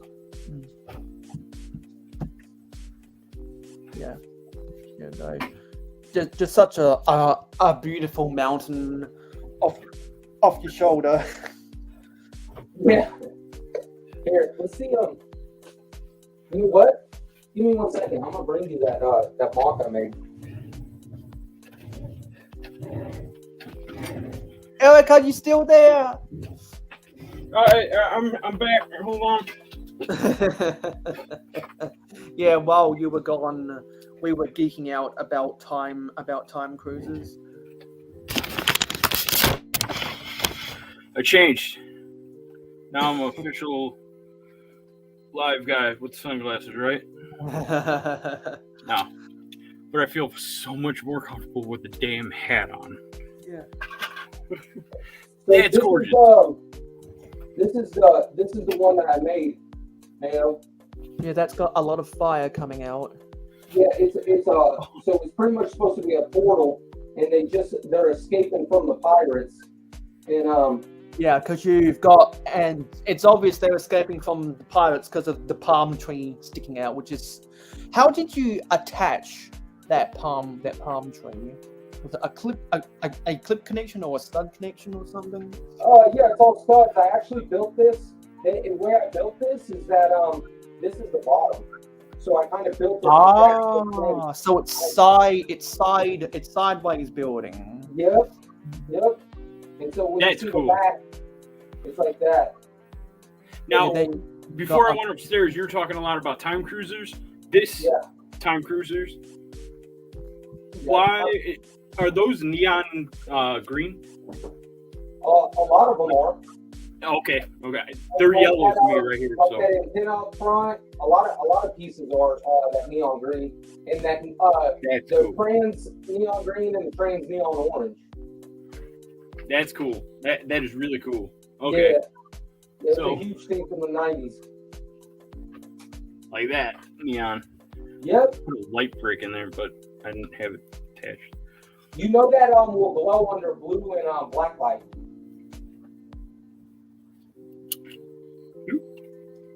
Yeah, because if anyone's ever seen the glow zone at different LEGO conventions, at the trans neon green glows under the black light, and so does the trans neon orange.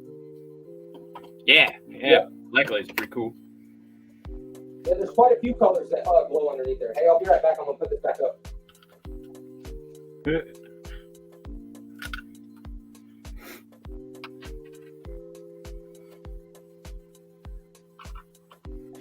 Yeah, so I'm really happy with this, and now I have to start planning out which pieces I need to buy and which pieces I already have in my collection that I can use to follow these instructions to That's like the build, most genius thing I to build ever an, built. to build an all grey version of this. I want to build an all grey version of this so that I can put it into my Middle Ages momentum, into my medieval village, and then I'll be able. I want to make a mock version of this so I can compare. So I can compare what it would look like in grey compared to all these really nice colours right here. That'd be cool. And so whenever I'm doing that, something I've been meaning to ask from Locks to Mox about is whenever I do that,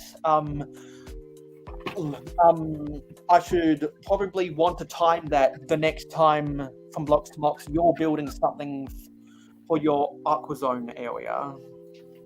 Okay, yeah. I'm All headpieces, hats, everything. Yeah, or Torsos. if you were to ever come across the only time cruise set that you don't have, that'd be good timing. We can do either one. And that'd be when you good. say my Aqua That'd be Zone good mark or my timing Time to Cruisers make mark? an all-grey version of this. You were saying Aqua Zone or Time Cruisers? Either one, because they're both really fun to talk about. Yeah, I gotta order some more parts so I can finish that Discovery Lab, that Neptune Discovery Lab mock. And then because because you're trying to make the biggest underwater lab that I can think of. I can't think of too many other people in the LEGO community who have as big of an underwater science setup as what you do. A lot of people have really big underwater areas for just coral reefs, but they don't have a lot of science going on. You have a lot of science going on your underwater scene because you are such a fan of the Aqua Zone. I appreciate it. You know who's got a good one is Duck Bricks. Yeah, I was just about to say that. Dude, he's good. I like him a lot. He's the guy. the Lego guy. Yeah. He's You the know, man. I feel like it's the Lego gypped him, man. That's the Lego put him on a suspension for like just a simple confusion. Yeah, and the only Well, thing you know what? stopping He Duck is from- on Lego Masters now, so Yeah. So that'll be what, season 4 or season 5 of Lego Masters US? this is a mock that I'm doing of the Mandalorian Forge. Just nice. Yeah, I actually like kind of committed to a mock, and I didn't realize it. Yeah, the mock building's pretty much my favorite. Instructions are cool, and building stuff in instructions are cool, but I think just going wild and building whatever you want's the best way. But everybody's got the preference. Yeah, because I'm the same with you. I love mock building because as cool as this set was, this took me about 2 hours, or at most 2.5 hours to put together. But it was more challenging and therefore more enjoyable for me to figure out how to build Scott's crops. Oh, nice. I built a Yeah. pig farm like that scale, and I'm trying to find it. Yeah, because that's something else I've been meaning to build is a pig farm, but now I need to get because if anyone remembers when they came out, when they did the Lego City Farm set in the That's what inspired me. From 2009 to 2011. That's Yeah, when it had a barn and everything, right? those farm sets came out with a lot of the white colored ranch fences, and I need to get a lot of those white ranch fences to build my pig farm. And before I build until I get the pieces to build my pig farm, I've just settled for the scene of the pigs on my beach, looking like the Bay of Pigs invasion. Because if Hey, give me anyone, 1 second, I'll be right back. So yeah, I'm quite happy with Scott's crops, and now Scott's Blocks has a proper home in Mayo City. I've got a lot of cleaning up to do before I film my next update, because I've got Scott's crops. I've got my mock version of the turtle van, and I still need to get my building done that I promised my Patreon pledges. It's the 16th of September today. And if I go to my calendar, I've got to get this done. Well, I'd like to, I gotta get that secret project done in the next week. So now that I've finished building the dreams, now that I was finally able to finish Scott's crops, and now that I was able to do everything with the turtle van, now I can put my full focus on getting back to what I promised my Patreon pledges, what they voted for me to build for the next city update. So I did realize I did do like a mock improvement to the grocery store, because I thought this was an amazing set.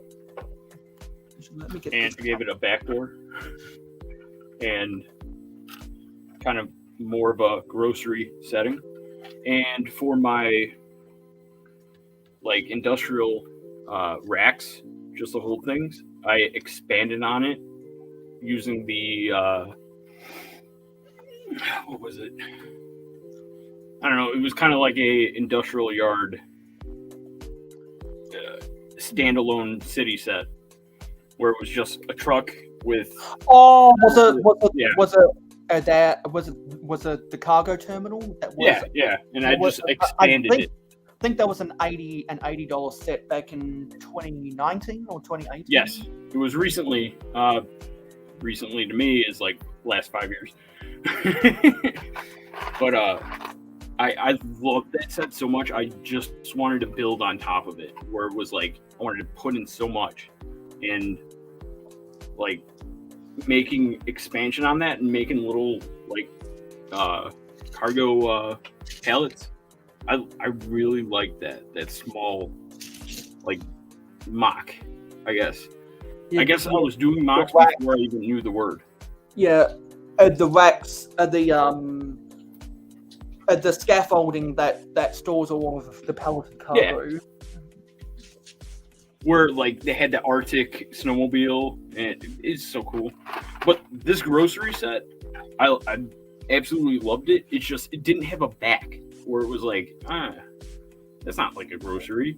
And then looking at grocery stores, what do you usually see? It's just a plain door. So that's what I did. But I like this set because of the little corn cobs. Yeah. And something I forgot to do is that there's a little adapter in this dream set that you can use because all of these dream set, well, these 3 modules have clip connections, so you can join some things together. That's cool. I like and that. So I just figured out probably the best combination would be to put the because I'm over the past half hour been trying to think, okay, which would look better where, and I think having the alchemist next to the blacksmith, so that you can buy your weapons and you can buy your healing potions whenever you get attacked, would be best to go together, and have the bakery be separate. If I was to stage it. I like it all in one with the castle? Yeah, because I'm trying to figure out, okay, when I make my all grey versions of this, when I make my all grey versions of this, which I'd love to make my all grey versions of this, to time it up when either Scott's, whenever From Blocks to Mocks is continuing to build his mock Aquazone HQ, or when he finally gets that Time Cruiser set.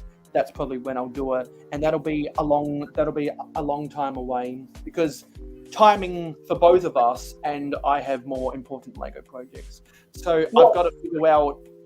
I'm going through the different configurations because I'll have to squeeze it into my village, and probably have to move stuff around in my village, and I'll actually probably be able to make some of my buildings redundant when I'm able to squeeze these bad boys in. Will you see this area right here that goes to that 3-in-1 creator castle back there? Yeah, that's the creator castle, because you've showed that area off earlier. I'm working on this now. I already bought parts for this, and this is what I'm working on. So I mean, I'll jump on with you or whatever. But I'm building this mountain up and around the fortress, Eldorado Fortress Center, and then that's going to be my castle section. So I'm going to be working on the castle also, and that's kind of what you're working on. Yeah, because but what I'm saying is that I need to take time to find all of the grey pieces necessary. Oh, okay. I got you. And you go through so many. You go through so many bulk lots. You're like, oh, here's this piece, and here's this piece, and here's this piece, and here's this piece. To be honest with you, though, I'm going through a bunch of bulk lots that I got from I know a guy who goes and buys storage units that people default on and stuff, and then they auction them off or whatever, and then he buys them. And every time he gets Lego, he calls me up. So I got so much Lego to go through right now, it's unreal. But I did find out I have been getting a lot of cool stuff. And now I need to deep dive the bulk bins. Yeah, it's really good at identifying stuff. Dude, it almost gets like a gambling addiction, because you're in there like, oh, what are we gonna get? What are we gonna get? What pig? What pig we gonna get? What pig? Yeah, dude. What sets in here? What sets in here? Where you see something you just don't recognize, but it looks very, very cool and unique. You just do the research, and all of a sudden you just open up a new door, man. Like I love that. Yeah, I did. Like, man, they made this printed. That's gorgeous looking. All right, what did this go to? Sometimes it'll put you down a deep rabbit hole, though. Yes. I went down that rabbit hole doing minifig collecting. It's learning so much, like head, torso. These are the legs. These are the accessories. All right, this is complete. Cool. I have, I think, 150 of the CMFs, and I just used the gray, huge 42 by or 24 by 24 base plate that I had them all on. I just used that for my battle mock that I'm doing for the Clone Wars. I needed another one. Yeah, you see, and the Star ones are even worse. Our Star Wars ones are even worse because, like, the helmets have printings and the bodies have printings that are just like slightly different, just like a little bit different. Star Wars, it's just I'm a fan of Star Wars, the lore, everything. When I'm at work, I'm listening to my earbud of just lore all day. So I appreciate it and stuff like that. That's mainly why I'm collecting, but also the investment aspect. If I do get in a bind, I can always, it goes quick, you know. CMFs, right now, I struggle with selling to fund more of my Lego addiction. I can't really, I don't know how to ship. I'm not good with shipping and stuff. But everything I have, I just went through my Speed Champions collection and put that on Facebook, and I've been getting blown up ever since. And I had a guy yesterday wanting to buy all of it, and I was like, all right, it's the flat rate. He's like, all right, I'll be there Saturday. And so, what? It's the fastest thing I ever sold. Yeah. And I had like the worst description. It's just, I said local pickup only. Nice. But, have you ever thought of Macquarie? A what? Macquarie? It's eBay. I know eBay and OfferUp and Facebook Marketplace. Man, if you check out Macquarie, it's pretty legit, dude. And like people go on there to sell and buy Lego all day, every day. It's like buying, selling, buying, selling, buying, selling.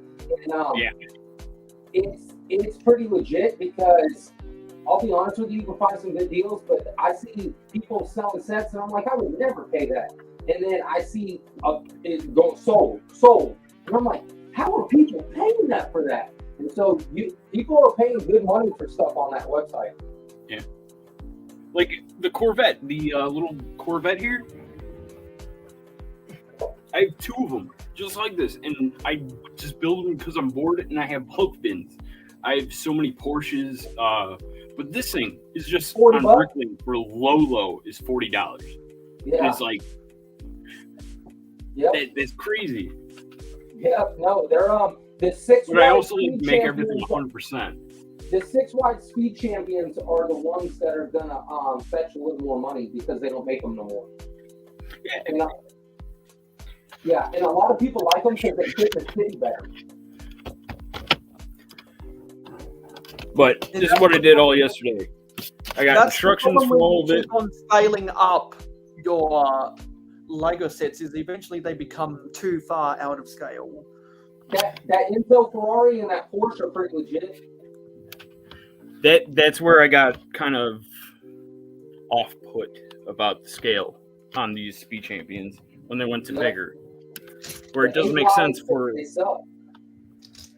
they don't fit in the city, the roads, and I don't know, it's just they kind of lose cool fun ability. That's my I like the Ford sign. They got more detail into them, but then like Mayo was saying and you were saying is that they lose the fact that you can't put them in your city, you can't put them in your buildings. They just become shelf pieces then. Yeah. So it's cool that they got more detail in them, but if they're going to become shelf pieces, they should have just made them 10 wide and 12 wide, so that way you can get even more detail out of it. And then leave the 6 wides for cities. And then they'd have to retool wheels, but they did that with these, you know. Yeah, well, I mean, they got the parts. Look at the Ferrari. What was that Technic Ferrari with that massive that thing? was huge. It was like 1/5 scale.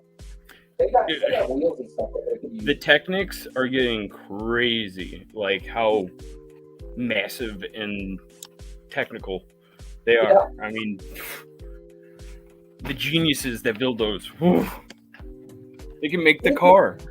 I'm sure at this point. A birthday gift. Oh, nice, very nice. That they've got a computer helping them figure it out. Yeah, but more of it is more hands-on too. You know, you have to see if it works before you can put it on a computer or anything like that. So it's like they have to know it so inside and out.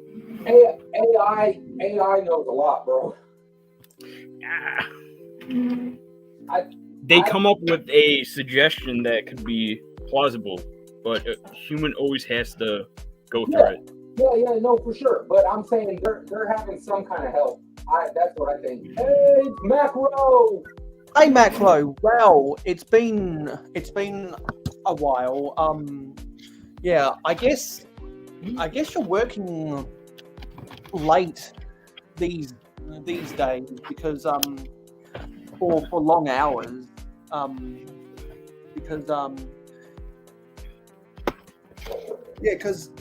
I haven't seen you around as much over the past month, so it's good. All things. It's good seeing you right now. I've missed you, buddy.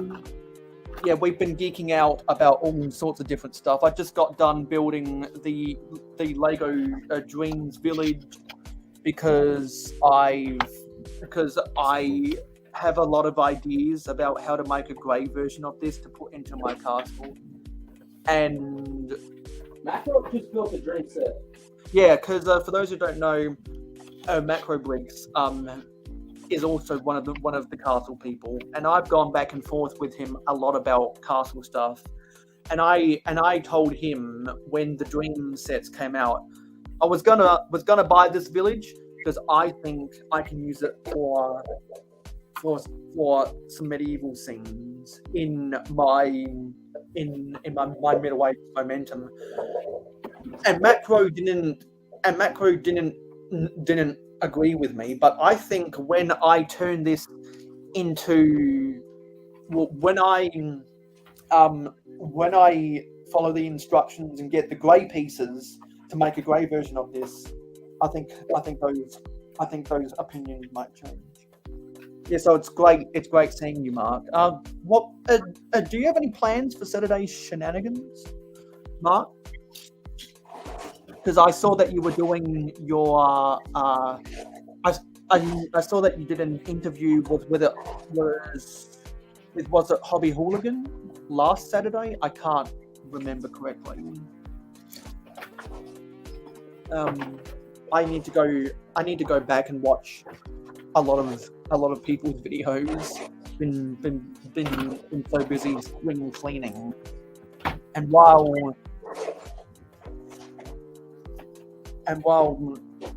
we've been talking about speed champions and Technic, I've been trying to figure out what I want to do with these. I'm not even sure what these pieces are called. They're from the turtle van. They're like piping. They're like pipe pieces. And I don't know, but I like them, and I can see what people can do. And so with them. they're very interesting. They remind me of the octagonal yellow piping that was included in the Aqua Zone. I was getting ready So to now say, I've got to figure out how could I include this into my city. that looks like underwater to me, man. Well, I'm sure whatever type of shenanigans will happen on Saturday, it'll be entertaining. I'm disappointed I took apart my city and stuff, and I got all the boxes and remnants. It's like, no, I gotta find it. No. Damn you, Star Wars. I'm gonna have an emotional breakdown and have to cry when I have to take my city apart. Why are you? Oh yeah, because you're moving soon, right? No, I'm not moving anytime soon. But if I ever do, I'm sure I'll probably do it at some point. You know, though, it's a chance I to thought you said you rebuild. were moving. There must have been something. No. That must have been. I've lived here at this house for 10 years. That must have been someone else that told me they were moving.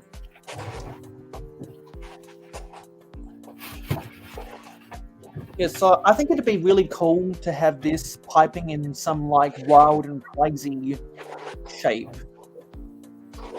But I'm not sure which shape would work the best.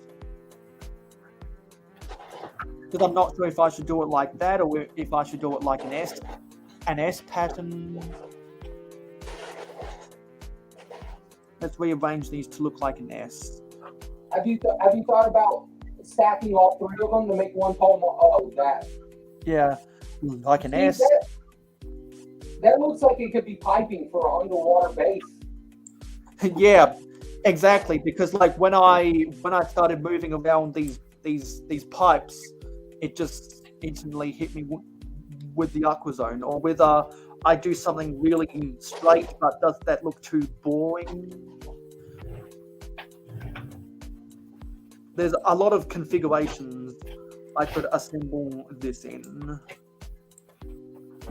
Like whether, because this is more straight and kind of looks like a worm. Or if I do it maybe like this and try to get a curved zigzag, there's a bunch of different combinations I could do. And not only would I want it to be practical, but I'd like it to look interesting. Because anyone can do that and make it look like a giant fake a mustache. But maybe that looks too boring. Almost looks like a snake. Yeah. Because let me try wear this as a fake mustache. If I can get it right. Get it under my nose, above my actual mustache. I don't know about you guys, but when I come across like vintage stuff, Oh, I got that's one of the teepees. That's one of the Western teepees. Yeah, that's actually very expensive. What is it? That's UFO or something. the alien cruiser. Yeah. Yeah, those are the quarter round. That's Aqua Zone, right? Yep. Yeah.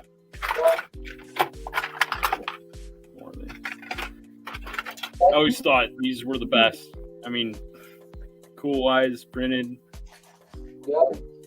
Yeah, because those wings, in my opinion, was Lego trying to make a UFO set that looks like an X-wing.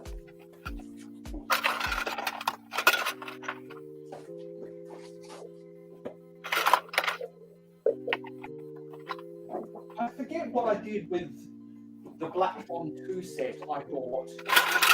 Oh, Macro's got a couple of new. He got Unicron, and then he's got Explorians. He got a couple of spaces. He's dabbling into the vintage now.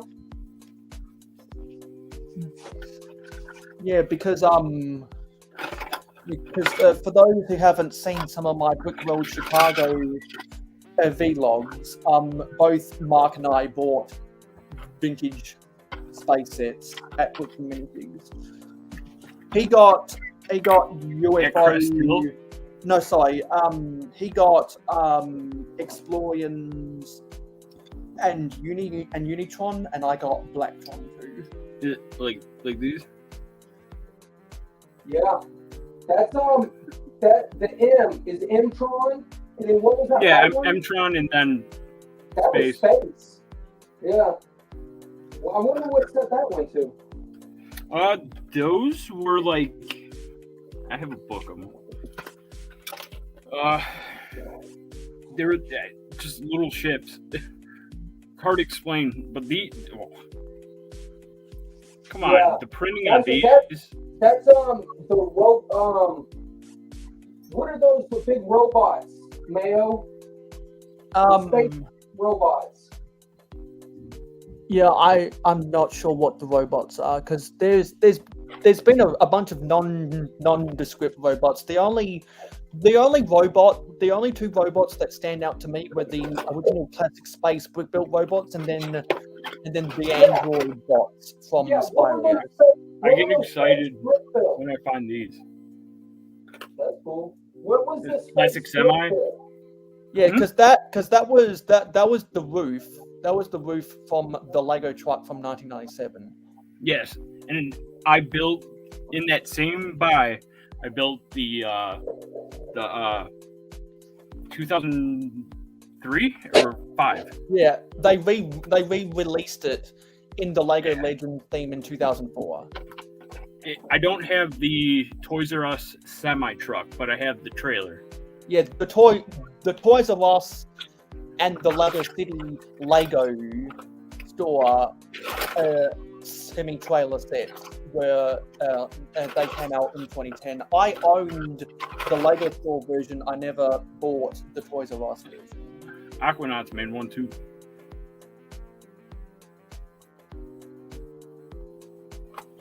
Are those custom?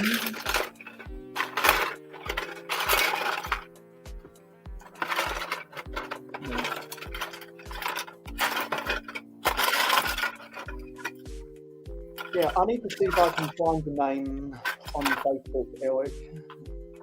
Huh? I need to see if I can find the name on Facebook. Because I want to send you a friend request. Oh. Speaking of Mind Raiders.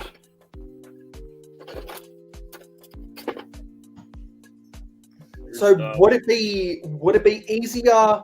So Eric, would it be easier for me to get your details, or would it be easier to give you my details? Let me give you my details. I'm horrible with. I mean, what do you want to know? Yeah, well, I want to know. I want to know your account name so I can send you a friend request. Try put it in the private chat. Is that for YouTube? Well, on StreamYard, go to comments. Actually, yeah, go to comments and then go to the private chat. Hey, Spyrus was what I lost my mouse. Yeah, Spyrius had the droid. They had the androids that had the robot heads. Actually, where is the private? Oh yeah, because if you go to StreamYard where we're streaming on, the icons on the right side of the screen on a computer, at the bottom there's private chat. Oh, okay. I'm gonna write in the private chat right now.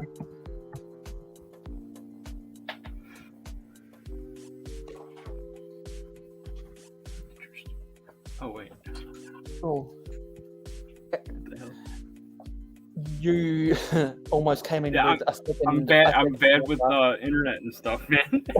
You almost came in with a second camera. Cool. Yeah, so I just posted it in name. the private chat. Can you see the private chat? No. Are you on a computer or a phone? Phone. Okay. I can use computer. Hold on. Give me Let me go to the phone version of StreamYard to see where it is on the phone.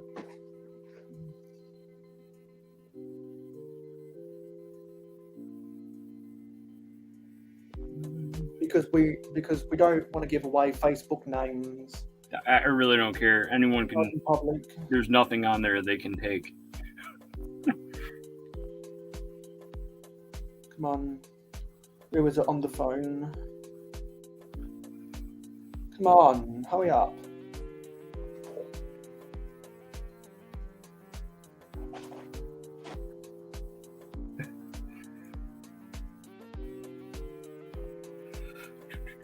What's going on here? I'm having technical difficulties. Me too. This is so slow.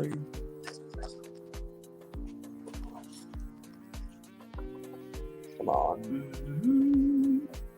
What's going on here? Hurry up. Yeah, okay, so if you go to comments, wait, no.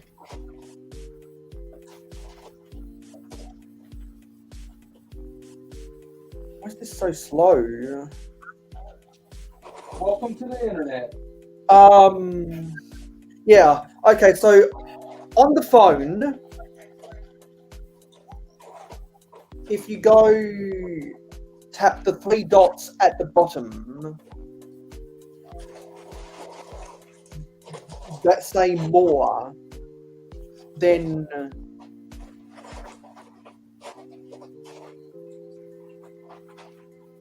halfway down in the white screen that pops up, there's an icon for private chat.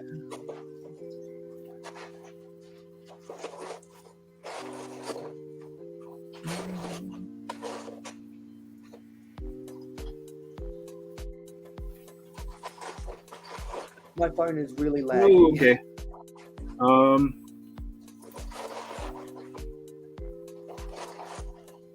Do I have to like start a creator to be in it? No, anyone in the studio can type in the private chat.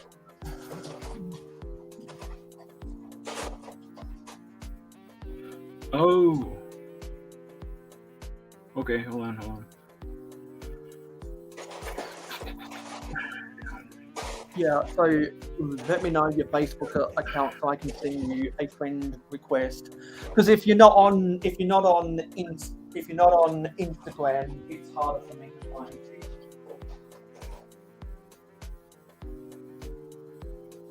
I need to charge my phone before I go get my hair cut. Yeah, after this stream, I'm gonna go get my hair cut.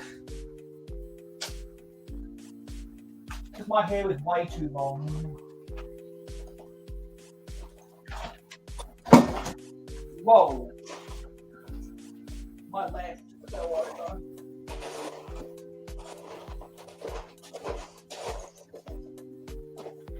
So can you see the private chat? Here, I'm gonna make it really simple, man. Just look, that's me. Okay. Just add me. Okay, cool. Yeah. Because I'm always careful about if people don't want to give out their private information. There's nothing they can take from me on this. This, nothing. It goes on it. And I know a lot of Eric on Facebook. Oh, but Bricks Mox. Oh. What's your name, man? Just call me RC. RC? Oh, okay. Yep. Okay, Yep. RC. Yeah, Richard, whatever. That's Aquatone. That's an Aqua Sharks. I like that. I got quite a few of those. I've got like 5 or 6 of them. That it's just stuff I see. I'll put in this box, where it's just like, oh, that looks interesting. Finding 90s vintage in both bins is getting harder and harder and harder. Yeah, hey, you know what? I see it all the time. It's just if I'm pursuing it, I'll get what I want. But you know, the really like hard stuff I want to know about. So if I do glance and see a certain part that set only had, I'll know. Like, all right, that's something to really grab. Check this out. Let me show you something right fast. And so your Facebook profile has got the white card, right? Yeah, this is my fox body. That's my pride and joy. Yeah.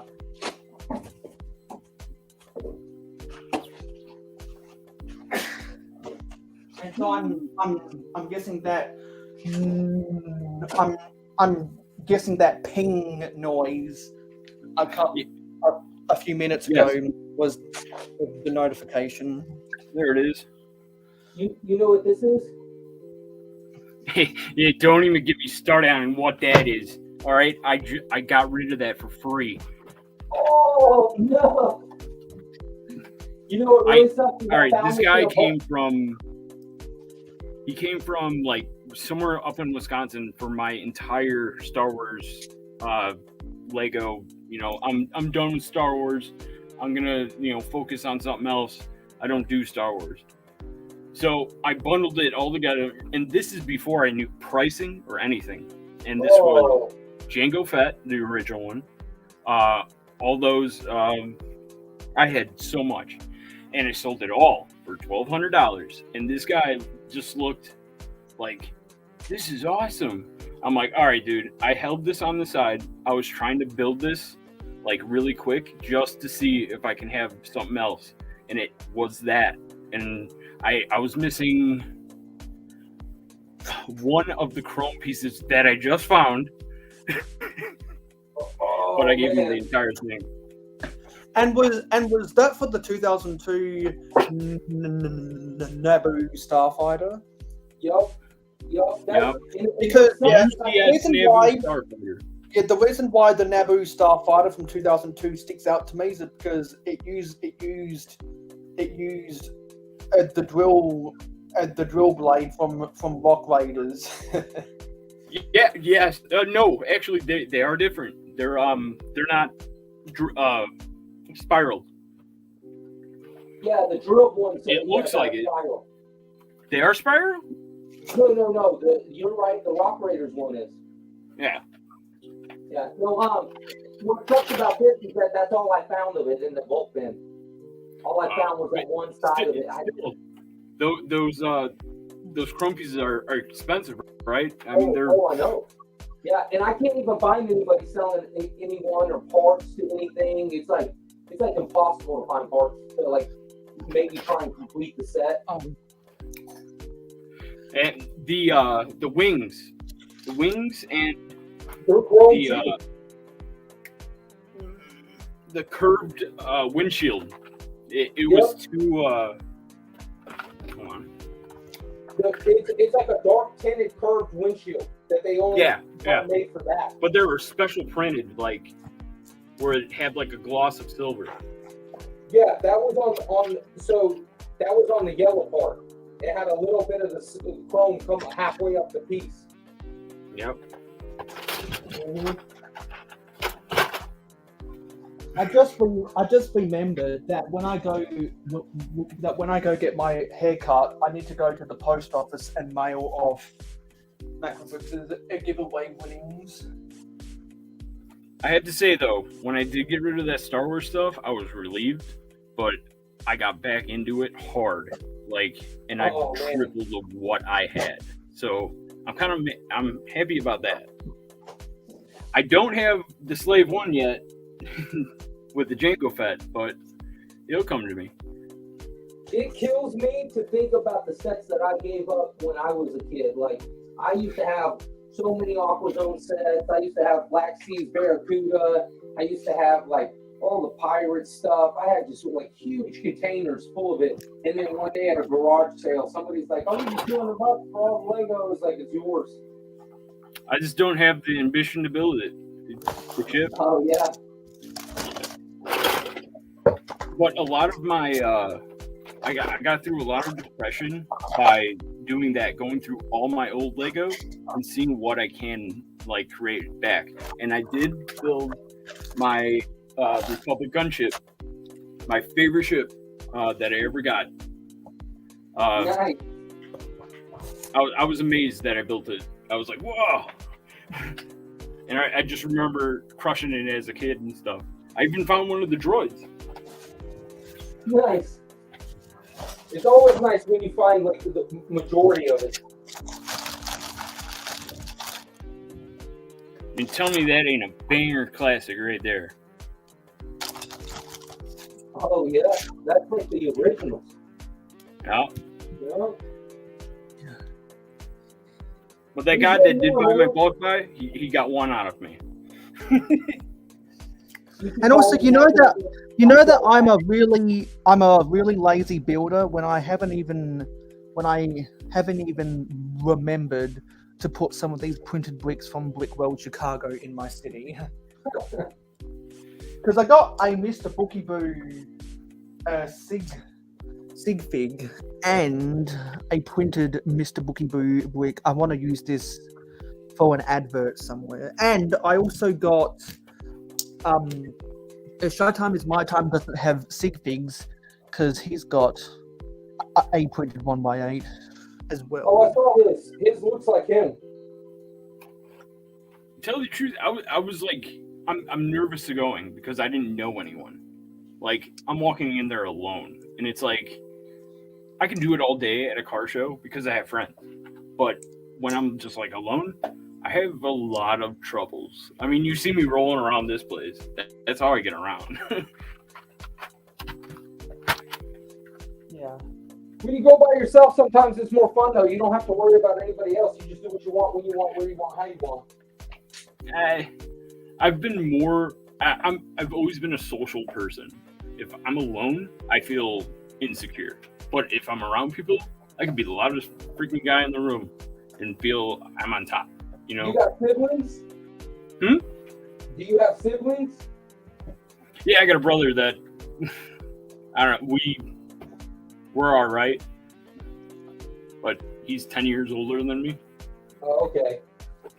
Yeah. No, I was gonna say a lot of times people with siblings are that way, and then like I was the only child, so I grew up by myself. So I did a lot of shit by myself all the time, so it's easy for me. But like, when I want to be alone, I can be alone. Like I detach from socializing through computers or Facebook and stuff like that, where there's like a running gag. It's like, hey, Eric's not going to answer the phone. Like, the only way to talk to him is you present yourself in front of him. So it's, when I want to be social, I'm like this. I mean, but if I find a hole where I'm committed to, like, you can't stop me. Yeah. And it's good. And you know it's good being social when you're talking with friends who talk about the same things that you want to talk about, i.e. Lego. Exactly. Like the guy I bought the A-list and Kiatamundi today. Like, I was like, dude, I'm just happy to talk to someone about Lego stuff. Like,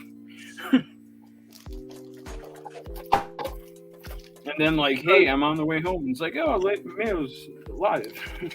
I'll check this out. And g'day, Tasman Bricks. Hello. Yeah, because today we got done building the Dreams Village. I forget the step number, 40657.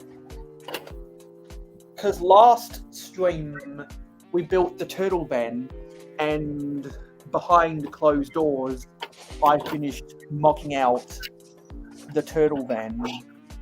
And now that I was able to get the Dreams Village done today, I've built everything from the dreams that I want to build, and I've got a lot of mock plans with this in the future. Now I just gotta get the grey equivalents of all of these pieces, and I might be able to salvage some of the interiors, because I haven't shown off actually the interiors yet. The interiors are pretty cool. Forgot to do this about 90 minutes ago. But in the attic region of the Alchemist, where the wizard goes, there's a magenta frog, a bright green frog, and some different potion bottles. Where's a magenta frog? Yeah, I don't think I've had a magenta frog in my collection before, so that is a new piece. That's a new color of piece for me. So I know I'll be able to salvage that. And some of these details for the blacksmith, I might be able to add to my blacksmith, because I've already got a blacksmith in my medieval village. Do you have the blacksmith set?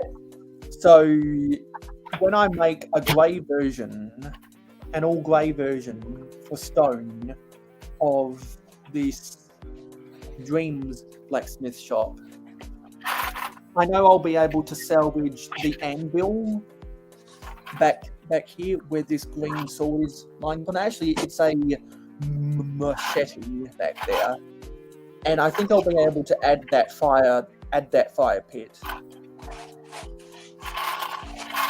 But I don't think I have an anvil in my blacksmith because I've never known how to build a proper anvil. So definitely be using that anvil. And I found a no. I'll come here. Like a sand green one, or not a sand green. I have a really tacky. I have a really tacky looking bakery in my medieval village, so I think a straight up color swap with this will be able to replace that mop entirely. Plus, the blades for the windmill looks cleaner and it'll be more in scale. So this is actually probably the most inspirational build of the set for me. The Dreams of the Dreams Village at this bakery, because is there any minifigs with that? Yeah, it comes with. Let me line up the minifigs.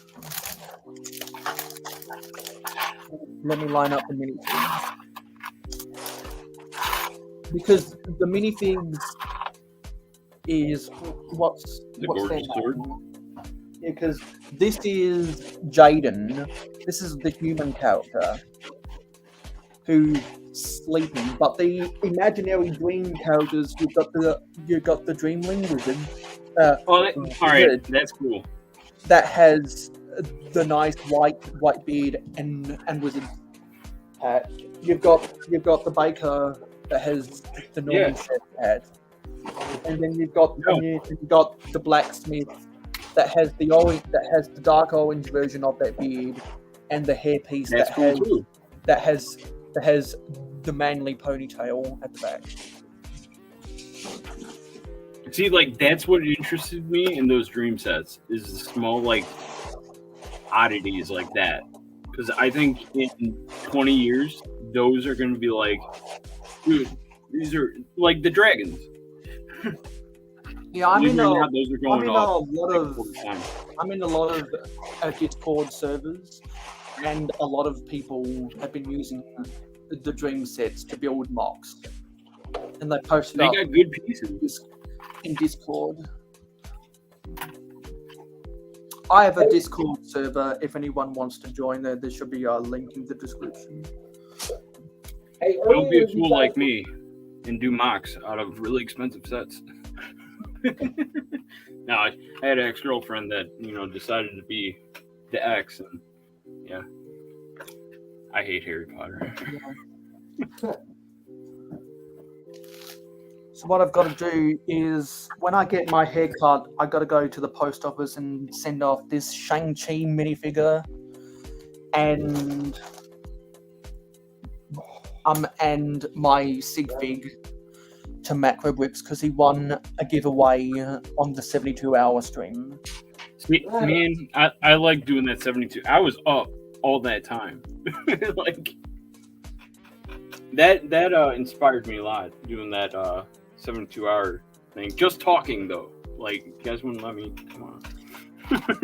I placed so many Bricklink orders that had some minifigs in them. Like, I ordered a lot. No, sorry, not a lot. A few of the Simpsons CMFs from Bricklink. I got Marge, Bart, and Maggie.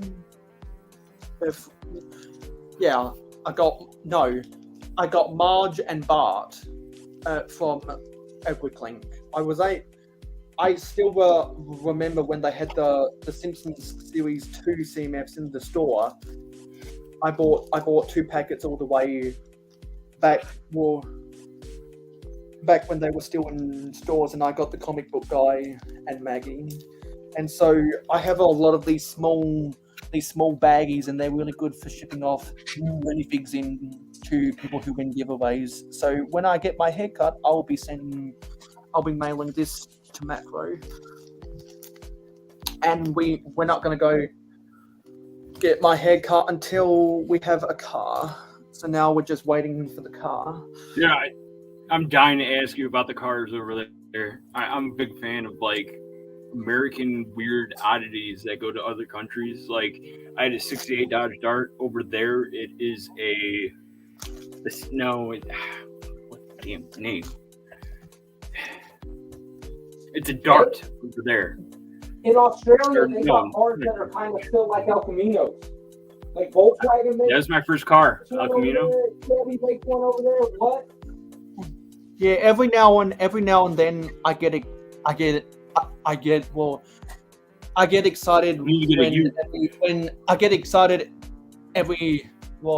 when every now and then I see either left-hand drive Dodge Chargers or Chryslers on the road. Man, it's gotta be cool. I only ever see you guys the got Holdens drive. and it's got cool stuff there.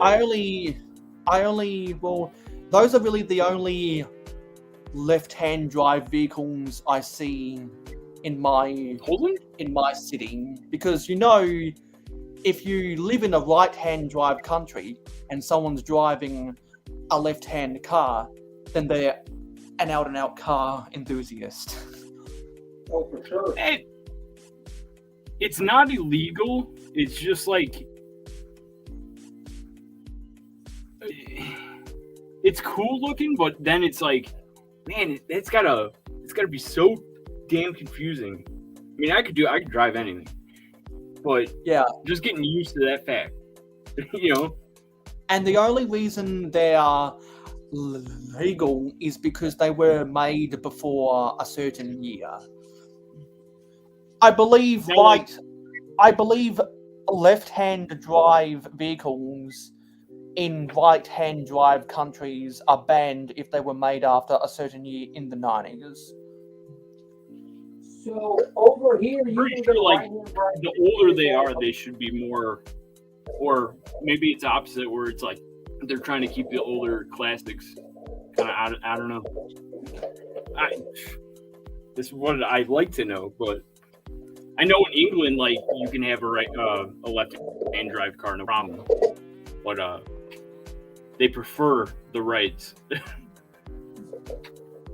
Maybe I was. But if wrong. you're in India and Maybe I was switch wrong your about roads from, driving on the right hand to driving on the left, and your buses are still driving on the left or on the right, but all the bus doors open to the left, so you're getting out on traffic. That's great. Like, they didn't think that through. So you know what I'm talking about, where you see a city bus, it opens to the sidewalk because you drive on the left-hand side of the road. But India changed it, so now they're on the right, where they're facing the doors open out into the traffic instead of the sidewalk. Like, come on. That's crazy. I wonder they just got to the moon. And it's a big achievement and very proud of them. But I do like to rip on things that don't get ripped on. Tell me, this is cool Lego Maybe I was piece. wrong The, about that, construction because ball, wrecking ball. has some interesting things to say. Because Tez says a family member of mine has an American Jeep, just like the ones I saw on MASH. Oh, MASH! He still drives it over here in Australia today. It has never been fined. His vehicle has a permit and it's registered. It's registered as a left-hand drive vehicle. Yeah, so there's a lot of. Should just get the right. There's a lot of information that I don't know. I don't know a lot about. So particularly with cars, I always appreciate people sharing new information with me. I'm a big Because all I Mustang know, guy, and because I thought I read I thought I read somewhere that cars made after a certain year aren't allowed, but maybe that we was have only emissions like that, but yeah, I mean, we don't have any laws about which side you can drive on. Maybe it's a different country. That's why I'm questioning it. I know for a fact, like age, the older they are, they just have to pass like a light emissions test and leakage and everything like that. Well, they do hook the thing up to the muffler, and if you're running rich, you can't pass, you can't come into the country, you can't register it. But there's ways around it, but Australia is a lot like America when it comes to the V8s and coolness, and that's why I kind of really cling to the Australian car market, because it is just American cars with different badging. Holden is Chevy here, Pontiac, yeah, but Holden just went under over there, which is probably a really big devastation where it's probably talked about, but I'm not sure. But which is really cool, which I'm really jealous of, you have the Ford Falcon rear-wheel drive 4-door new, and that V8 like 4-door Ford here doesn't exist. There it does. It's awesome. 4-cylinder EcoBoost, buddy.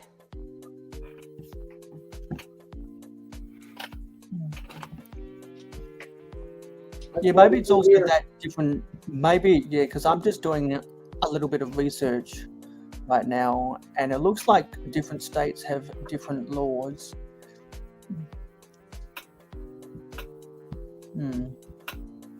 Wow, there's a I know lot of there's an information about age this. law where it has to be 25 years old to be accepted here. Yeah, because that's what I thought. Yeah, because that's what I thought. I read is it has to be 25 years old. Yes. To be, Therefore, like there's a guy on YouTube that makes videos where it's like you can buy a Skyline this year here in America and register it. I mean, you can always buy anything here in America. It's just registering it. Therefore, when you get pulled over, you can give the cop your information. Yeah. But if you get a cop that doesn't know what he's talking about, or like looks at the car and says, "This is a Nissan," yeah, to register it as an Ultimo, it's been that's the dirty though. So don't do that, and don't ever repeat that. But I have friends that have done that. Cool.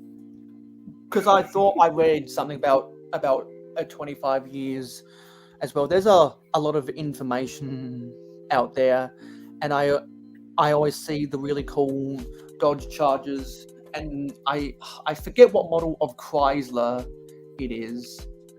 I always see the left-hand drive Chryslers, and it always looks cool Challenger on the road.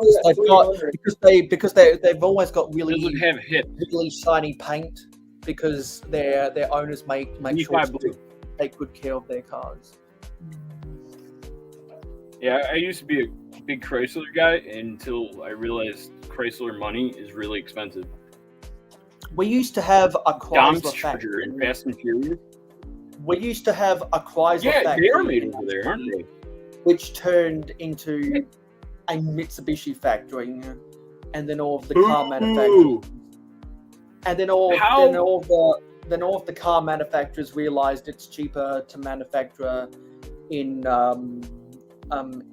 Asia than in Australia. Well, yeah. Whoa. Actually, that kind of I don't know how a company that produces one car model can open up factories. I don't get it. And that like model over here in the States is garbage. Mitsubishi over here is like, cool, you came out with a model this year. How do you have dealerships? Like, oh, they used to be really good. I'm disappointed in them. The 3000 PT, the PR4. You talking about hear the Eclipse? No, the 3000 GT. That. Oh VR yeah, 4. 3000 GT. My teacher drove one in high school. It's so hot. They're heavy, That so a thing lot was of racers always don't like them. fucking turbo. It was actually pretty badass. Badass, but Because when you get under that hood, it's like opening up a Naboo starfighter under its hood and trying to work with its engine. There's no room. Yeah. Yeah, because I'm looking at Everybody my. just gave up on Yeah, one. because I'm looking at my state's law in particular. It says the minister for the Department of Infrastructure and Transport has approved the issue of left-hand drive exemptions for left-hand drive vehicles that are 25 years of age or older, as of the 1st of January of the year the vehicle manufacturer. The exemption must also be obtained as a prerequisite. Yeah, if I could talk today, prerequisite to these vehicles being granted registration in South Australia. A left-hand drive They have to vehicle. pass that. A left-hand drive vehicle cannot be used to provide passenger transport services unless the vehicle was being used for those purposes immediately before the 17th of June 1999. Does your postal service use left-hand drive vehicles? No, they would be right. Well, No, some of no, our. not- Well, I actually have seen. All those regular Jeeps. I actually have seen some of the small people movers that are able to go onto the sidewalk. They're actually left-hand drive, and all of our garbage trucks have to be left-hand drive. Because over here we have like little Jeeps, usually mail trucks, or the people that do mosquito like work. They have right-hand side Jeeps, and I believe those were built in America for that purpose. And then in other countries, it just goes to show that we could have just bought and imported one from another country, but no, we built one here. Exactly. But my car model actually was offered in Europe, and it was supposed to be like a world car. So there, you look at the firewall, and there's ports where you can see if they can cut it out and have the steering column come in and mount up that way. But in U.S. models, they don't drill the holes. So common car manufacturer, that's usually how it goes. On Japanese cars over here that are also over there, is a lot like that firewall. They just don't drill the hole. Gotcha. Yeah, because But just mainly depends on all of our which side American it's cars set come up for. from Michigan. Yeah, it just depends on what side it's set up for. They keep all the parts coming out of the press the same way, so then that way, whenever it gets down to the assembly line and it's time to decide left or right, they can just punch out whatever they need to, and they're all the same. That was like back in the day, where it was like ordered. Yeah. Yep, they try and mass produce it, so they use as many similar parts as they can for all the vehicles across the board. That's why, like, Good idea. when you get Ford was the first one to do that, is use multiple of the same part on different cars. And that revolutionized the auto business, where it was like, wait a minute, we don't have to come up with new pieces for cars. We can use that in our Fusion and our Mustang. Yep, exactly. And working at O'Reilly's, I saw how standard- many different vehicles things go to, and it's mind blowing. Like, And if you're using standard parts between so many different makes and models of cars, it makes it easier to repair cars. exactly. Easier to repair, mass produce reproduction parts because it goes in many things, if you get a rarity car, say a Lamborghini, that car to do an oil change is gonna be $1,000. Well, it's more than that. Just now. because everything that goes is needed for that, because Yeah. it's made for that car, because All they sorts made of special features 20 of and them. everything. Like it's really, I love the car building and all of its culture, history, its people. Like, you ever need a family, go find a car like community. Like, they take anybody in. All of a sudden, racist people aren't there. There's not sexist people. There's not woke people. There's people. Like, that's what really drew me in. You can be so different, but yet so connected. And I want to bring that to Lego, because it And seems one of like the most, and a lot of also people shut up. very quickly, one of the most fun things about buying a car is if it's based upon something from pop culture. That's cool too, but it's also a headache, because everyone, say you get a 75 Chevy Camaro yellow, everyone's gonna call it Bumblebee for the rest of your life until you change that car. Like, and you get pissed because you're kind of purist to it, where it's like, dude, no, this is yellow Camaro. Yeah, it's Bumblebee. It's fucking dumb. Or Don't give it name.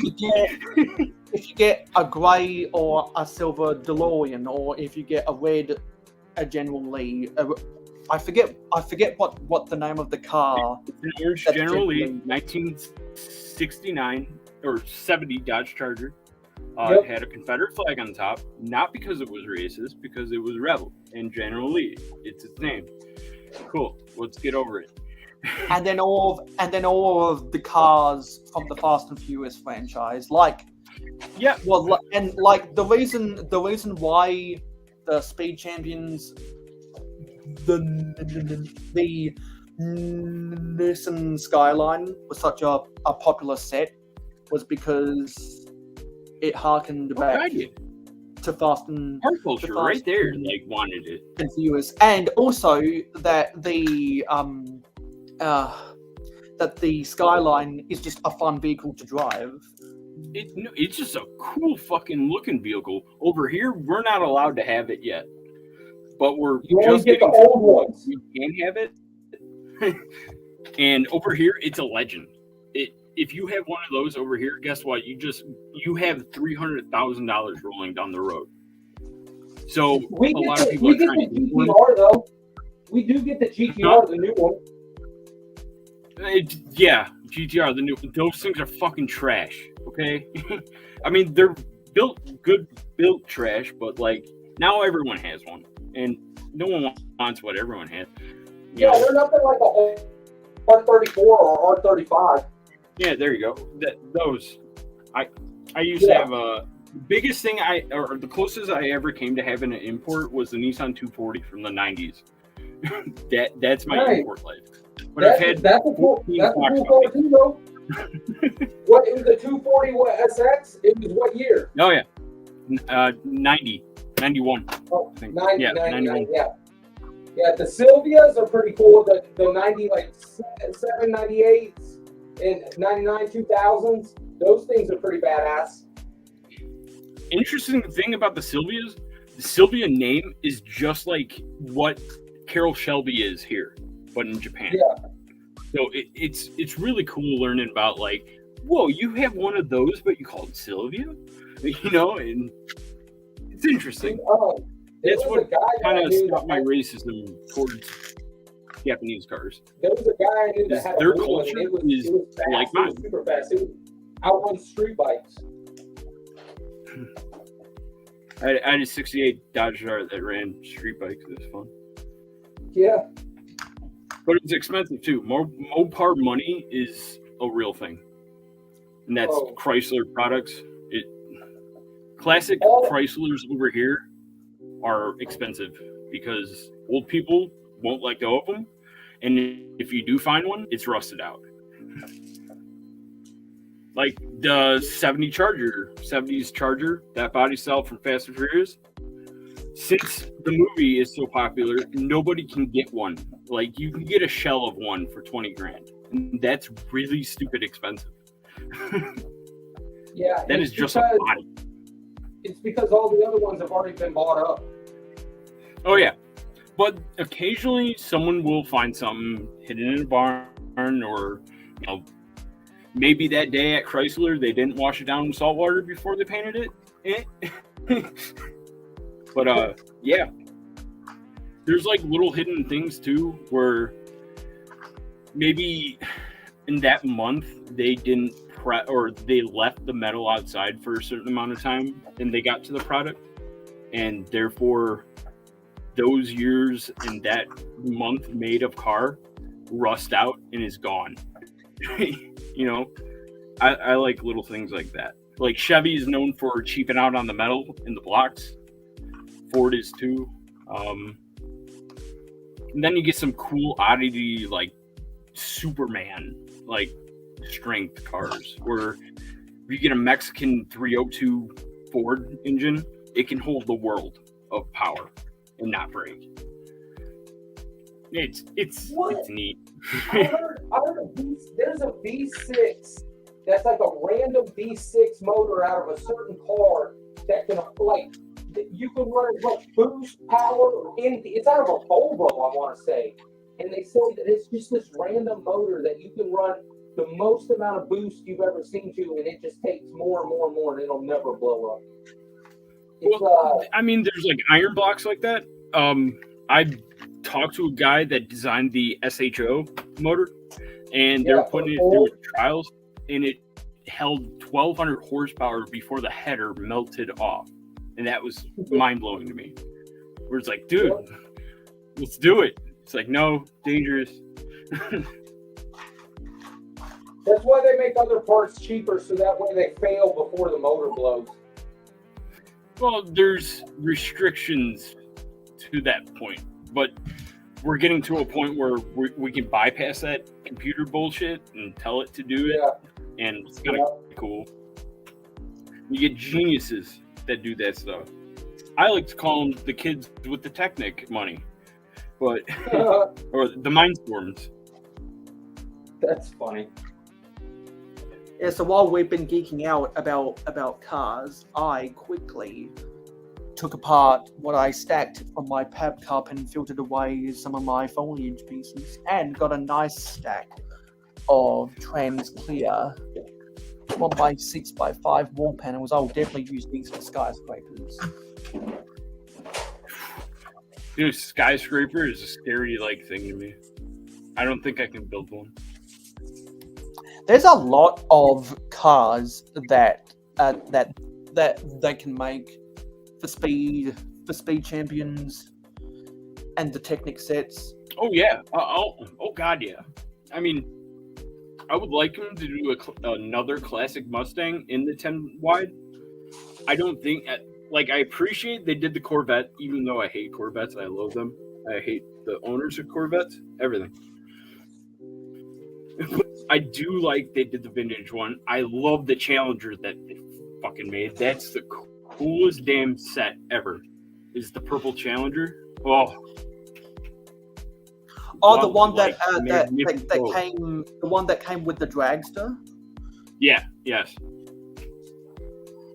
Because I know that car inside and out, and they did a very good job. Even though it shouldn't have a passenger mirror, that shouldn't be on the car. When that set came out, I think it was either 2020 or 2021. Everyone I saw talking about that set really liked the purple Charger.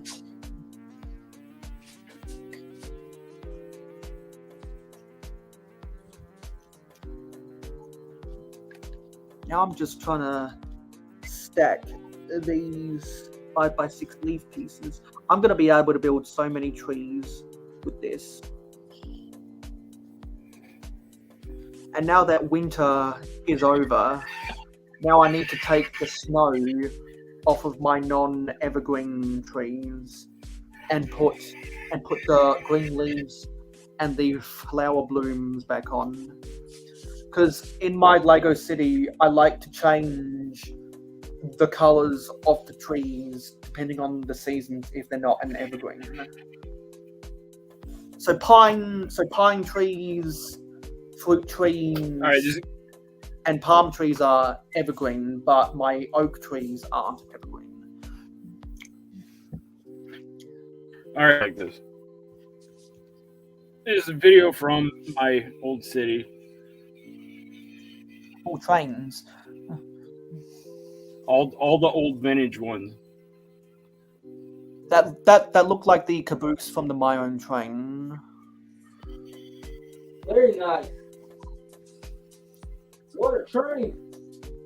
Everyone loves that caboose from the My Own Train because they haven't done enough cabooses in the history of Lego trains. They've done one, and that was it. Yeah, literally super just easy to build. By the way, yeah, literally Keep your just hands on one. directions, and a lot of people can do it.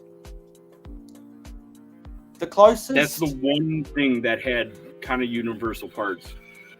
the Except closest they black got doors. to having a caboose in a train set was probably the 1998 classic train, which was a 9-volt train that came with the 9-volt motor, but it didn't come with an E-track or the speed regulator.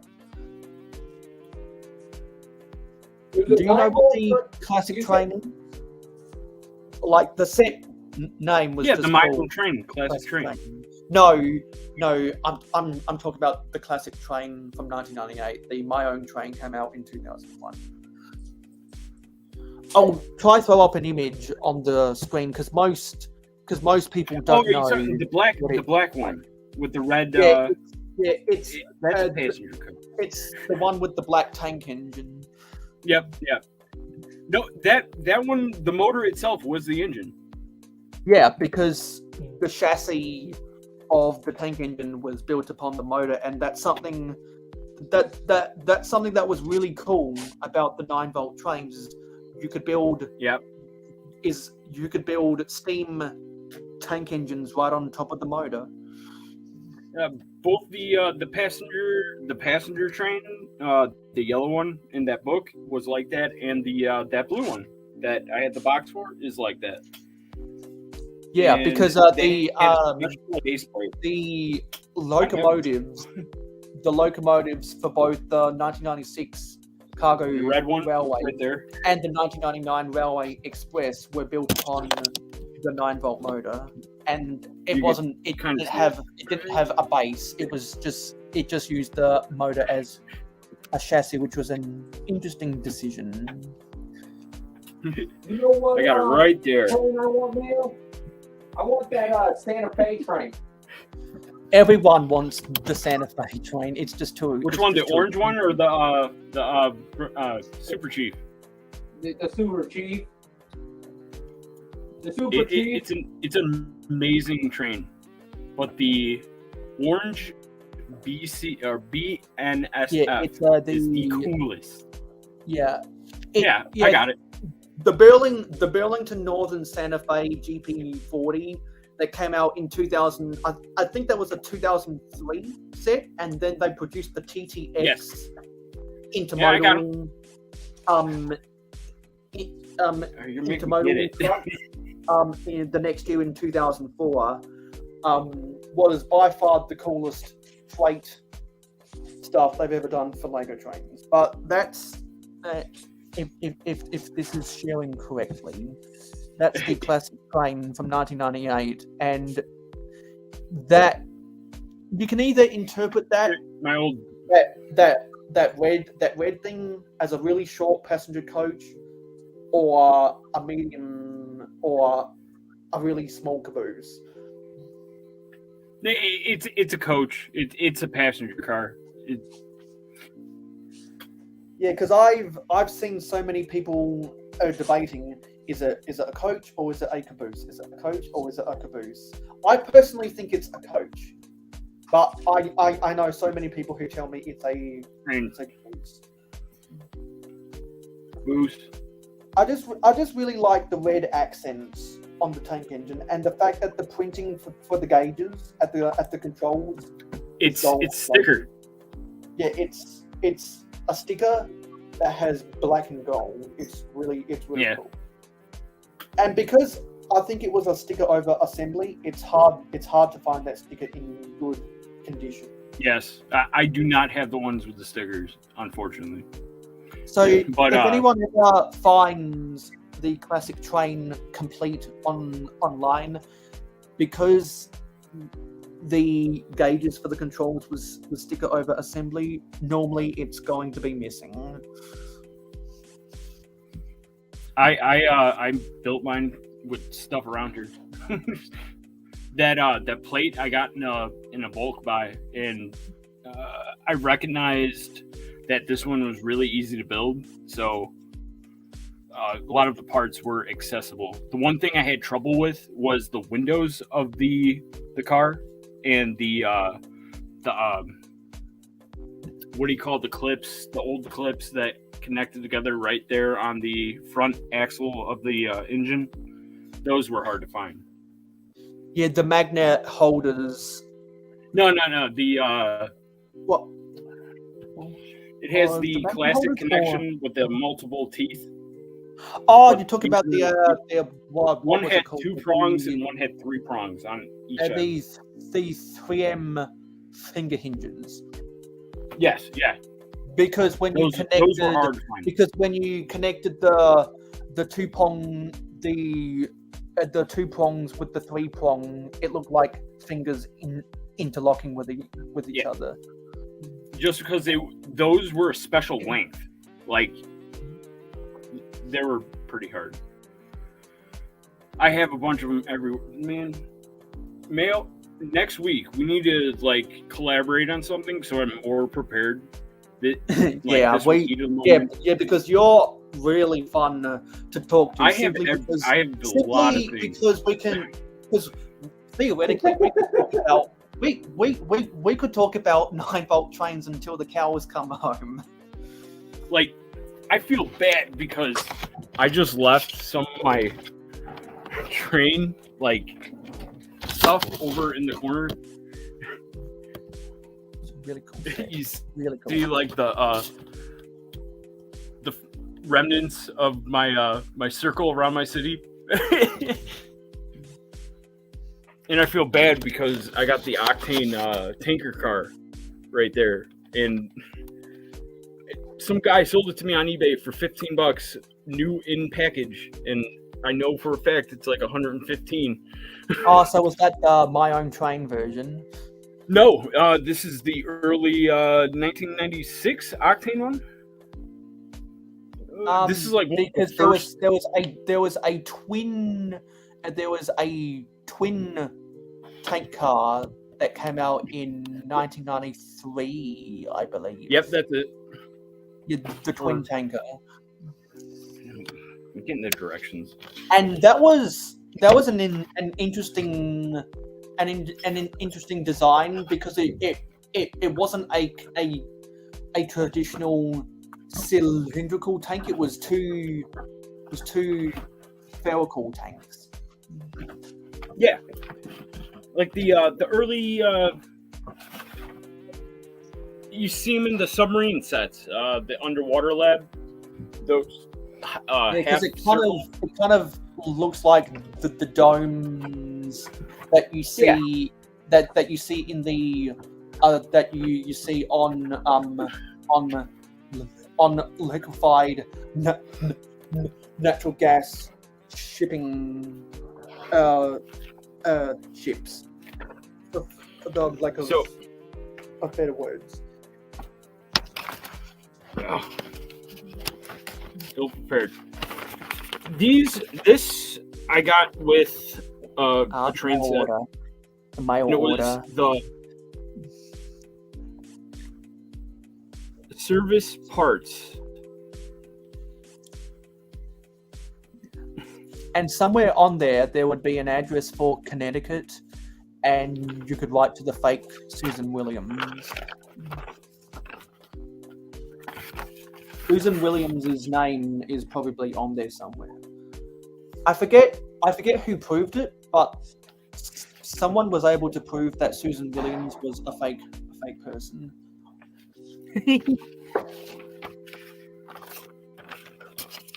Well, yeah, I thought this was kind of cool. Like a service, like these are parts we have.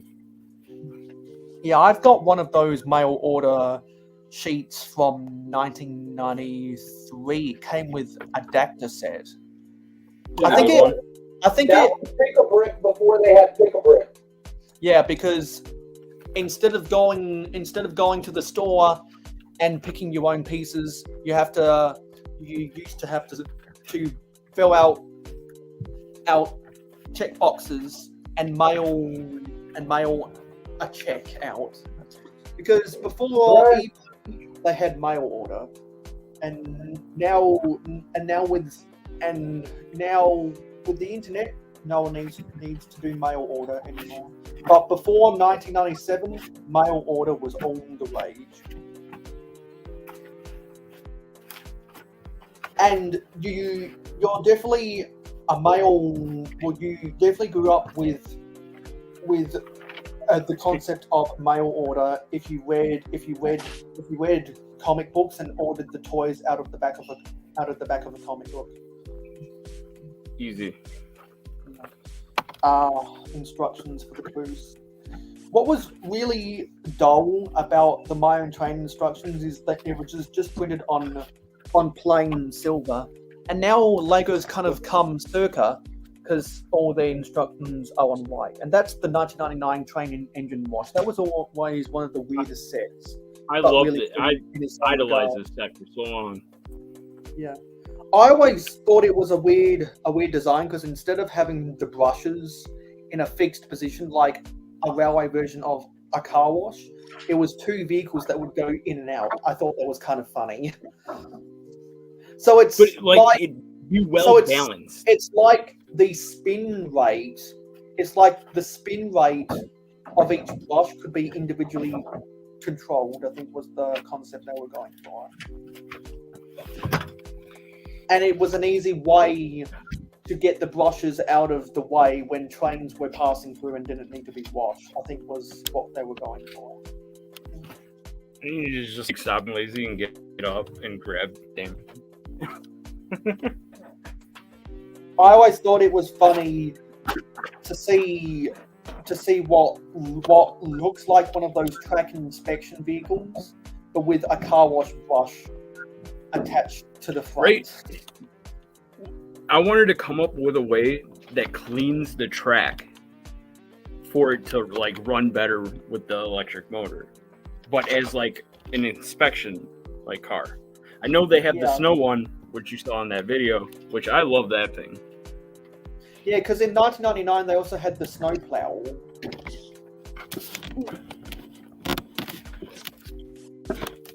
They did a lot of train sets in 1999 because you had the snow plow, you had the repair truck that could repair the train signals, you had another railway crossing, you had the railway express, you had one of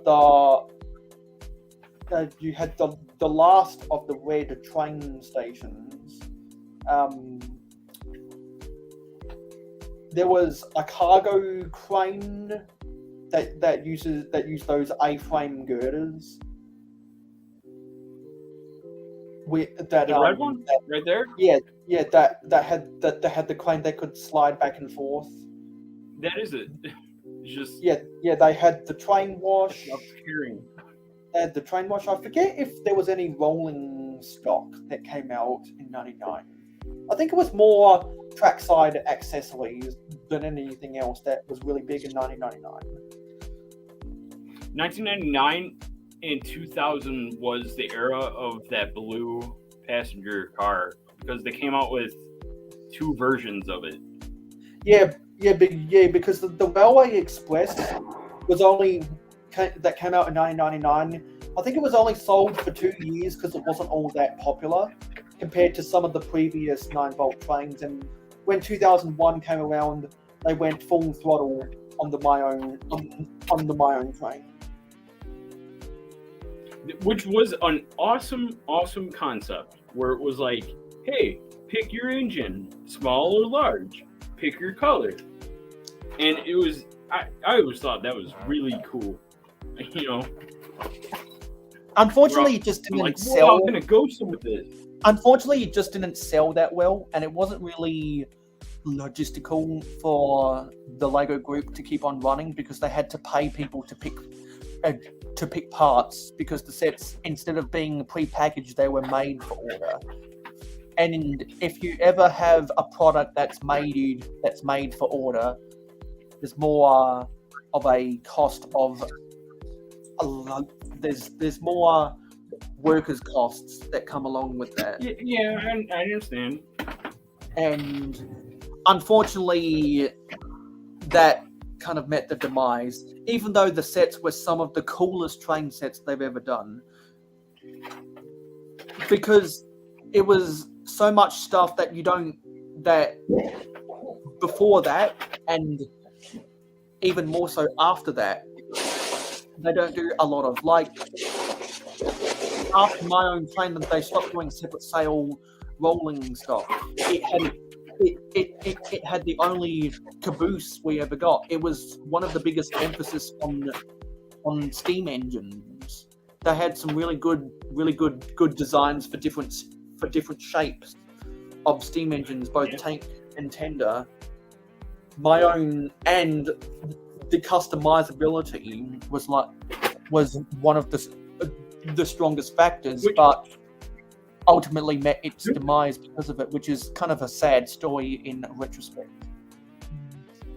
The blue 1x1 modified with handle is probably the hardest brick to find if you're a trained person.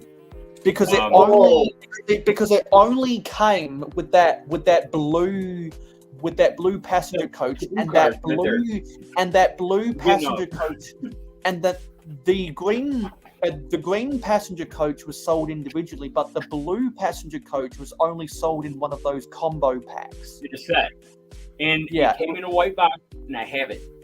I got it. Because I think that came with one of the large. I think it came with the large log car and the large a large engine. Yeah, the large all black tender engine, the log truck, and the hopper truck, I believe. Are you talking about that single? No, it was a log car. It's a 1x1 with like a handle on the side of it. Yeah. Yep. Blue. In blue. It came on the mail cart too. That mail cart on a 90s freight train, because I'm missing two of them on mine. I'm looking high and low. Are you talking? I have trouble walking and standing.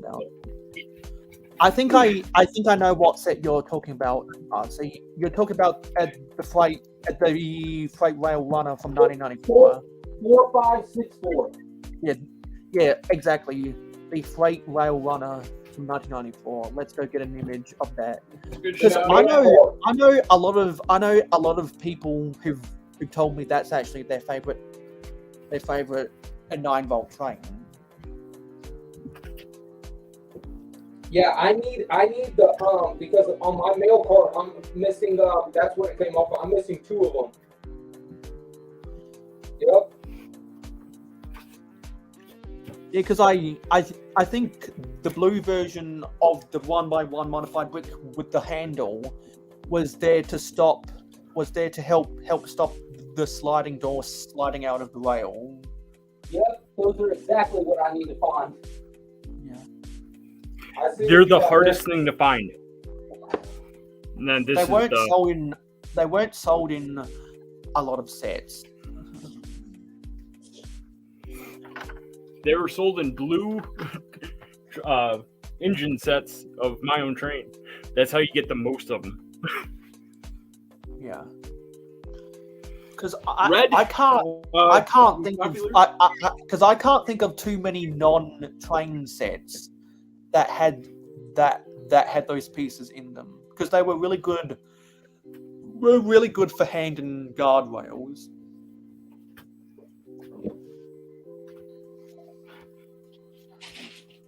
This yellow locomotive is such a good design, and the fact that you got the little engine details behind those doors is something that That's a lot of possibly people. the only one I appreciate. don't have. The Freight Rail Runner. What a good set. Yeah, I love Yeah, it. this- I got this it in one my was cool. city. I changed it from 9 volt to power function so I could run it on my track. Boo! Well, I wasn't going to tear apart my city just to, No, I get you. I'm just messing with you, man. yeah, just to put down some 9 volt track. I'm like, no, we're changing this out. Dude, 9 Yeah, volt because- track is expensive. I know. Well, I've got The a bunch of same them. design. A mile of it. Yeah, the same design of that locomotive. They remade it as the green cargo train locomotive in 2003, and the red It's making cargo me drag train. out all of them. It's different. Yeah, The they green one is very simple. they remade it because every time, well, the next 2 times after that, they replicated that locomotive. It got bigger and bigger. I have the box right under here for that one, the World City one. Yeah. And what was really cool about the boxcar, about the boxcar goods van in the green That boxcar cargo- is fragile as shit. in the green cargo train from World City, that it had this security booth built in to the boxcar goods van because it was transporting the precious metal, i.e. the gold bars, and that was one gold. Yeah, that was that gold. And which was really cool about that, it had big opening doors instead of just, you see on that one how it was just small sliding ones. Yeah, because I just put it away. the sliding doors kept on getting bigger and bigger as the scale of Lego kept on getting bigger and bigger in the 2000s. Because you notice stuff that they frequently reproduce that they've been selling for 40 to 50 years. The scale of any given Lego item, whether it's a fire truck, whether it's a car, whether it's a train engine, it always gets bigger and bigger and bigger and bigger. As each generation of kids go by, it just gets bigger and bigger and bigger. Because Holy it gets shit. more detailed. Yeah. Lucky me, it's right on top. Hey, there it is in person. Yeah, because it's got it's got that security booth. Yeah. So that no one tries to rob get out of there. rob the plane for its gold. But And isn't this, there a printed fragile. 1x2 green tile on there that says Train Jaeger? Yeah, it's 2. Yeah, because it's got an interesting design for a padlock on it. This is the preciousness that it came with. Yeah, because there's My grandma bought this for me at Christmas. who's of that the year. character from Lord of the Rings? Gollum. It's the Precious. But these doors are really, really cool, and this is the only boxcar that had this big, like, of the loading area. Yeah, because the sliding doors for the boxcar goods van that were sold in the red cargo train and the Toy Story this. train, they were a little bit smaller than that. Those doors, their quality compared to these, I prefer these. Just because you can move them. On the Toy Story one, you have to really pry, and it's like, you got to pick it up to do it. Yeah, because the clutch power on the smaller sliding doors for the Toy Story train and the red cargo train is way too much.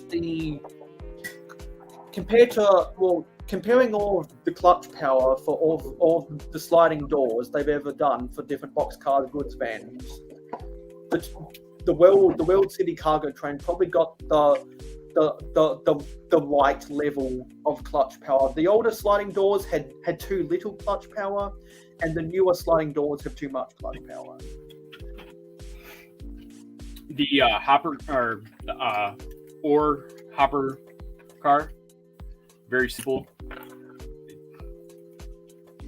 I always like this thing. Yeah, and then that had this that had the grey barrels that you could that you could take out of the side. That's the snowplow. If you ever want to know how it's like how it propels, is stupid simple. Is there a Technic piece? It's just a rubber band. On that rail, this just barely touches it, and that is enough just to be a clutch. So it's not wearing down your train, but it's knowing when it's hard to push and then when it can easily push. So does the axle? It's so simple. So does the axle lightly touch the rubber band, which turns a Technic mechanism, which turns the plow? Yeah. Yeah. Yeah, so that's an actual functioning belt motor. Then It just has enough clutch power just to not wear on it, where it's going to wear and, friction. It's so very light friction. it must have been a really thin. It must have been a really thin rubber band, because otherwise Lego would be scared that the constant spinning of the rubber band would wear out the light plastic axle. It's the same rubber band as if you would get it in an X-Wing. Oh, that clamps down the wings. Yeah. That light and those, white because one. if anyone owns one of the old X-Wings, you know how thin those rubber bands are. On the newer one, on the newer ones too. Same one. Yeah, because they. Oh, I thought they got a little bit thicker in the newer ones. I know there's the red ones that are bigger. Yeah, because Lego keeps on changing their size and thickness of the rubber bands. I thought the rubber bands got slightly thicker when they got away from the spring-loaded forklifts and switched over to the rubber band forklifts. I'm not 100%. I could be wrong. I could be wrong about that, because I'm not as familiar with the different types of rubber bands and string. All I know about Lego string is it used to be much thicker than what it is today. But you guys are getting me back into trains. I told you I'm on a Star Wars kick. I just put away all this.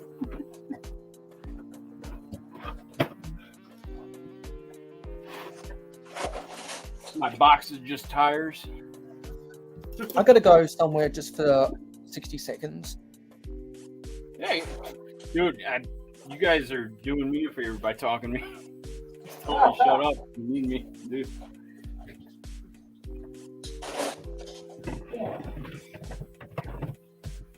RC, what are you doing, man? I'm just building, man. I'm working on I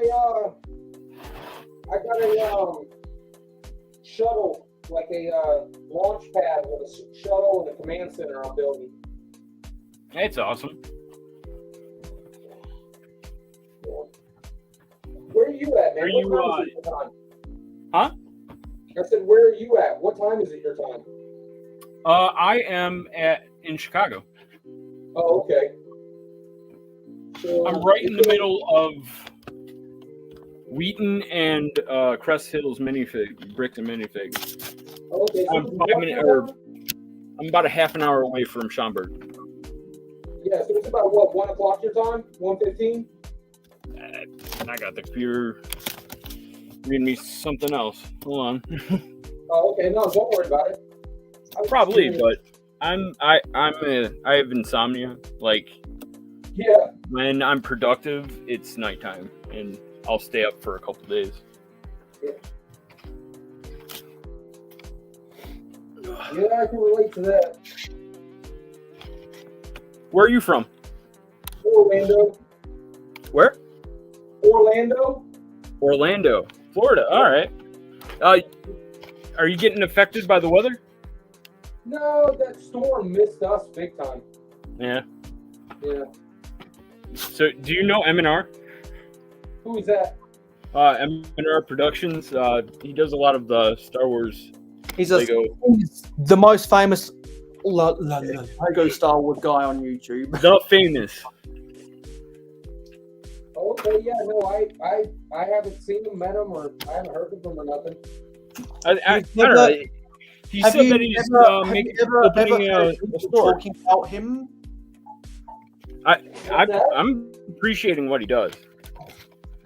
My favorite thing he ever did was when he reviewed one of the Ryan Toys review brick sets and compared it and compared it to actual Lego and demonstrated why Lego is so expensive because the quality is so much better than other junk on the market. That was such a funny.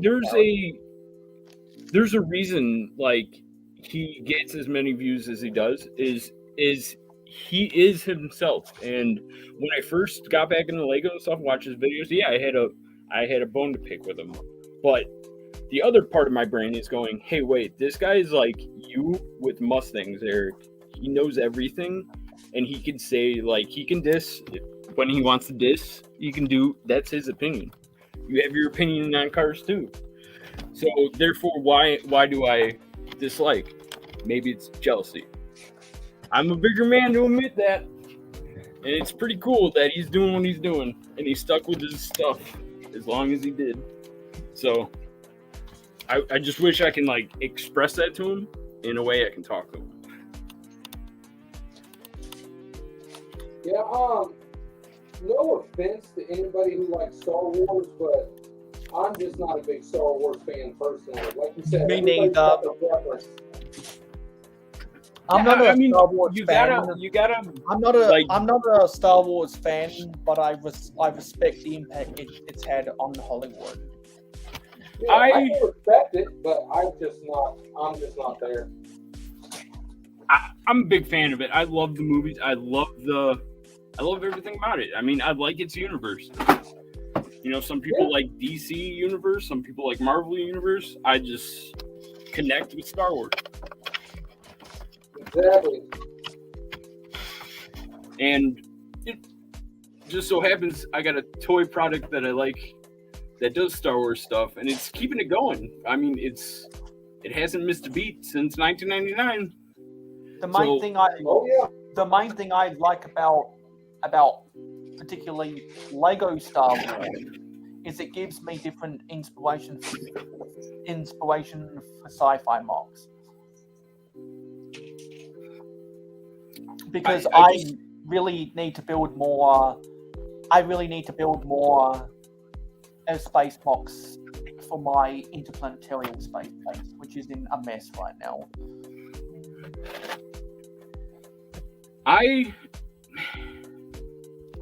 When I get dull or burnt out of something, I have to use something else to push it and like find why I, like doing what I do. So, when I was big into trains, that's all that mattered to me. I was trains everywhere around here. Star Wars right now, who knows? Talk to me in 3 months. It might be, I made an underwater Aquanet city, Yeah. Aquanet, I can't talk. That's why that's why I've got so many different themes going on in my city. So that way, if I want to switch to something else, I can go, go to the mountain, or I can go to Western, or I can go to Pirates, or I can go to the Aqua Zone. Like, I can just switch it out if I feel like I'm getting tired of one theme or the other. It's like my brother just went to a swap meet and he picked up the big cavalry Western set, big base. That was, I'm like, how much you get this for, Phil? And he got it for $70, and it was missing some of the brown. What do you call them? The bigger brown modified. The panel, the wall panel. Yeah. He was missing 2 of those. I had him. Now he has a complete like cavalry set. So Yeah, he's happy no, about that. That set usually goes anywhere between like 250 to like 400, depending on condition and instructions and box It's and dude, everything. the minifigs and horses and everything, really, really nice. Oh yeah, that's it. That's what you want. You want the good condition figs.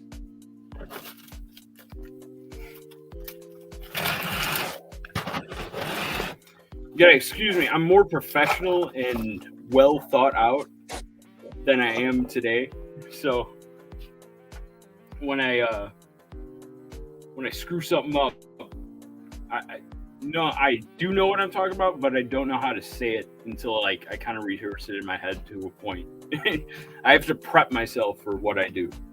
It's a weird thing. Yeah. It's called thinking before you speak. That's all right. Yeah. Yeah. It's 1:30 here. Okay, yeah, it's 2:30 here. Yeah, and normally I don't go on this long, but we started having interesting conversations.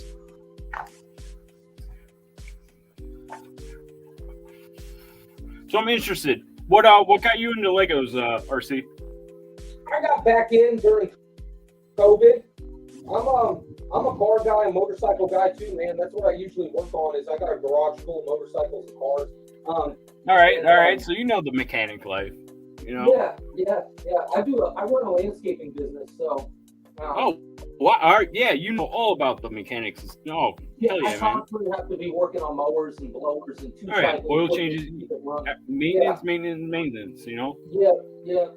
And then, but no, during COVID, man, I actually, out of randomness, got suggestions on YouTube of like, giant, 500,000 piece mock by Beyond the Brick. You've seen that YouTube channel, I'm sure, right? No, I'm my algorithm in my YouTube is really fucked. Where it's like it will show me things I don't even want to watch. Yeah. So, Beyond the Brick is they're a huge channel and they go to all the shows and Beyond the Brick. Okay. Yeah. Yep. And I was watching that, and then one thing led to another, and I ended up buying a small set. It was actually the hot rod shop, and I bought that, and then I just started building, and I started buying more and more, and so that was in 2021. And then you got into vintage Lego. Yeah, then I wanted to buy all the Lego I had back when I was a kid. That's right. Oh man. Yeah, because then you got money and it's like, hey, what sets didn't I get when I was a kid and I wanted? Yeah, because RC had a really long dark age. My dark age was only 6 months back in 2013. Yeah. I probably had a dark age of like 99 to 2021. So, yeah, we're talking quite a while. Yeah, I mean, you go down different paths every day of your life. It's just what you surround yourself by that can drag you out of anything. Just know, like, that feeling of being bad is not a forever feeling. And you can always funnel out of it. No, and I'm one of those people, man. I've got to constantly be working or on something, and I'm a builder, man. I've got ponds and waterfalls in the backyard because I'm a landscaper. That's cool. That's awesome. Yeah, and then I do the cars. Like I never keep a car or a truck stock. The same thing with a motorcycle. Like the same thing around my house. I'm always building and working on my house. Dude, the Legos were just like almost like a natural hobby, just because it's all building, build. Is that feeling you get when you're younger? It being creative, doing the cool adult stuff like building a pond or building a truck or building a Mustang. Yeah, it's mind blowing how awesome and cool it is. But you're trying to chase that feeling like when you didn't have problems we have now. And because I used to be a really creative person, but I had really bad skill level. Now I now I have okay skill level, still the same amount of creativity, but just not enough time. Over the past six years, I have not spent as much time actually building mocks than what I should have. Well, you know, creativity is something you're born with. Skill is something everybody learns. And creativity is why I build with Lego in the first place, and it's a disjustice for my passion about Lego that I haven't done more mock building than what I actually have done, which is why I've got to do a serious overhaul of my collection to fix that. Yeah. I mean, I'm trying with the mocks, and tell you what, talk to me like 2 years ago and trying to do a mock where it's like, all right, I'll stare at a brick for 6 hours, and you go, I had not done a damn thing. Now it's like, all right, I got base plates down. That's a start. And then it's like little things where it's like, hey, Eric, just retro mod the set. And retro mod, in my mind, is take something from the past, like an 89 Mustang, and make it like today's standard. So in my mind, I'm doing what I do all the time, but with this. But making it my own. Exactly. Or Exactly. you could do, Call that art. or you could do the reverse. What I do: take a vintage set and tack on a whole bunch of new style pieces to make a vintage set look new, as opposed to what I do, as opposed to what I do, which is make a new set look vintage. Yeah, I mean, that's a different take, but it's your way, you know? Yep. Everyone has their own unique style. And that's pretty cool. And that's what it should be all about, right? Exactly. And it should be So, encouraged. We're progressing together. It's called individuality. You can call that life. Yep. Yep. That's why I like building my own stuff. Like I said earlier, instructions are cool, but I just much rather build what I got in my head. But you guys got some amazing stuff, man. Like, I hope to ever come close to you guys. It's just, you guys really have artistic ability. And I'm happy I'm talking to you guys. I appreciate that, man. Glad to see you on here. What brought you back to this? You said you've been gone for a while or something, right? Well, man, it's I grew up with it, and I was in the hospital 10 years ago, 9 months bedridden, where I couldn't get up from a bed, where bathroom time was in a bed, and I couldn't do a thing. And I was announced dead, coma for 4 months, hospitalized in a nursing home for 9, and had to relearn how to do everything. That's my chest. Yeah. Is it a car accident? My 88 Mustang. Oh, shoot. And I lost a friend during that and everything. Dang it, man. My best friend. And I had to find my way to live again. And I went down a lot of dirty holes, because I did get a big settlement, and I did get a lot of money, and my plan was to die after, to spend the money, go out and die, because I felt so horrible. I mean, I was 24 and I couldn't walk. You know, I was crying all the time. I couldn't kneel down in the grass. It's just, I felt so bad for myself. And so I did all the bad stuff. I drank. I went to the bar every night. But in that path that I took, it was all the wrong stuff, but it's what I needed to do to cope. I learned how to walk because of that. And, you know, it was horrible. My plan was bad, and I was trying to find a way to exist and not do that in the back of my mind. But as soon as that moment came, no money, boom, done. And I found my way back to cars. Yeah, the same damn car that ruined my life. I got back in and started driving. And it just opened my doors up where I stopped everything bad and I started doing right. And I got a job. I started off as a delivery driver to a point where I became manager of the store. And Wow. I felt really proud of that. But it burnt me out so much where I didn't even want to look at a car. And I needed a gateway. And Yeah, in the a lot of hospital, people need to hit the bottom before they reach the top again. And Yeah.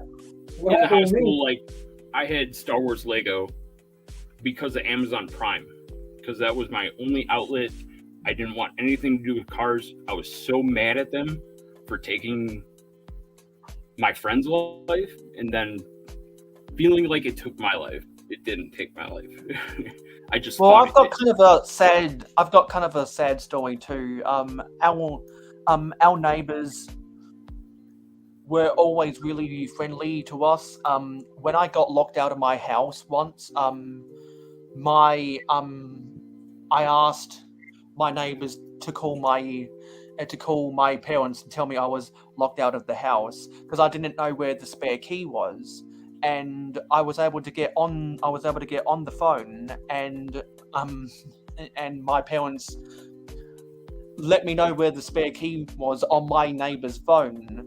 And we always used to talk with our neighbors when we were doing housework out the front. And there was one night where they went into the CBD, and they were on one of the streets where all the clubs and bars are, and which is next to the street where a lot of the cafes are.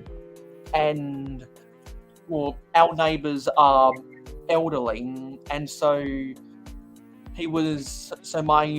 my neighbor was walking the street, and a drunk guy came up and punched him. He ended up dying because of concussion. And so the way you feel about cars, I feel about alcohol. Yeah, that's crazy too. Because I still, it still gives me chills how my neighbor died because a drunk guy punched him. That really, I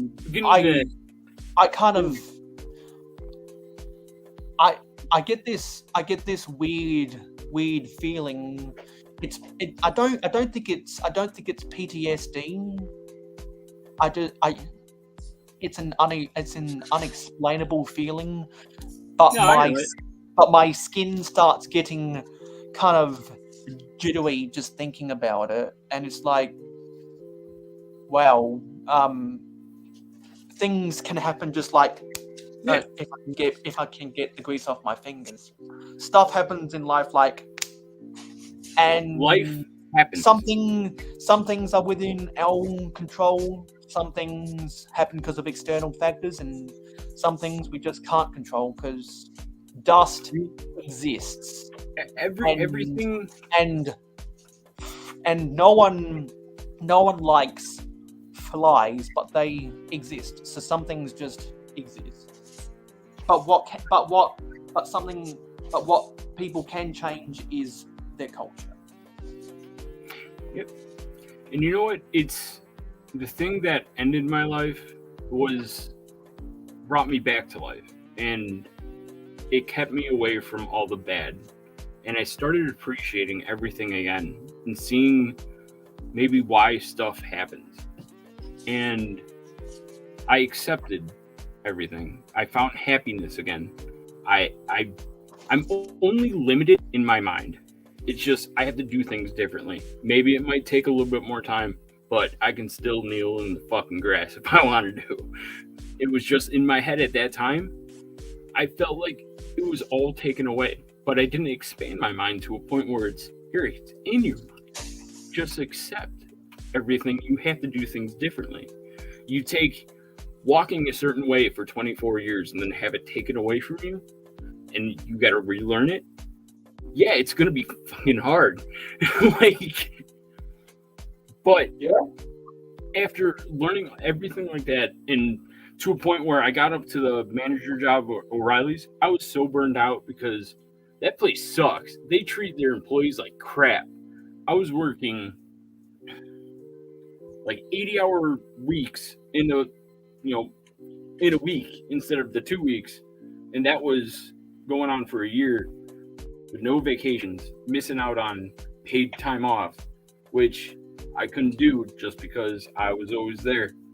And COVID happened, and I was like, fuck yes.